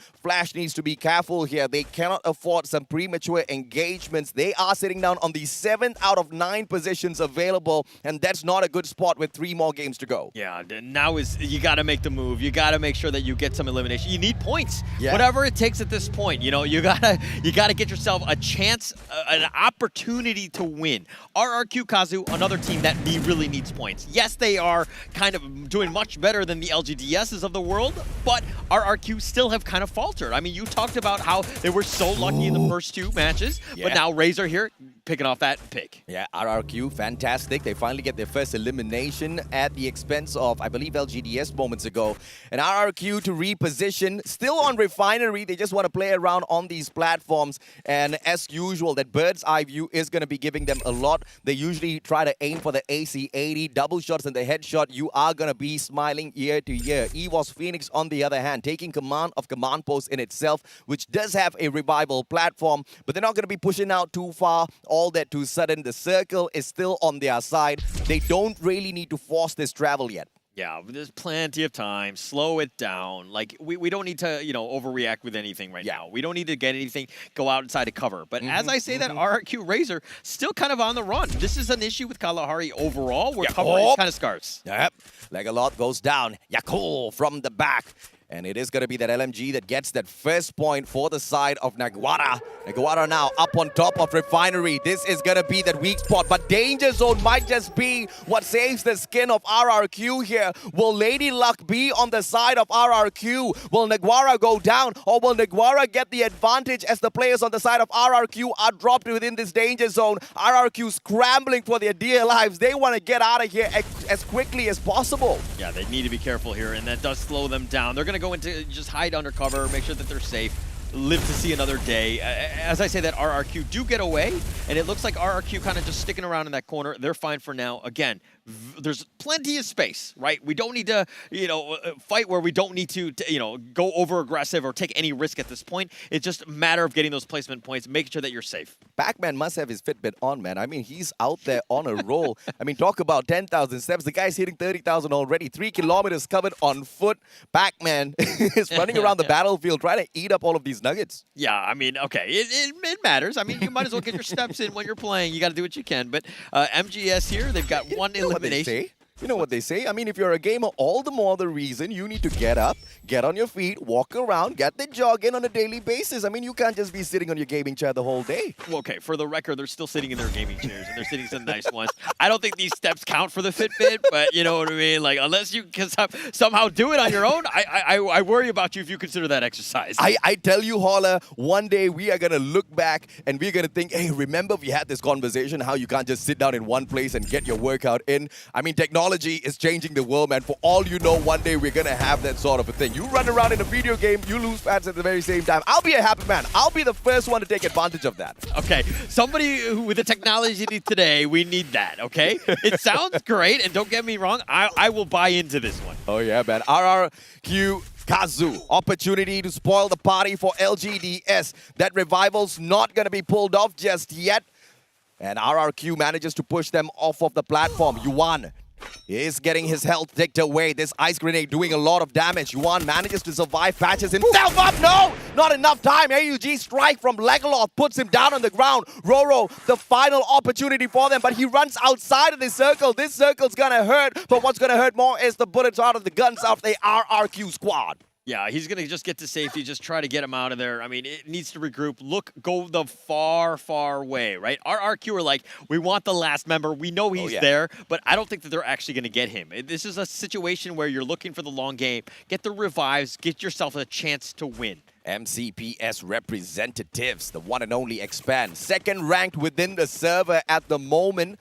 Only having AB Radicals in front of them, and they are desperate to catch up with AB Radicals, but can they get that #1 spot away from Magic Squad? All they need to do is just get a few points more than Magic Squad, and we are talking about a lucky #3 for Expand. They need to get 4 points to climb above Magic Squad. Let's see if not this is that match that will get the deed done for them. Naguara moving in towards the danger zone. EVOS, Phoenix, they've got a compound of their own held on to really great here at command post, and no one stepped by to tickle them just yet. Yeah, they're by themselves. They'll take that one. I mean, it's a nice spot into the circle. The late game is kind of covered for them. Infinity VX, this is a team on the bottom looking up right now. They need to figure something out. They need to get some sort of eliminations. I think they need to be a little bit more aggressive. They need to get those points. Infinity needs 3 massive rounds to jump right back into the mix. And I say massive because you have to aim for the stars.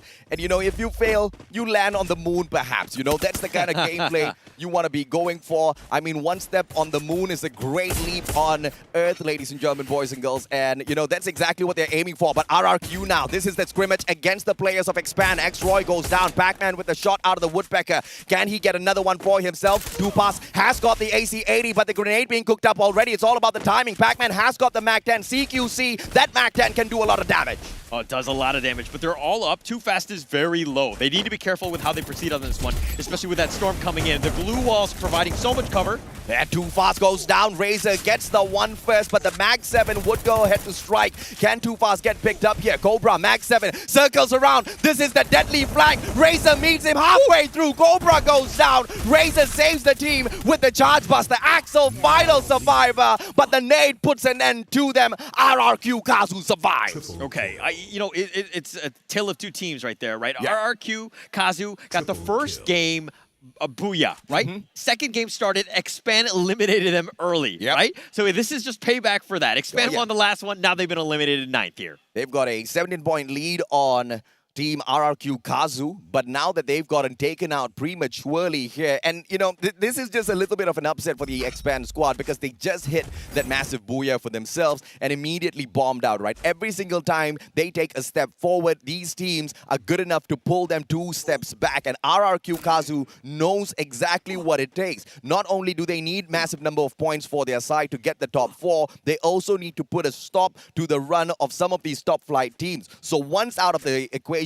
already, Magic Squad might just be next. Yeah, that's exactly what you want to do is RRQ. I mean, of course, they don't know who they're going up against, so it's a little bit of a lady luck in that sense, but it's perfect when it happens, right? It's kind of magical in that sense. They were able to do it. They got the points, and they eliminated that team early. Huge for them. Now, Magic Squad, again, they need to figure out where these guys are. They got to eliminate them. Magic Squad, somebody needs to slow these guys down even more. Yeah, Naguara's looking to be that exact person that slows down the Magic Squad. Yakul with the first knock already, but no elimination just yet. RRQ turns the tables on LGDS. Bruce and Eng taken out of the equation. Eng's bleeding out, but it does. NG's bleeding out, but it doesn't seem like RRQ is going to be waiting a long time before they take him out as well. Fantastic approach by Pac-Man. AC-80 knock finished off by Razor. And RRQ, no matter where they go, they just keep picking up elimination after elimination. This is a massive round for them, and I say massive because so far in all of the rounds, they've only picked up a total of 14 eliminations. In this match alone, they've got 8.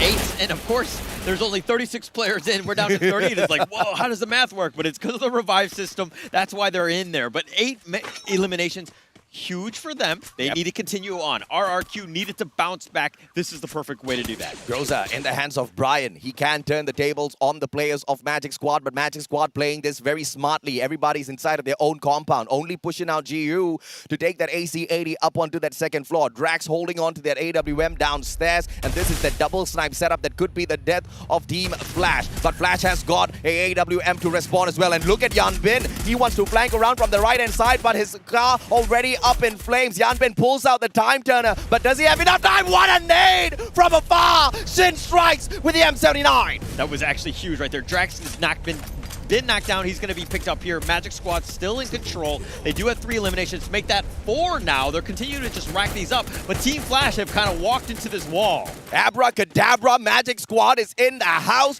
to put a couple of spells out there on all of these squads. The initial pixie dust that was sprinkled around has managed to sustain them at the top of the leaderboard, and no way in hell they are going down just yet at Santa Catarina at the very edge of it. They just need to stay a little bit more patient. The circle is on their side, hot shot towards the left, and if they step out, the Pakistani players will be looking to take advantage. And of course, Naguara has got a good eye on them as well. Infinity from across. This is just a very tight spot for Magic Squad, so they need to approach with caution, and the best way to play this is to allow the rest of the teams to move on forth. You have to tank the blue zone damage, but there's no other way unless you want to run out in the open. Yeah, not a good time to do that right now. I mean, there's still so much time, there's so much space, but you're being surrounded, so to speak. But Infinity VX right now are in a bit of a skirmish here with RRQ. Maybe coming out of the skies. Is he going to get picked off? No, he misses. He does take some damage, though.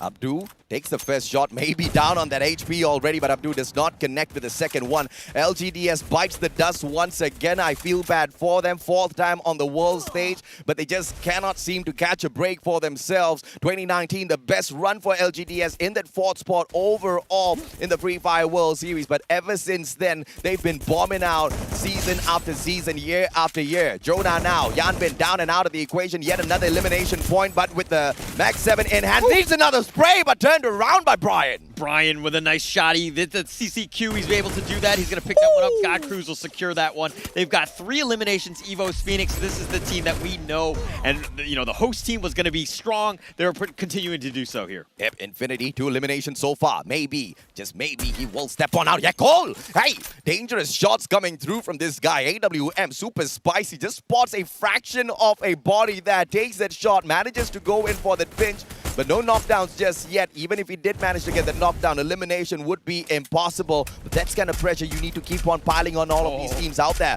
Bobs has got the grenade launcher. Zika down on the ground, needs another pop, and Drax knocks down Hasu as well. MGS inside of their compound. They're eating everybody up. Yeah, they're cleaning house right now. I mean, MGS are starting to make their move. They know Hotshots Esports are wounded. They are damaged. They're looking to go. But now, Naguara are on the wings. They do see Magic Squad. They're looking at third party. Yeah, goal can punish. And MGS, on the other hand, they're just backing away, but they're running out of time. Circle's going to force them inside. No more defensive compound to play around with for Magic Squad. And after this, it's the open grounds run for the Brazilian squad. How are they going to fare out there in the open? We'll still need to wait and see. And RRQ Kazu is just placing themselves inside of that next circle. One guy just got brought right back in, but they need to get through the players of EVOS Phoenix first.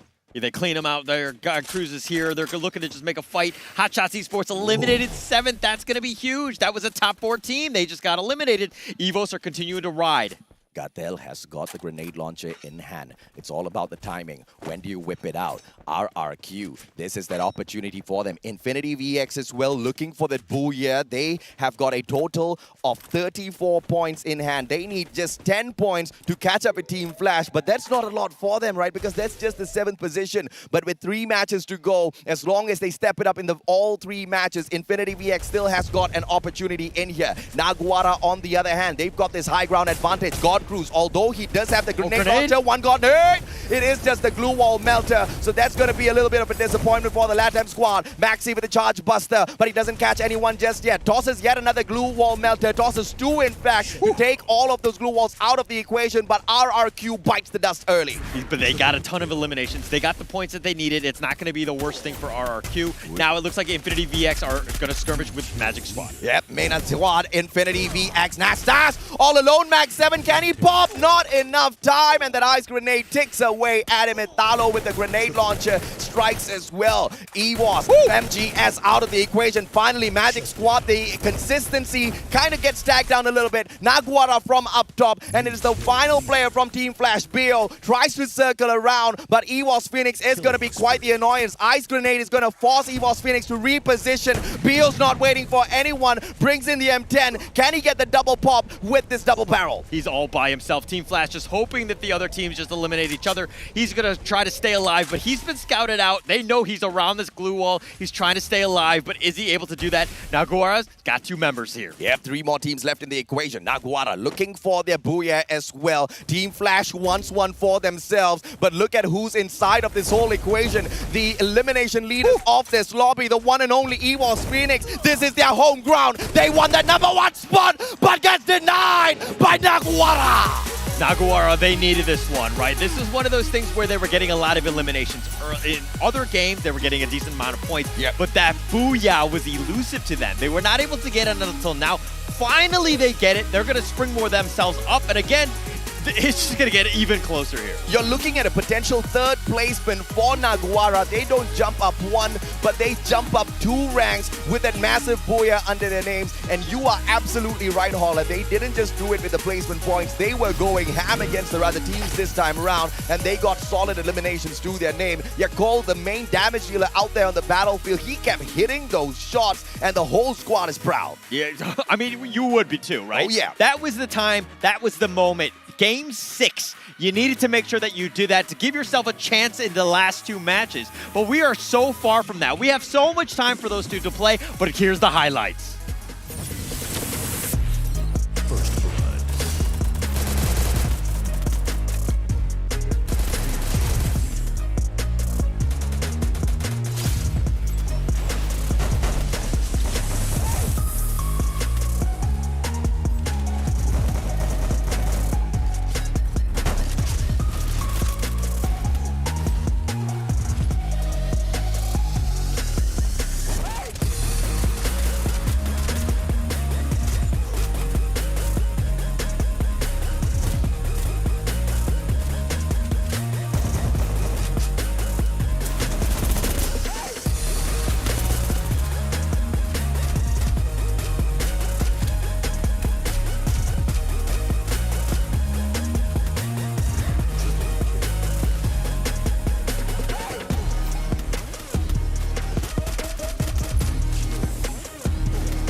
Naguara with that booyah. I mean, it was all about aggression going into this one. They finally get it. Happy for them. But again, I want to see the points. I think that where there's going to be a bit of a shakeup. Some of the teams have kind of faltered at the top. We're going to have to see how that one goes. I mean, they wound up a little bit slowly in here, but they were doing quite well. Totally in the middle of the pack, match after match. We saw that the first 3 games for them were quite decent in terms of they weren't doing extremely bad, but at the same time, they weren't hitting those big shots for themselves, which is absolutely fine. As long as, I mean, they were like the softer version of Magic Squad throughout the whole competition so far. But with one massive booyah, it launches them into the top 4. I believe it should be the 3rd spot. If they're lucky, the 2nd place, but I don't think they're going to get that lucky just yet, because EWOS Phoenix, they lasted quite long out there on the battlefield, and the probability of them slipping right behind Magic Squad is there. Yeah, and it's one of those things where it's setting us up for that fairy tale ending, right? There's going to be a happy story for some people. There's going to be a sad story and disappointment for others, because again, we can only get to 4, but let's look at the match standings right here.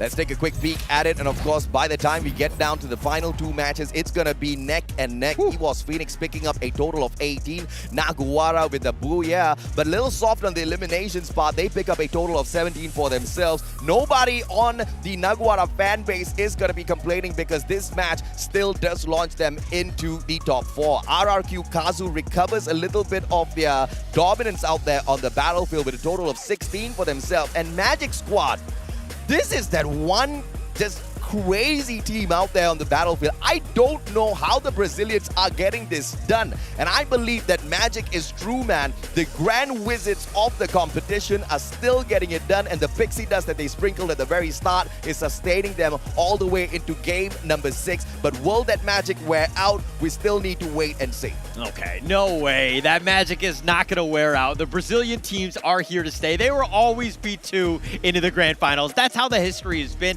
Yep. I always talk about stats and data, and I know it's a clean standing, but they're going to continue to move on. But let's look a little bit about the overall standings. Magic squad still on top with 87 points. Yeah, Naguara hops onto the 4th spot. Lucky that Expand picked up those 2 points earlier, or else it would be Naguara in 3rd place and Expand back down in that 4th spot. They need to figure out exactly how they can fix this for themselves, but I mean, props to EWOS Phoenix.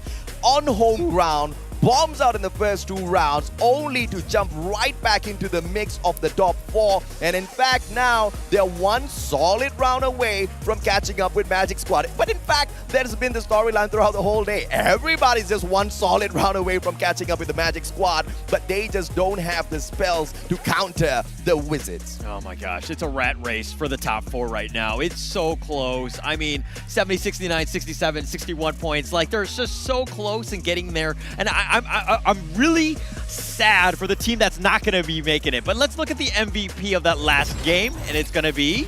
Yeah, one and only Yakul. And we knew this guy was, of course, most deserving of that MVP title. Hitting those shots back-to-back. Overall 2 eliminations. Nobody's complaining. Naguara's not complaining. Their own fan base is not complaining. That MAC-10 was very dangerous up close and personal. Yeah, but okay, let's talk a little bit about the match kill leaders. There was just more than that had much more than Yakul in that one, I would think. I mean, but we're going to see what's going on, and it's going to be... Yes, EVOS Phoenix Moshi with 5 elims, you know, MGSU with 4 elims, and then Legolas, the king of his team, so to speak, really picking up his team on his back with 4 elims as well. I mean, he's potentially the grenadier of the whole play-ins, right? I mean, back and forth we go, but his grenade launcher, his melee kills, absolutely lethal. Every single time he tosses out the grenade, it always finds it marked. But let's take a quick look as well at the key players of this matchup. We've got the headshot god, the one and only GU87 on the side of the Magic Squad. That pixie dust working for him as well. And Moshi, the glue wall master, this guy, nothing can stop him. Okay, well, somebody can kind of stop him, or he's trying to slow him down. With Yeko with his homer 8 times, of course, and of Abdu, Skylar glue walls destroyed with actually 5. So they've done a good job of trying to clear the angles, make sure that they're, you know, straightaway shots to it. They're trying to get to that next level, but again, this is game 6. 2 more matches coming up. 2 more matches to go, and the competition is wide open for anyone to take the throne. We are looking at the top 4 teams, and even if, okay, LGDS may be the run for them, might be over. 2 rounds, asking for a top 4 might not be very possible. Infinity VX, on the other hand, they are quite a number away behind Naguara. We are talking about 29 points in total. And unless they hit 2 back-to-back booyahs, it's not going to be possible for them. But saying that, if they do hit 2 back-to-back booyahs, even Infinity VX can be in the top 4. Yeah, I mean, never say never, right? It's they still have an opportunity. Of course, we're going to go into Purgatory next. That one's going to be up. And of course, the final game into Alpine. We have 2 more, what I think is going to be very explosive games. Everybody's going to want it.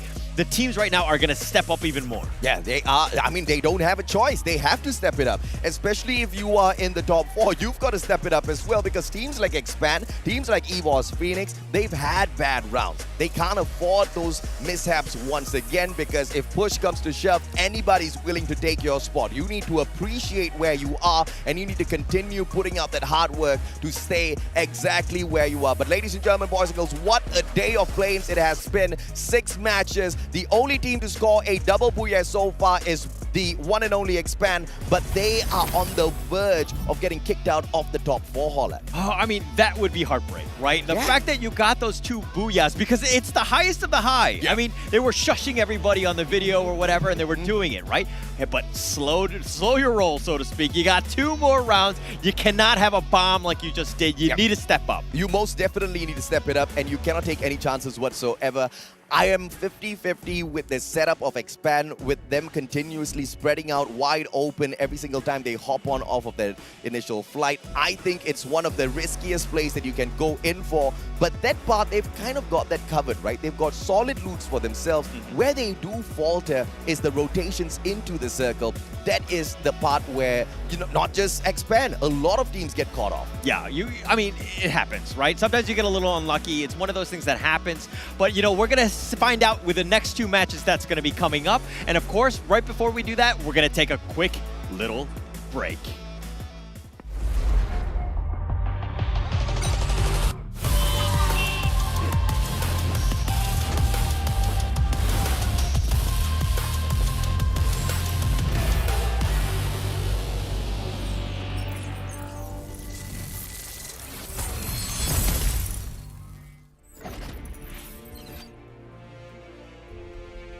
We are a team. We are unique. We have different personalities.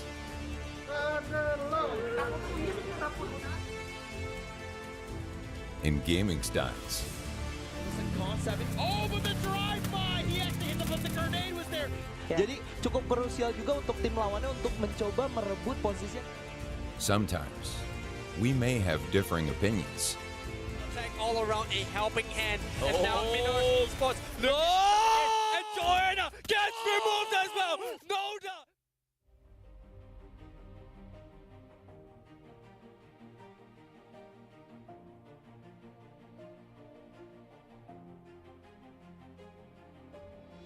But embracing our differences, we find our team style. Very messy fight. Ferran gets the revive up here. Mua rồi, kéo đi. Chúng ta vô đi shipper nggak? Nggak ada gue. Tunggu gue pang. We have the same desire for victory. It's not going to be easy for Nando at all, but he found it! That is how we talk! That is how we go! We practice persistently, day in and day out. No good to go, but here comes Moji. The grenade from JLX! The rest of Agnes and All-Star Esports. The grenade! Though we experience ups and downs, Trying to be 1 versus 1, and there you go! we support each other unconditionally.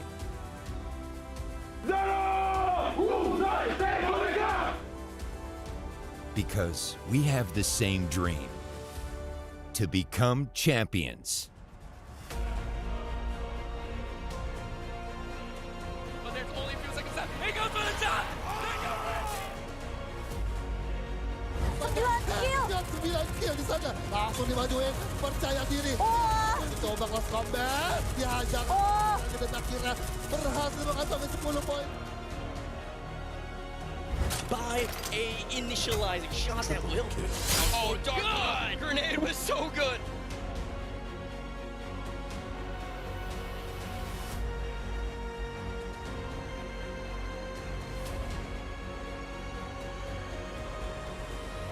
Fight as one.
was a super dangerous one for both teams. High risk. There was so much at stake right now. Directly below him. It's not going to be Fernando at all. But initializing shot that sekarang ini. Shot telah dijumpai tapi But here comes Moji, the grenade from JLX!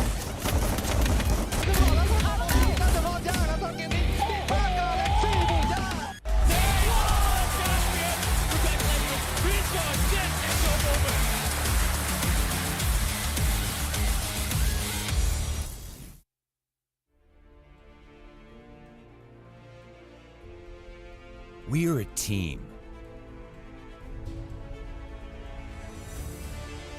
We are unique.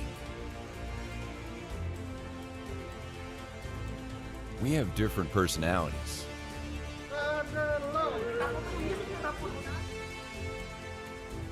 And gaming styles. Concept. Oh, but the drive-by! He actually hit them, but the grenade was there. Jadi cukup krusial juga untuk tim lawannya untuk mencoba merebut posisi. Sometimes, we may have differing opinions. Attack all around a helping hand. And now Minoru spots. No! And Joanna gets removed as well. No doubt.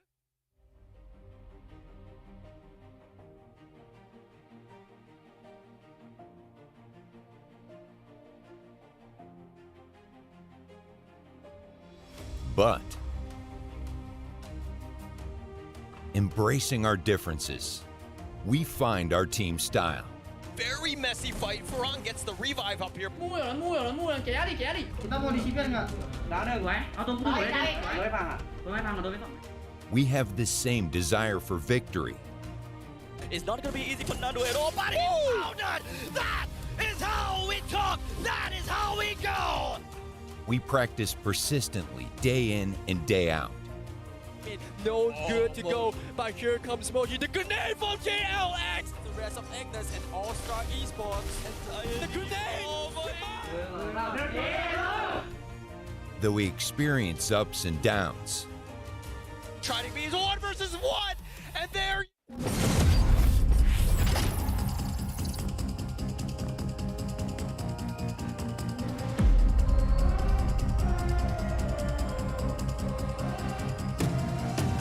I'm very mysterious, unpredictable. If you don't know, we've come a long way, but we ain't done here. Are you ready? Just like the sunshine, we level up. What a great view from the top. It's in our nature, it's in our blood. We can stop, never stop. We don't stop with the squad. Like the sunshine, we level up. What a great view from the top. It's in our nature, it's in our blood. We can stop, never stop. We don't stop. 'Cause we turn up in flames. 'Cause we turn up in flames. 'Cause we turn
and pay attention. Only the best can win, and I got a vision. I'm gonna be everything you said I couldn't be. I'm gonna leave my footprint, P.S. I know you see. I do believe that some things might be destiny. I do believe that I'm gonna give the best of me. I know you can't see.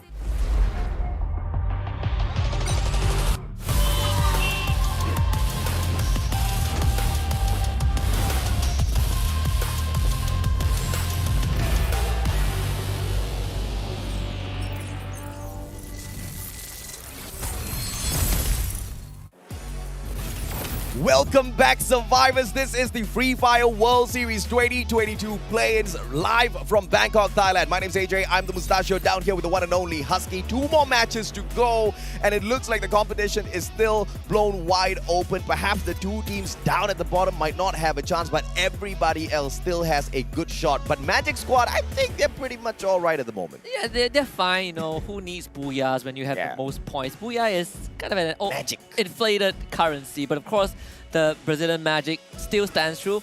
Honestly, after match number 5, a lot of MCPS hopeful might have hoped that X-Men have locked in the slot, but evidently that is not the case. We are still in a pretty tight race. I mean, people talk about Free Fire, people talk about booyahs. You need to get that booyah. Of course. Magic Squad proves that you don't really need it, and Expand proves that even if you have it, it's not all that. You still need to maintain that consistency. Talking about consistency, RRQ Kazu, they kind of fell in and out of the running quite a little bit, but they are still in a really good spot to jump right back in. But unfortunate for LGDS though, every single round, they show signs of life, only to bomb out again. Yeah, it's definitely a sad tale for LGDS, right? Because there's only 2 more rounds, and unless they get 2 magical rounds, it really doesn't feel like it's going to happen. But for you guys, do remember there is the pick and win, which ends actually today at 8:59 p.m. There are 3 parts to it. Just make sure that you participate in all of them. We have all the datas out there. If you want to rewind the stream, do so.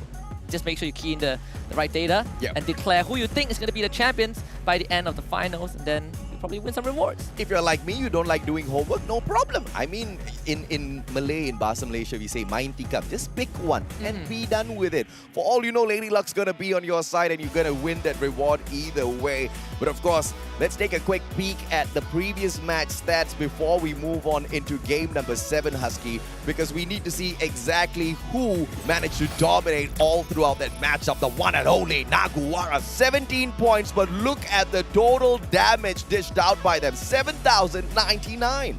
And this is an indicator of 2 things. First of all, Naguara deals a lot of damage, which is the obvious part. Second of all, inefficient damage, because a lot of these damage are not converted into eliminations, which I think is fine for Naguara, because again, they are known as a team that sometimes starts really slow, but they finish strong. And in game number 6, it was a situation where Naguara weren't really actively taking fights.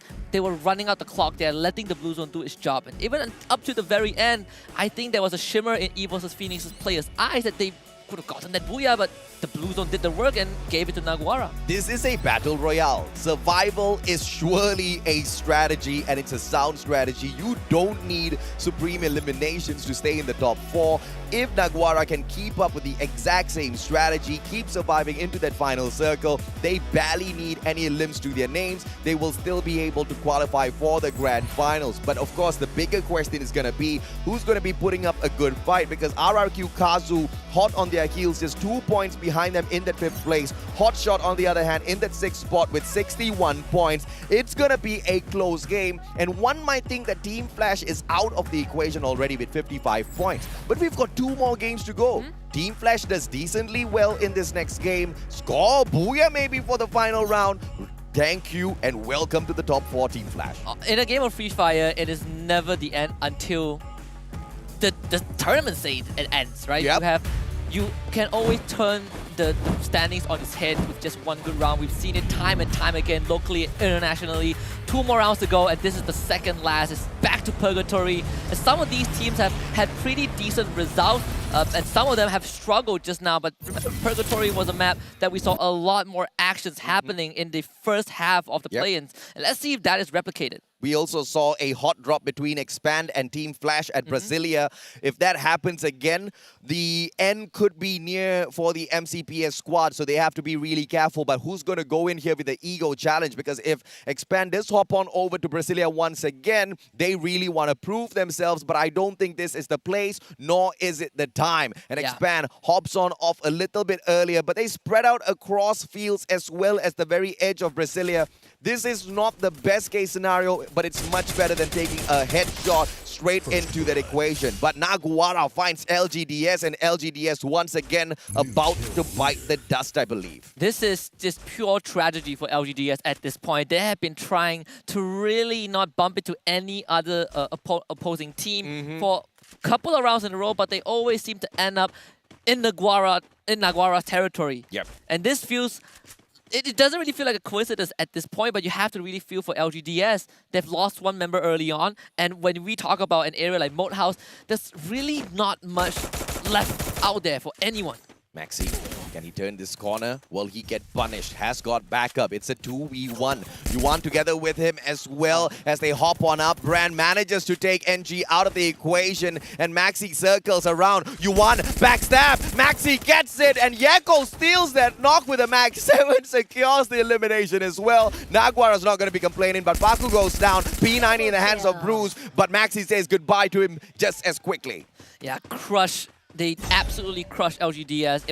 There was no contention in this particular skirmish. It really feels really bad for the team coming from the Taiwan region, but that's the hard reality, right? Naguara are just so aggressive, and we've talked about this since the beginning of the play-ins, and Naguara are just keeping it up. Live scores right now, Naguara has managed to overtake Expand in the 3rd place with that 4 points picked up. But it's not the end of the round. In fact, very far away from it. RRQ Kazu, they find Expand out in the open fields, opening fire at them. Maybe with his car in hand, he's not going to be able to deal a lot of damage from this sort of a distance. But as long as he can get a knock, securing it isn't going to be impossible. And X-Roy through the trees still gets caught out by Maybe. I was just about to say, I'm very worried for Expand because of how thin out the forces of the entire team has been spread out. Yep. Thanks to that early drop, I felt like there was a bit of hesitation. Perhaps they saw so many teams going to the same area, they decided to bail at the last second. They did lose Roy, but thankfully they can definitely revive Roy. The round is not done and dusted just yet. Expand just needs to be a bit more careful because RRQ was their kryptonite in that previous round. They might have overcame Team Flash, who also took them out 2 rounds in a row, but RRQ is a different ballgame.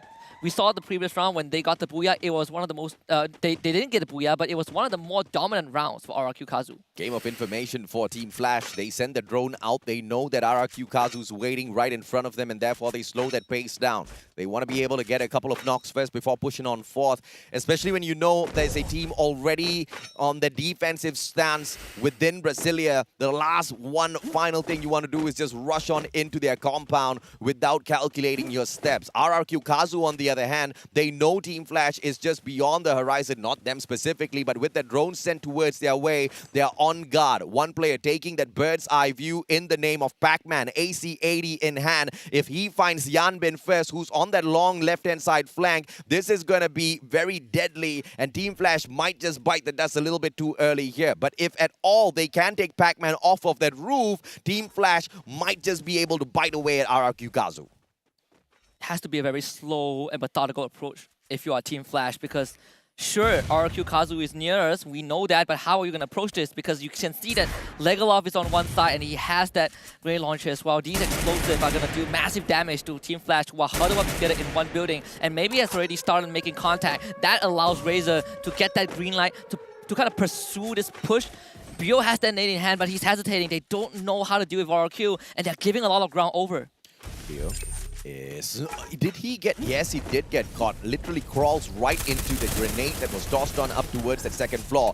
Maybe now, Mac 10 in hand. He can spray this player down, but he himself gets taken out. Is the UMP 40 getting that advantage? Razor, on the other hand, Mac 7 just needs to go in there for the God's praise. Yanbin backs away, double barrel up top, and Team Flash, they now play this as slow as possible. RRQ down below. All they need to do is just toss on a couple of more grenades up. Special delivery can get the job done for them. but Yanbin hops on in front of two players and he gets struck down fantastically well. BO 14 HP left here, and he's taking a very crucial fight against Razor, but not much HP on him. And Team Flash, they bite the dust. No recovery play at all whatsoever. Surgically dispatched by RRQ Kazu. Very well done. Team Flash had the right idea. They wanted to kind of segregate RRQ Kazu by in terms of splitting the battle line apart, picking them off. But they accidentally abandoned one of the members on that ground floor. He got knocked down, didn't get any trade done. They tried to escape from the building, but right into the grasp of RRQ. This really felt like there was panic in the heads of Team Flash. And it was just very unlucky for them to get knocked out in this particular situation. But for Expand, they were able to bring Roy back. So the full team has assembled again. They might run into Hotshot though. They are literally running into Hotshot. But Cobra, if this timing checks out well for him, he can get an open shot towards Sika's vehicle. If that vehicle gets caught out in the open, that might be a GG. But now, look at Hotshot. They obviously see X-Roy flying right back in. They've got some information on their side, and it looks like they're just going to pause their approach. They're down in central. They're within the circle. They don't need to move. They can gatekeep Expand. The big question now is, does Roy see all these info when he parachuted down? It's very important for Expand to know that if there is a team at this area, because they're controlling a buy point and a revive point at the same time, and it's also a very integral route that Expand has to cut through, or potentially has to cut through if they want to get more resources for their fallen members. But in this case, they have a detour. Well, not anymore. It feels like Hotshot Esports is the team that they need to go through. Hotshot, if they get all 4 points off of Expand, at the expense of Expand, they can jump on into the top 4 ranks. But they don't want to wait around. They want to play the circle. And I like this from the Pakistani squad. It's all about positioning. It's all about playing the center of the circle. At the end of the day, this is a battle royale. It is a fight to see who can survive the longest. Not entirely who can get the most eliminations out there on the battlefield. Although that's a great way, but you can't guarantee yourselves points. Placements, on the other hand, is a guaranteed structure to climb up the leaderboard, and they don't need a lot to jump into the top 4. What has been working out for Hotshot Esports so far is playing the third party. We've seen them perch 3-4 members, even 4 members sometimes on top of buildings, and they're getting kills. Isn't much, but it puts them in a very comfortable spot. That's why at one point they were 3rd, 4th place on the overall standing. And right now, if they can replicate that, it puts them in a very comfortable position. They might cross paths with EVO's Phoenix, though. They're going on this scouting journey. The undying EVO's Phoenix. But they get their vehicle blown up into smithereens. Zika from afar. It is Team Hotshot taking those pot shots. Jonah down on the ground. Zika gets the LMG knock and then secures the elimination as well. RRQ from the opposite side. Hotshot needs to just slow down a little bit. They are out in the open. They're taking those eliminations. They might get punished if they don't find some cover soon. And this is a unanimous decision by EVO's Phoenix. They wanted to take the fishing hut. Even though it's not confirmed the circle will finish there, they are not only caught between Hotshot Esports, RRQ Kazu is also on the horizon. Magic Squad, though, they're making a lot of noise, and Expand hears this. Expand hears it, pops. UMP, X-Roy, double barrel, can he get the shot? And pulls out a glue wall to save his own life, but drags from the back. It is the charge buster that secures the knock and the elimination onto X-Roy. Bobs on the other hand, AWM, Cobra caught out in the open as well. And Team Expand continue to struggle. 2 down, 2 still alive, and they're nowhere around Magic Squad. That's a saving grace for the Malaysian squad. Expand getting picked apart. It's so uncharacteristic. They were so spread out. And it made sense in the previous few rounds where there's not much chaos, but at this point of time, I thought that Expand would stick together a bit more. With that being said, like you point out, AJ, they're still in the game. There's still 7 teams left, including Expand. RRQ Kazu makes contact with EVO's Phoenix, and it puts EVO's Phoenix in a very, very dire situation. Revivals by Expand quicker than making yourself some instant noodles. Razor finds get high. EVO's Phoenix being punished at the very least.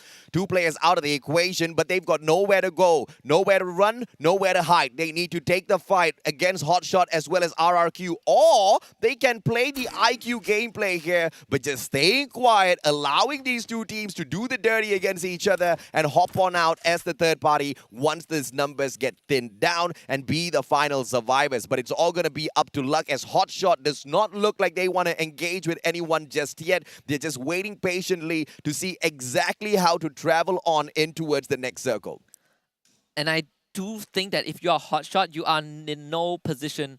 You're in no position where you feel like you need to make a move right now. The circle is still in your favor. You know where the members of Evil's Phoenix are. You saw RRQ on the horizon. And the circle has those 3 teams inside of them.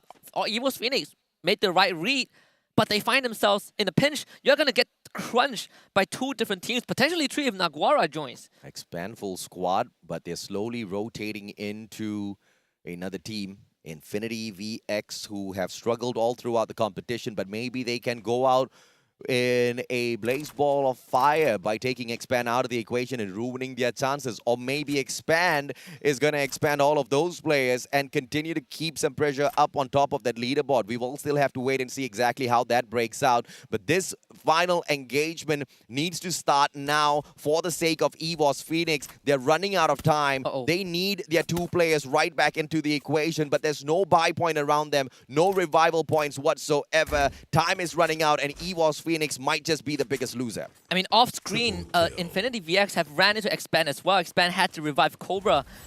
So this is very dangerous because whichever angle you come in from right now to get into the circle, you are going through a gatekeeper. Yeah. Naguara, though, have full control of golf course. You can see RRQ, they are under pressure. Hotshot Esports also getting tagged as well. And it was by EVOS Phoenix. They know that this is the hill that they have to die on, and they have no choice but to hold on. The Woodpecker can get them the shots, but the response is a double AC-80 setup on the side of RRQ, who are flanking from that left-hand side. So the shots through the window against EVOS Phoenix is going to be easier. If you look at the situation of Expand, they are in a pickle because this next circle is going to be on the other side of this island. They get onto the bridge. They get that high ground advantage, but Infinity VX is on the other side of that bridge. And obviously, the team of RRQ Kazu is not going to be sitting down quietly as Expand tries to get onto the bridge. Everybody wants extra elimination points, and Expand could just be the victim of all of the teams out there the moment they spot them. Expand have dropped to the 5th place. That is still not including placement points. We haven't calculated that just yet, but just based off of eliminations alone, Expand isn't doing well. And I think this is a time where you have to make that call and try to go through Infinity VX. It's a really great chance for them to beat them at this game. Because if not, you're not going to cross that bridge, and at the end of the day, you're just going to expire to the blue zone. Expand kind of has to make that veto call and take a fight. My question is this going to be the final round where we actually see Magic Squad pick up a booyah for themselves? Maybe. What a shot. Abdu down on the ground. And he secures the elimination instantaneously as well. It's going to be the one and only Gartel. Blue wall pulled up, but Pac-Man tosses in one after another. Ice grenades. Gartel, grenade launcher, can be the difference maker for Gartel, but Legalot himself delivers his grenade launcher shot and takes Gartel out of the equation. Goodbye, Infinity VX. There's no way they respond to this in a timely manner. Yet another grenade comes flying on in. It is the glue wall melter. Infinity VX surrounded and annihilated in that 7th spot. Well done by RRQ Kazu once more, holding that choke point. But on the other hand, Hotshot Esports up against Magic Squad. One of the harder teams to take down. Hasu not really getting that nade, the trajectory that he wanted to, but he has a grenade launcher. This could go big. He needs to land it. Right now, doesn't connect. Magic Squad has some room to breathe. 7 grenades in hand. The guy has got a lot. That's one. That's one. Can he get another? Hasu gets that knock, and he goes in for the 3rd grenade back-to-back, but misses by a mile. Anas, on the other hand, helps his teammate, gets a knock for himself. In the meantime, Expand using all of this chaos to sneak into the circle. Hotshot with Sika down on the ground. Grenade launcher pops out once again. Magic Squad might have just met their fate in here, and Expand stealing RRQ from the back. This could be the chance for Expand to even make it into the circle. You gotta get rid of RRQ. Everyone is occupied. Bobs let's choke down Hasu. There is a chance that Hotshot might not make it. And Bobs nails that grenade launcher, destroys Hotshot. RRQ in the 6th spot, Hotshot in 5th, and Expand is still alive and kicking, but Naguara wants to put an end to that. Faku takes Tufas out of the equation. Axel hits back at Faku. Trade one back, but he's gonna get picked right back up. Naguara has got that high ground advantage. They've got the circle as well. Axel just needs to play time and pray that someone else distracts this LATAM squad.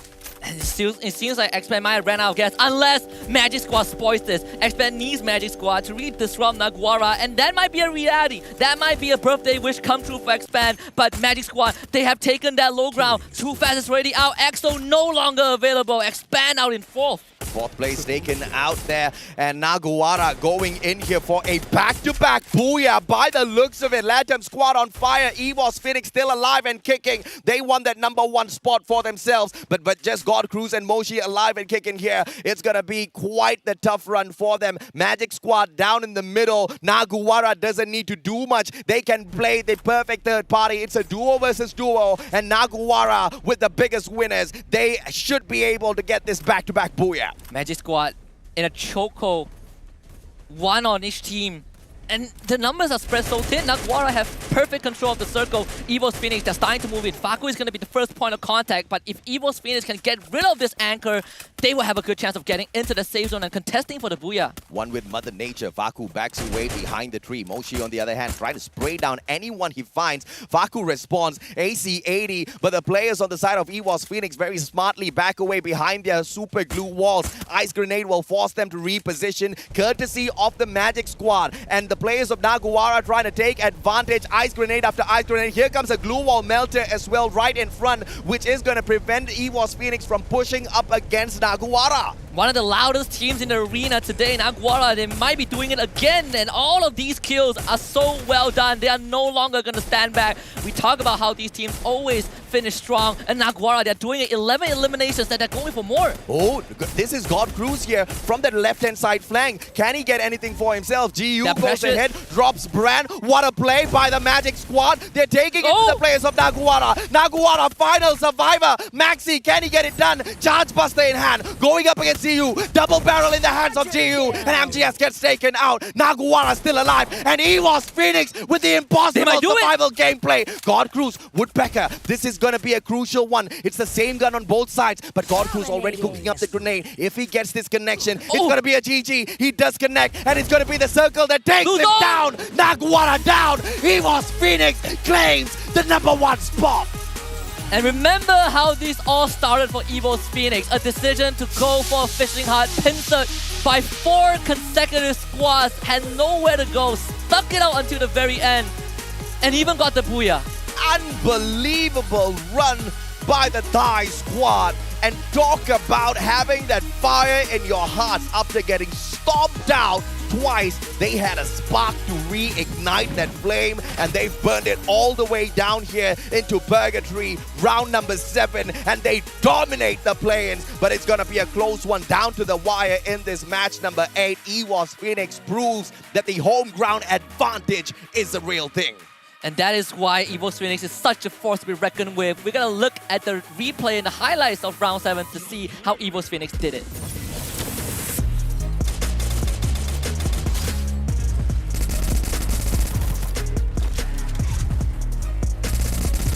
Double kill.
be careful what you wish for. We wished for a competition. We wished for a play-ins that's going to be neck and neck, close down to the wire all the way into game number 8, and that's exactly what we've gotten. There's no way to tell exactly which 4 teams are going to be able to secure the top 4 spots because of how open it is, but there are certain few in there that have guaranteed the grand finals for them tomorrow already. The one and only Magic Squad surely has booked their spot for themselves. Yeah, I think there's a huge chance that Magic Squad makes it unless something is out of this world happens. But with that being said, I agree, we have such a close play-ins, and it's to the point where even though teams like LGDS is not going to have any chance, for the rest of the contenders, this is neck and neck. It actually will come down to the last round, and it feels like your fate gets decided by one map. Yeah, man. And you know, let's take a quick peek at the match standings as well. We want to find out exactly how many points all of these teams picked up, so we can do some quick math in our heads to see exactly how much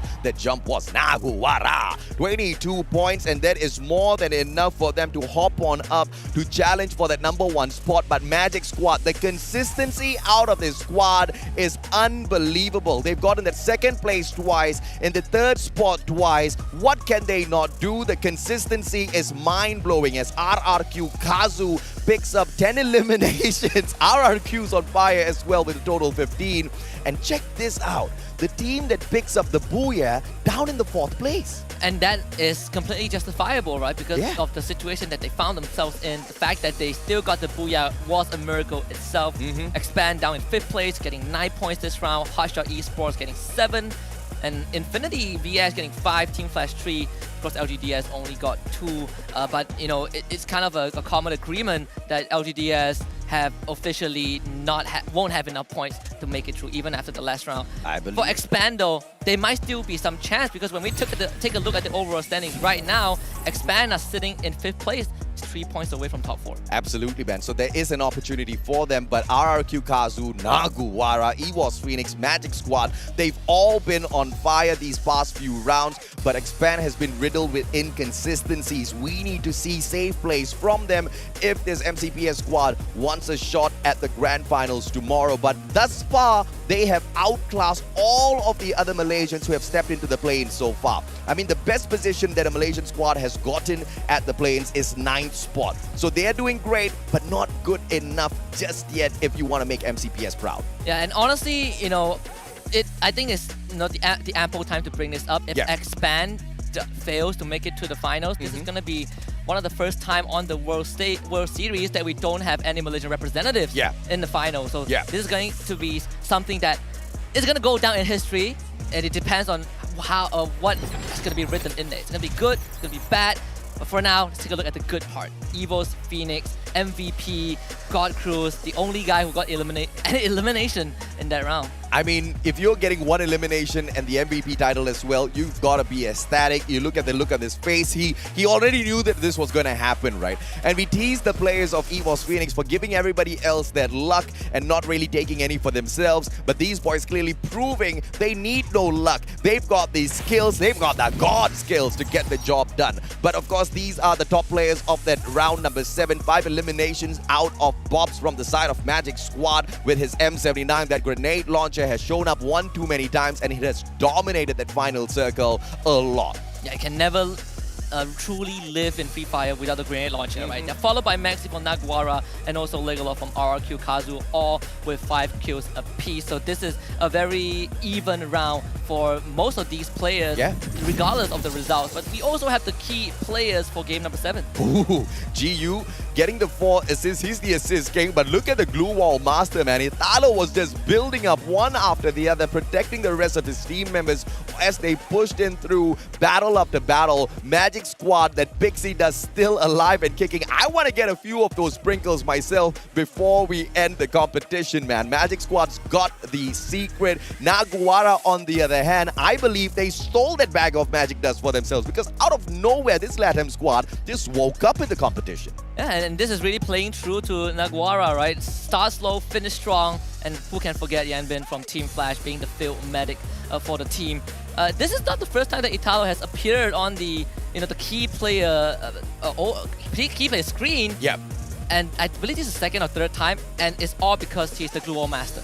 And of course, this is gonna be going down all the way into the final matchup of the day at Alpine. It's gonna be a tough fight for a lot of these teams out there. Quick maths, Expand needs 3 points more than the top 4 squads to squeeze on into the top 4. They need 4 points above RRQ Kazu in this next match if they want to stay alive. Hot shot, they still have a good shot, but they need a massive booyah with at the very least 14 elimination points if they want to stand a good shot at this.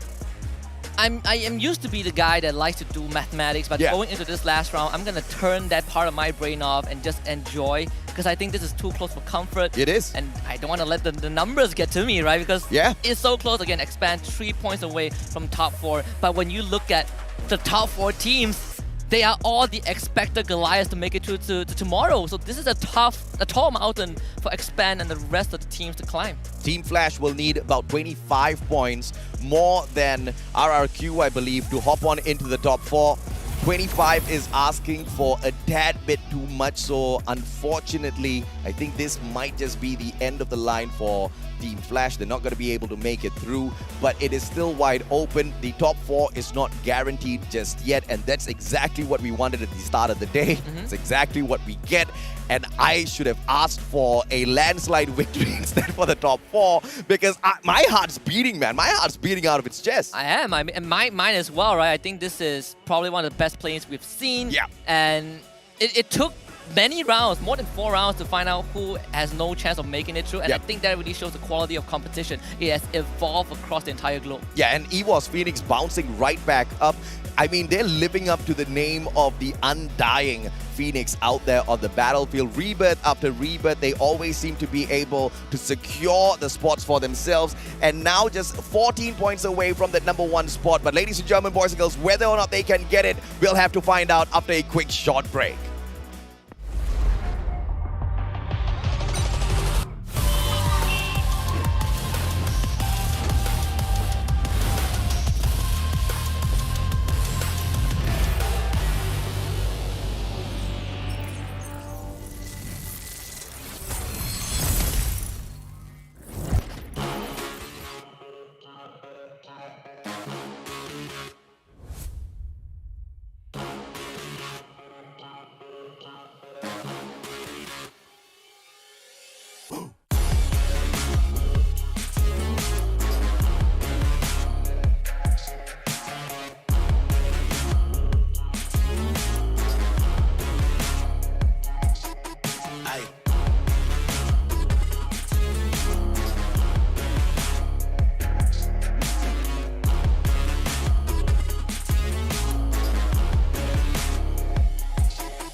We are a team.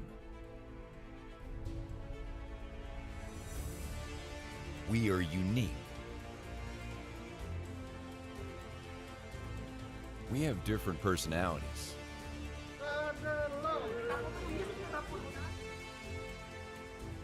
And gaming styles.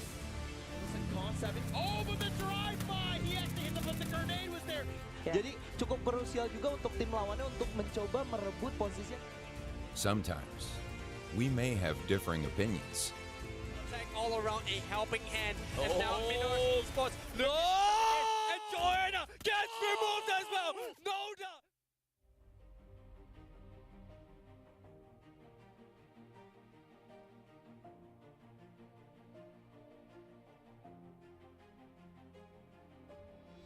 But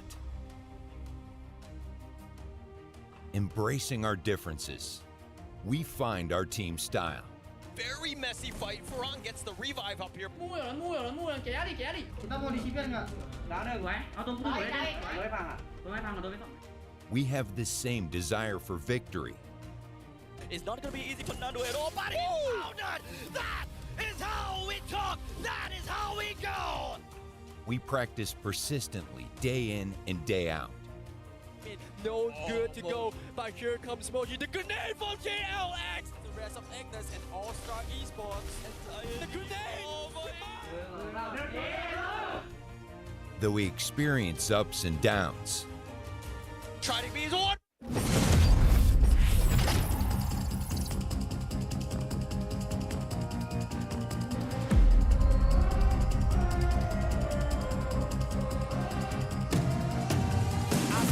Mysterious, unpredictable.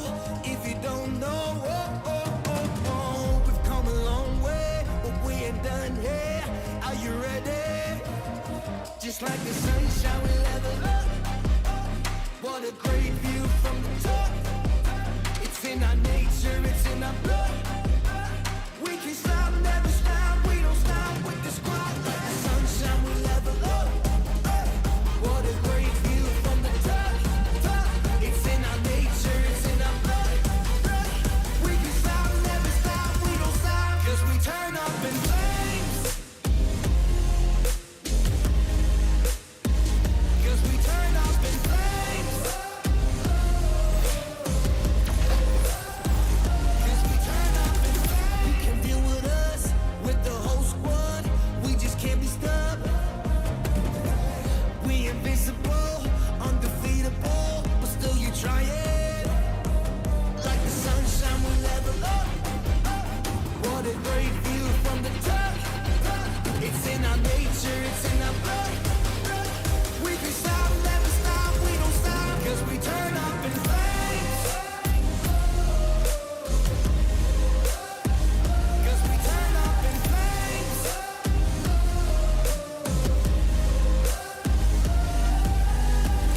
You can deal with us, with the whole squad. We just can't be stopped.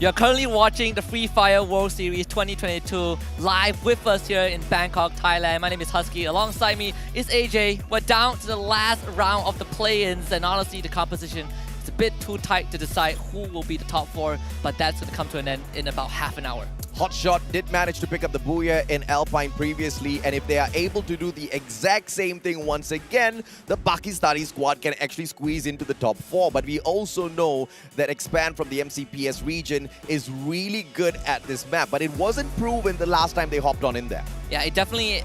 They ran into some hiccups, right? Yeah. They shared the same drop spot, I believe, at Forest Red with Infinity VX. Yep. Sure, they won that 4 vs 4, but it took them a very long time to do so. And even then, they couldn't cross the finishing line. When we look at examples, the team that are currently in top 4 right now, those are the top 4 expected teams to make it through. Magic Squad, you have Nagwara Esports, EVOS Phoenix, and RQ Kazu. And all the other teams have to go up against these guys? Yeah. Whew, it's gonna be tough. I mean, if there's anyone to look up to, it has to be EVOS Phoenix. Just when you thought that their hopes and dreams were going to be crushed, they just bounce right back up as if there's nothing at all that happened out there. Talk about being the undying Phoenix. But a quick reminder for everyone at home, don't forget to play your pick and win. All you guys need to do, there are 3 segments within the game. Hop on in there and make your pick against Avron, first of all, for the team. And now, if your favorite team does manage to rank higher than him, you win that first segment. Second segment is the gun that gets the most eliminations out there on the battlefield. And the third one is your pick as to who's going to be the champion of the Free Fire World Series 2022 Bangkok. Quick tip, do not do the third part until the end of the day. Yeah. You will know who the top 12 are, and it's easier for you to make your choice. Absolutely, man. And of course, at the end of the day, even if you guys don't go in there and make your picks, I know I'm going to go make my pick. I'm going to get winning So I don't know if you want to miss out on all of those free goodies, but I would suggest you don't do that. Previous match stats coming up on your screens. Let's see exactly how well did EWOS Phoenix manage to wrap that game up. One single elimination, but it's all about the booyah, baby. Pick up those placement points, guaranteed placement points. That's the focus that we've been talking about. But unlike their opponents in the previous game, the one and only Naguara, this team knows how to get the eliminations when they drag on that damage. Just 1,525, there's nothing to scream about, but it kind of matches that elimination number. Yeah, it's a case study of what do you do when you're caught in an unfavorable situation. Yeah. EWOS Phoenix demonstrated the step-by-step method of getting out of a tough spot in a pinch and still going on to win the round. One elimination's nothing to brag about, like you said, but that round wasn't about elimination. That round was about how adaptive EWOS Phoenix are. Of course, we also have Naguara Esports on our screen right now. This team almost guaranteed to make it to the finals. They just need one more good round. Yeah. But judging by how they are consistent in 6 out of the 7 rounds thus far, they have a pretty good chance. EWOS Phoenix must have had a good teacher just like me. When I was in school, my teacher told me, if you're in a tough spot, shut up, don't do anything. You know, don't get yourself into more trouble. And EWOS Phoenix does exactly that. They are stuck in a pickle, they keep quiet, they just watch their surroundings and they wait for that opportune moment to strike. And that was the winning factor that brought them all the way through. It's just with 2 surviving members to manage to pick up that booyah when they were surrounded by 4 teams initially is just nothing short of a phenomenal gameplay from the home ground players of Thailand, right? Phoenix, this is their best play so far. And if EWOS Phoenix can continue to do this, I think they will be one of the best contenders for tomorrow. But can you imagine, if EWOS Phoenix is capable of all of this, what is Nigma Galaxy going to do in our grand finals tomorrow? Yeah, we're looking at one of the strongest regions in Free Fire, and that is all going to come down to this one final map, all the way to Alpine. And by the end of this, we will find out who the top 4 teams are to advance to the finals tomorrow. Can you believe it? This is... I'm not ready for this. I am not ready at all. LGDS is ready though. They want to get this sorted out quick and easy. But they're going in straight up for that high tier loot zone. I love the confidence. Yeah, there's nothing there to lose. And luckily for them, no team is going to contest them for it. But my eyes are on Expand and Infinity VX. They have shared the same draw spot last time, but this time Infinity VX, they let Expand take it. But they're sharing very close proximity with a lot of different teams. RQ Kazu somehow has Razor in the mix. I have no idea exactly what we are going to see Razor do here. He flies away super far from the rest of his team members. Maybe on the other hand, he drops on the opposite side of Expand. Axel has got his eyes on him. And all over the map, RRQ, they are just going to play purely for placement points in this game based on their setup. Yeah, and I think for Expand, it's going to be a bit more easy for them to find those rooms, right? RRQ, they navigate it away and Expand.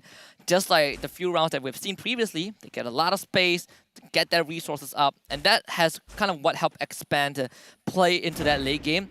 But I say that maybe he has already found his first victim and Axel is down. Axel's down, and that's just a little disappointing from Expand because they should have had the advantage against maybe an RRQ spread out thin, but they can still get the job done.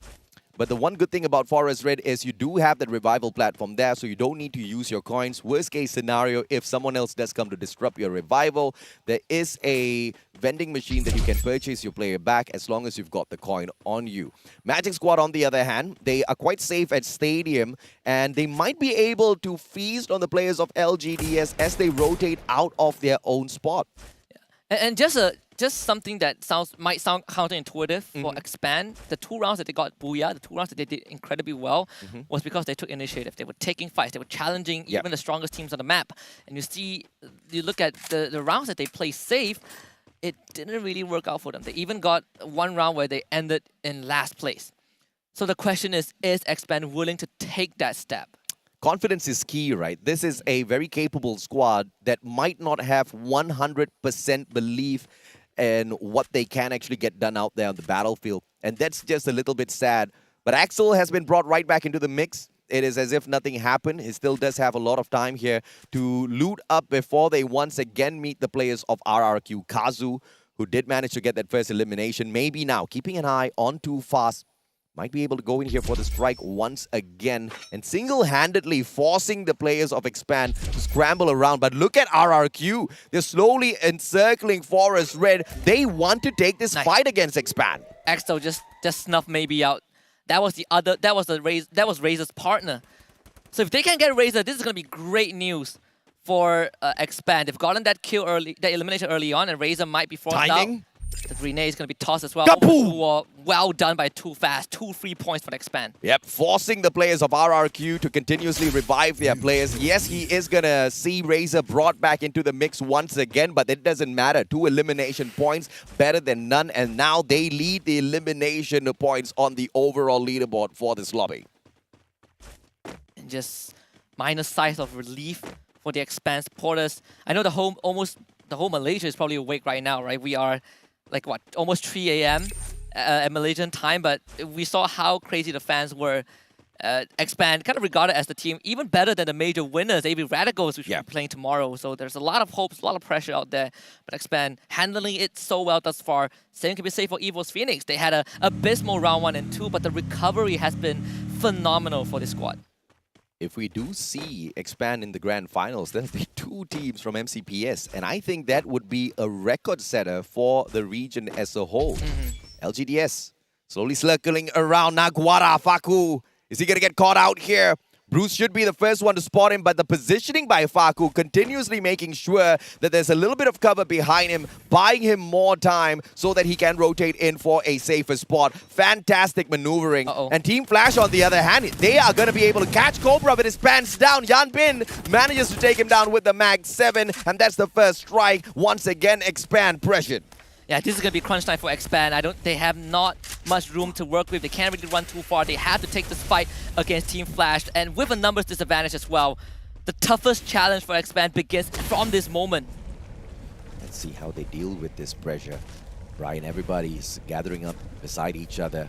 A couple of good nades. Might be able to do the job, but too fast. Finds Shin. That's a good knock. But look at the maze of glue walls being erected here by Team Flash just to barricade themselves in. I don't know if that's the smartest of idea, but Shin's right back up on his feet, so that has worked out for them just to slow down the pressure from Team Expand. Axel holding on to the AWM. He's got that information. Bio with the right-hand side flank can punish Roy. AC 80, but here comes Infinity VX as well, potentially to ruin the chances of Expand.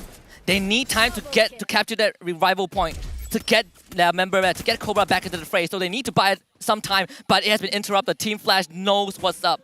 They stopped the plan from Expand. But the good news for Expand is that they did trade 1 member back. They took down Shin, so it's a 3 versus 3. But if you look at they're conceding control of the revival point, Expand deciding to take that back seat, but they're getting chased down by members of Team Flash. Roy snuffed out from this building, and Bio gets the 2nd kill. Mac 10, Rate of Fire, Supreme, CQC, you are going to be able to get that advantage unless, of course, you meet that Mag 7 and the accuracy of any of those players might be able to get the job done against the Mac 10. But as suspected, Infinity wants a piece of this action as well. They rush on in with 2 players, but 2 others holding on the back flanks. If things do go south for Infinity VX, they do have that 2nd chance around. And Team Flash, this might just be the disturbance they were not expecting, but could it be the saving move for Expand here with the appearance of Infinity?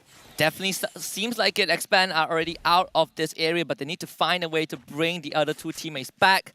Team Flash very much occupied by Infinity VX, and this is also a hotspot for Infinity VX in round number 4. The fact that they arrived late definitely caught Team Flash off guard, but now Team Flash will have to take over that responsibility of keeping this area alive. Shin, though, gets down by next task. These 2 teams have got no choice, no chance at all to make it into the top 4. But Infinity VX is playing for a little bit of money here. You're talking about a $10,000 bonus if they can slip on in to that 7th spot. Guess who's in the 7th spot? It's Team Flash. So if they get this, it's bonus time for Infinity. Yeah, this is definitely an important moment, right? Whether they are thinking about it or not, Team Flash have been constantly reviving their members every single time. And Expand took 1 down, they revived them instantly.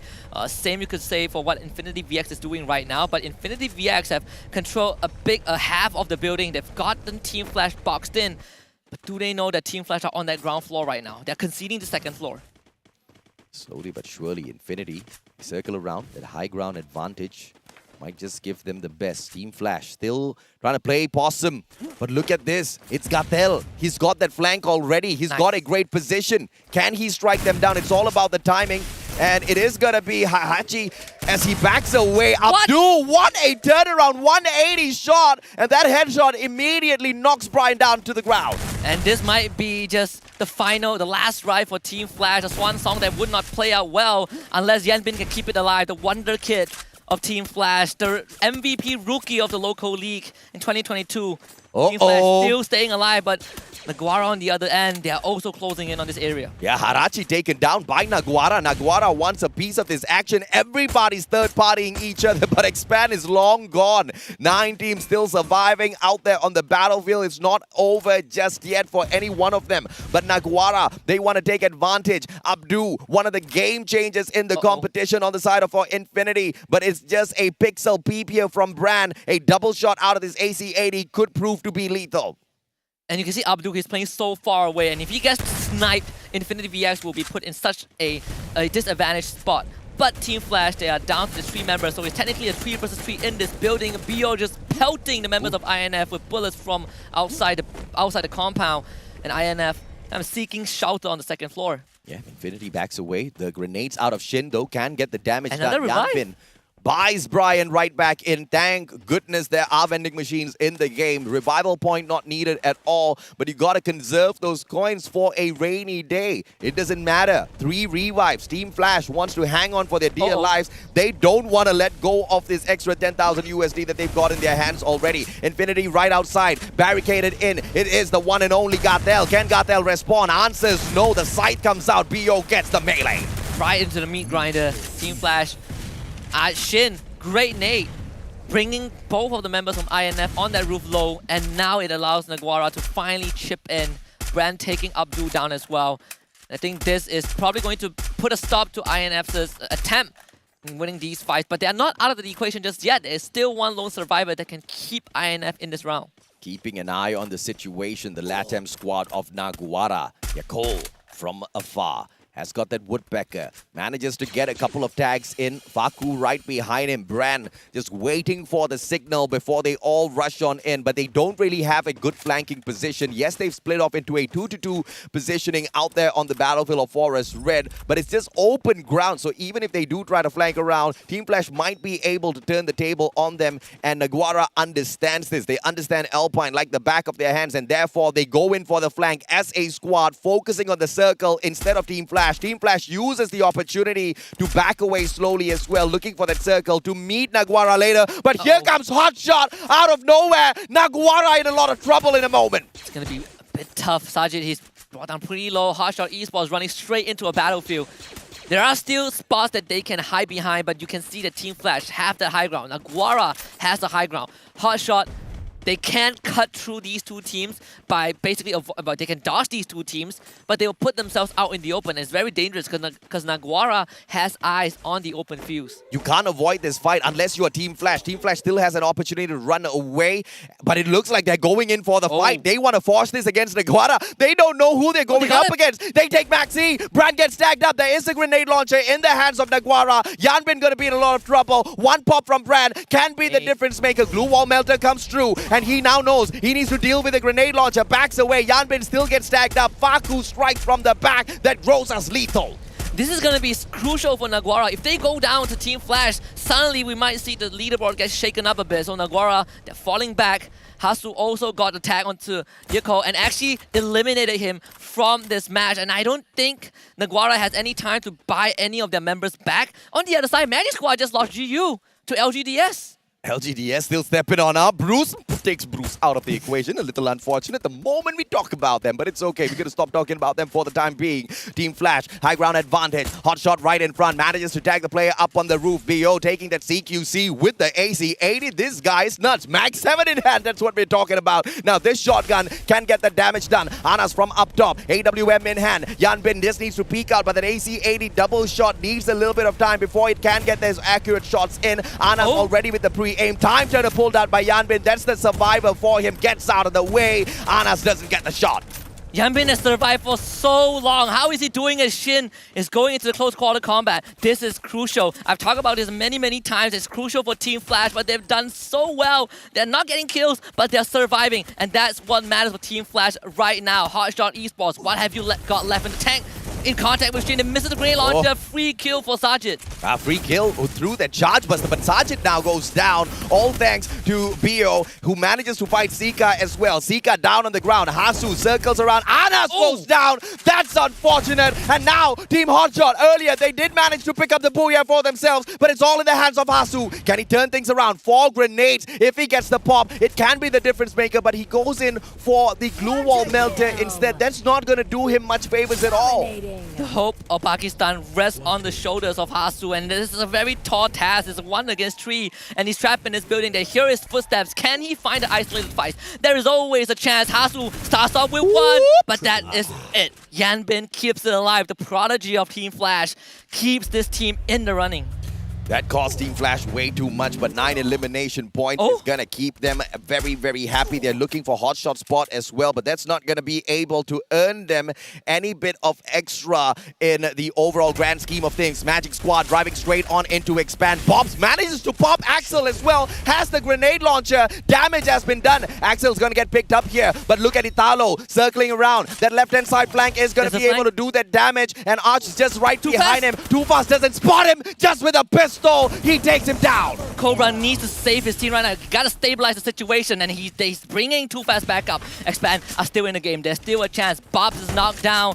Expand 6 eliminations so far. Axel finds Bobs again. Expand stays alive. Expand stays alive, and they take Magic Squad out. Pixie Dust all run out already. MCPS supremacy towards the final circle, maybe. Are we gonna see a triple booyah? We still need to wait and see. Axel running out of time. They can't buy the Macham back, and this is just unfortunate for them. 3 survivors in. They move on straight. Naguara, the next checkpoint, and you know they're heading straight towards Naguara. That vending machine is going to be the saving grace to grant them Axel's life right back. This is the most poetic final phase. All the top teams are here. And Expand, they need to get to one of them to make it to top 4. And LGDS being kind of the tiebreaker, being kind of the neutralizer right there. But Axel, bar right back. Expand, full squad once more. Money, baby. It does run the world sometimes. Axel, you can't buy happiness with that money, but you can buy your team members back in a game of Free Fire. Legolas with the AC-80, double barrel in hand as well. Needs to circle around. RRQ Kazu, but from up top, that bird's eye view. Look at Axel. Flies right back in. He sees Maxi right on top, but he doesn't land. But the grenade from the side of X-Roy can take Maxi out of the equation for another elimination point. They have to get rid of LGDS. LGDS can play spoilers. God Cruise helps them out by taking down Yuan, and Cobra also secures the second one. 9 eliminations so far for Expand. They're really getting their numbers in. Cobra charges straight into Razor, gets the knockdown, traded back. Evo's Phoenix now will join the fight. Yep, Evo's Phoenix from the back, but Too Fast. He's got the grenade launcher. That's going to be the difference maker in the final circle. Can they pick him right back up? Cobra and X-Roy out of the equation. Expand gets expanded down in the 4th spot. Is that going to be enough? As Naguara loses out in the 3rd spot as well. RRQ out, and it is Evo's Phoenix dominating the play-in. The trifecta, the holy trinity, the hat trick, whatever you call it, Evo's Phoenix. They started 2 rounds behind with nothing, and within 6 rounds, they backed 3 booyahs. And if this doesn't tell you that they won a World Series before, I don't know what does. Oh my lord, this is one of the greatest comebacks and living true to their title. This is the undying Evo's Phoenix. Home ground advantage not needed, sir. First 2 games, not needed, sir. We will be able to deliver no matter what the circumstance. And Evo's Phoenix moves all the way through into the grand finals. But what a tense moment, as we have no idea who the guaranteed top 4 are, Husky. And with that being said, we're going to take a look at the highlights and how Evo's Phoenix got the 3rd booyah. For Expand, they've gotten that kill early, that elimination early on, and Ray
What a close matchup for the final one. RRQ were in the 4th place, Expand in the 5th. They were trying to catch up, but they bombed out a couple of seconds before RRQ. They did have more eliminations, but the placement points will play its role. Yeah, I think it really came out to the wire, right? We talked about how the teams that Expand needed to get through are literally the top 4 lords of the play-ins. They got rid of Magic Squad, but RRQ has been a thorn in their side, and it had to come down to the numbers. And honestly, I don't know who's going to make it through. It's going to be a heartbreak for one of the expected teams that's going to make it into the finals. I mean, either way, it was a phenomenal play-ins, and no team out there can complain. They all tried their best, including LGDS. It's just a little unfortunate for them. Lady Luck just weren't on their side.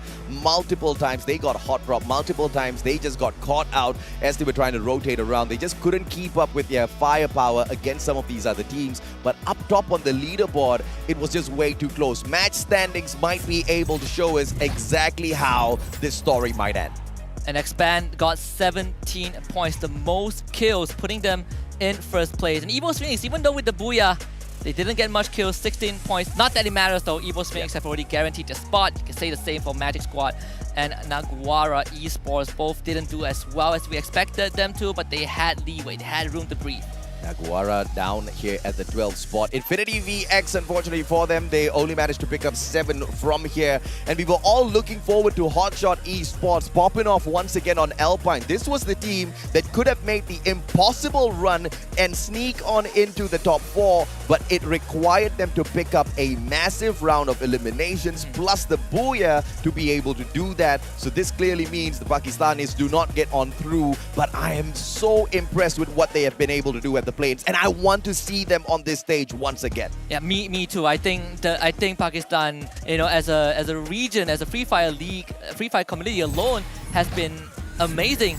These will be the overall standing, and we have found our top 4 team that qualifies. Magic Squad from Brazil, Evo's Phoenix from Thailand, Naguara Esports from the region of Latam, and finally RRQ Kazu from Indonesia. Expand just falling a bit short. Yeah, 2 points away, but look at Magic Squad, man. Pixie Dust did not run out. They bombed out with 5 points and they still hold on to the number 1 spot. Talk about some crazy magic in play here. The Wizards get it done. Hotshot Esports down at the 6th place with 73 points. Team Flash down at the 7th spot with 70. And of course, the consolation prize for Infinity VX as well as LGDS, who do have that 8th and 9th spot with 55 and 37 each. Yeah, and you can hear Naguara Esports being absolutely thrilled that they qualified for the finals. But in any competition, there's going to be winners, there's going to be losers, and I know Expand didn't make it, but this is their first debut, and it's one of the most impressive debuts. They broke the curse, they showed us what the region is capable of. Oh yeah, absolutely, man. I mean, in the past, Malaysia, whenever they drop on into the play-ins, they've only managed to pick away the 9th spot. But let's look at the MVP here. God Cruz, 2 eliminations, ecstatic once again.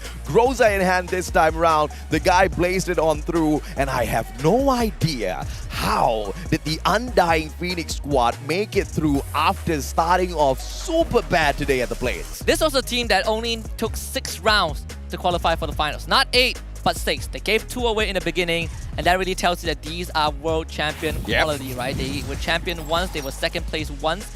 Gotta look at the top players for the last game. We have Bio from Team Flash, 5 eliminations with the Max 7. With Cobra from Expand, 5 elimination also with the Max 7. And finally, you have Too Fast also from Expand with the Woodpecker getting 3 eliminations. And again, despite Expand not making it, I think this is one of the proudest crowning moments for Malaysian Free Fire as a whole. That most definitely is the case for Malaysia.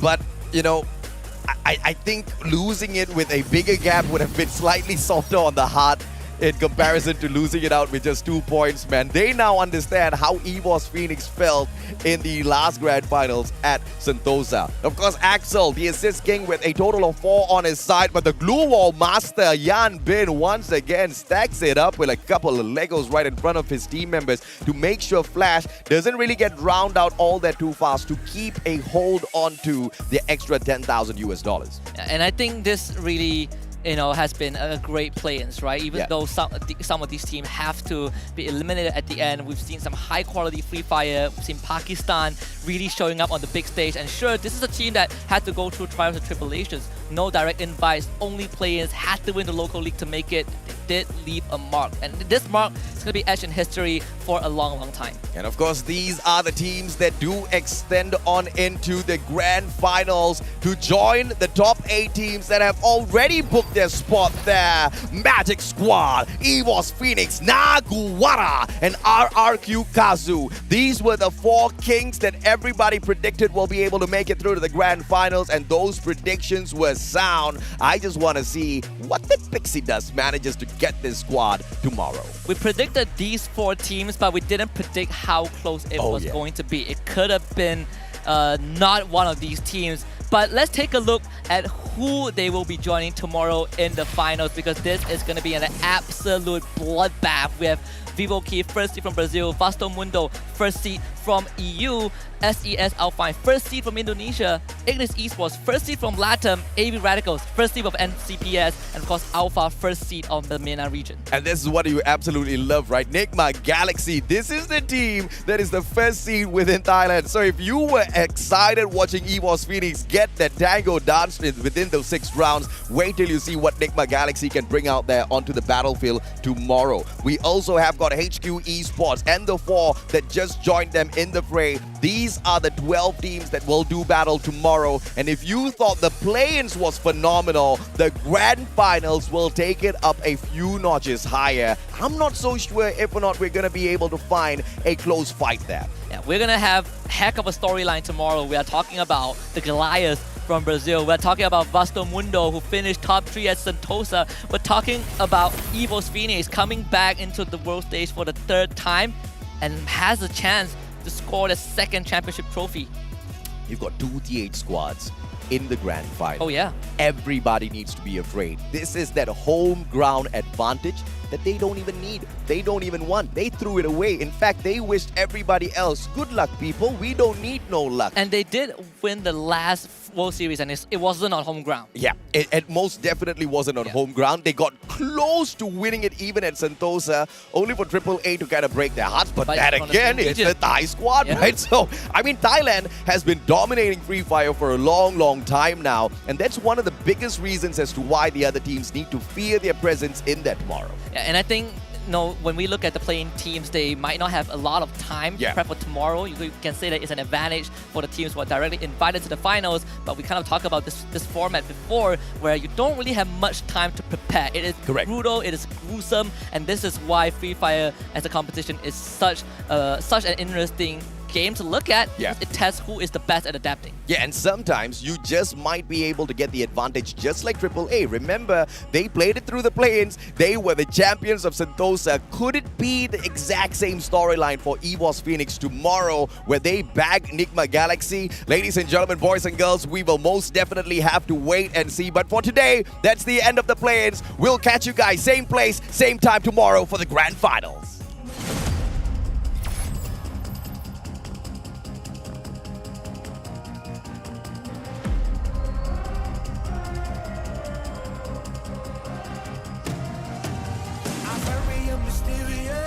Unpredictable.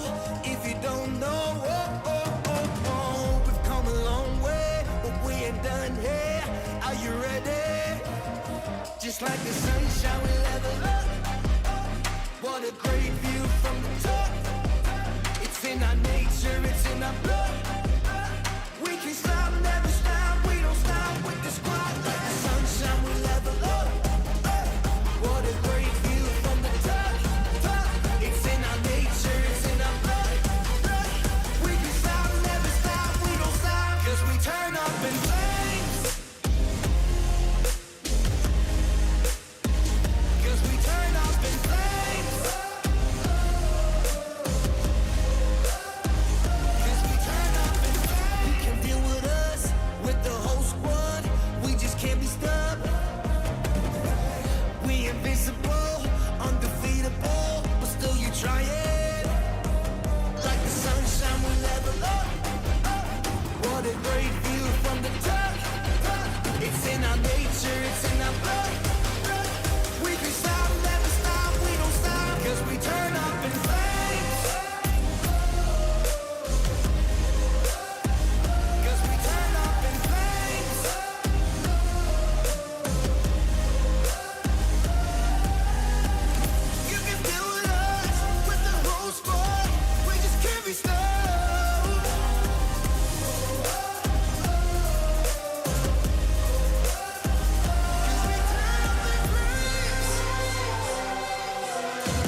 turn up in flames.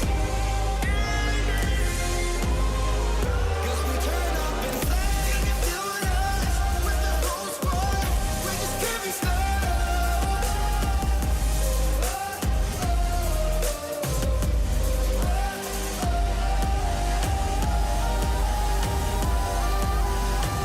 Cause we turn up in flames.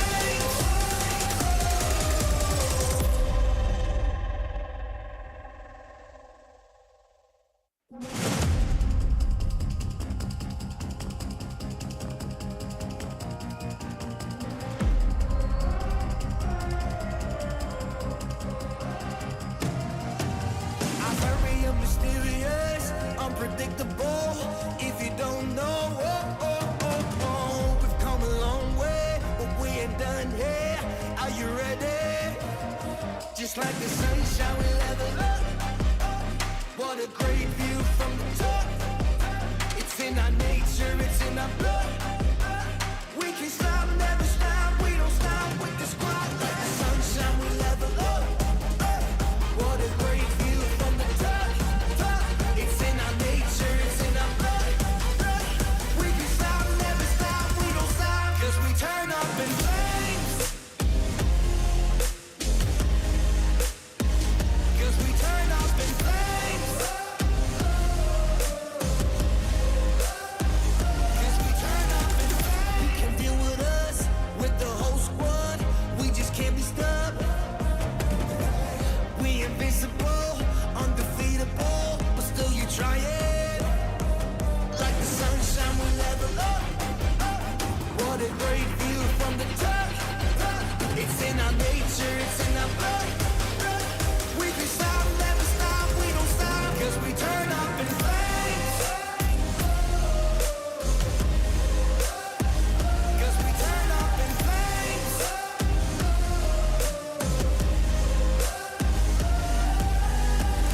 You can deal with us, with the whole squad. We just can't be stopped.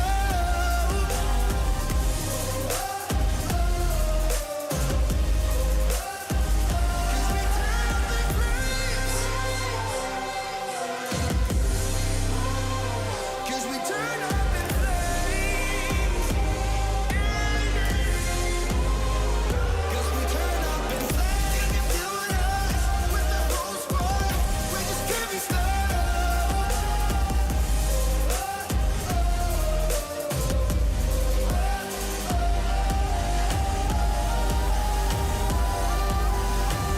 Cause we turn up in flames.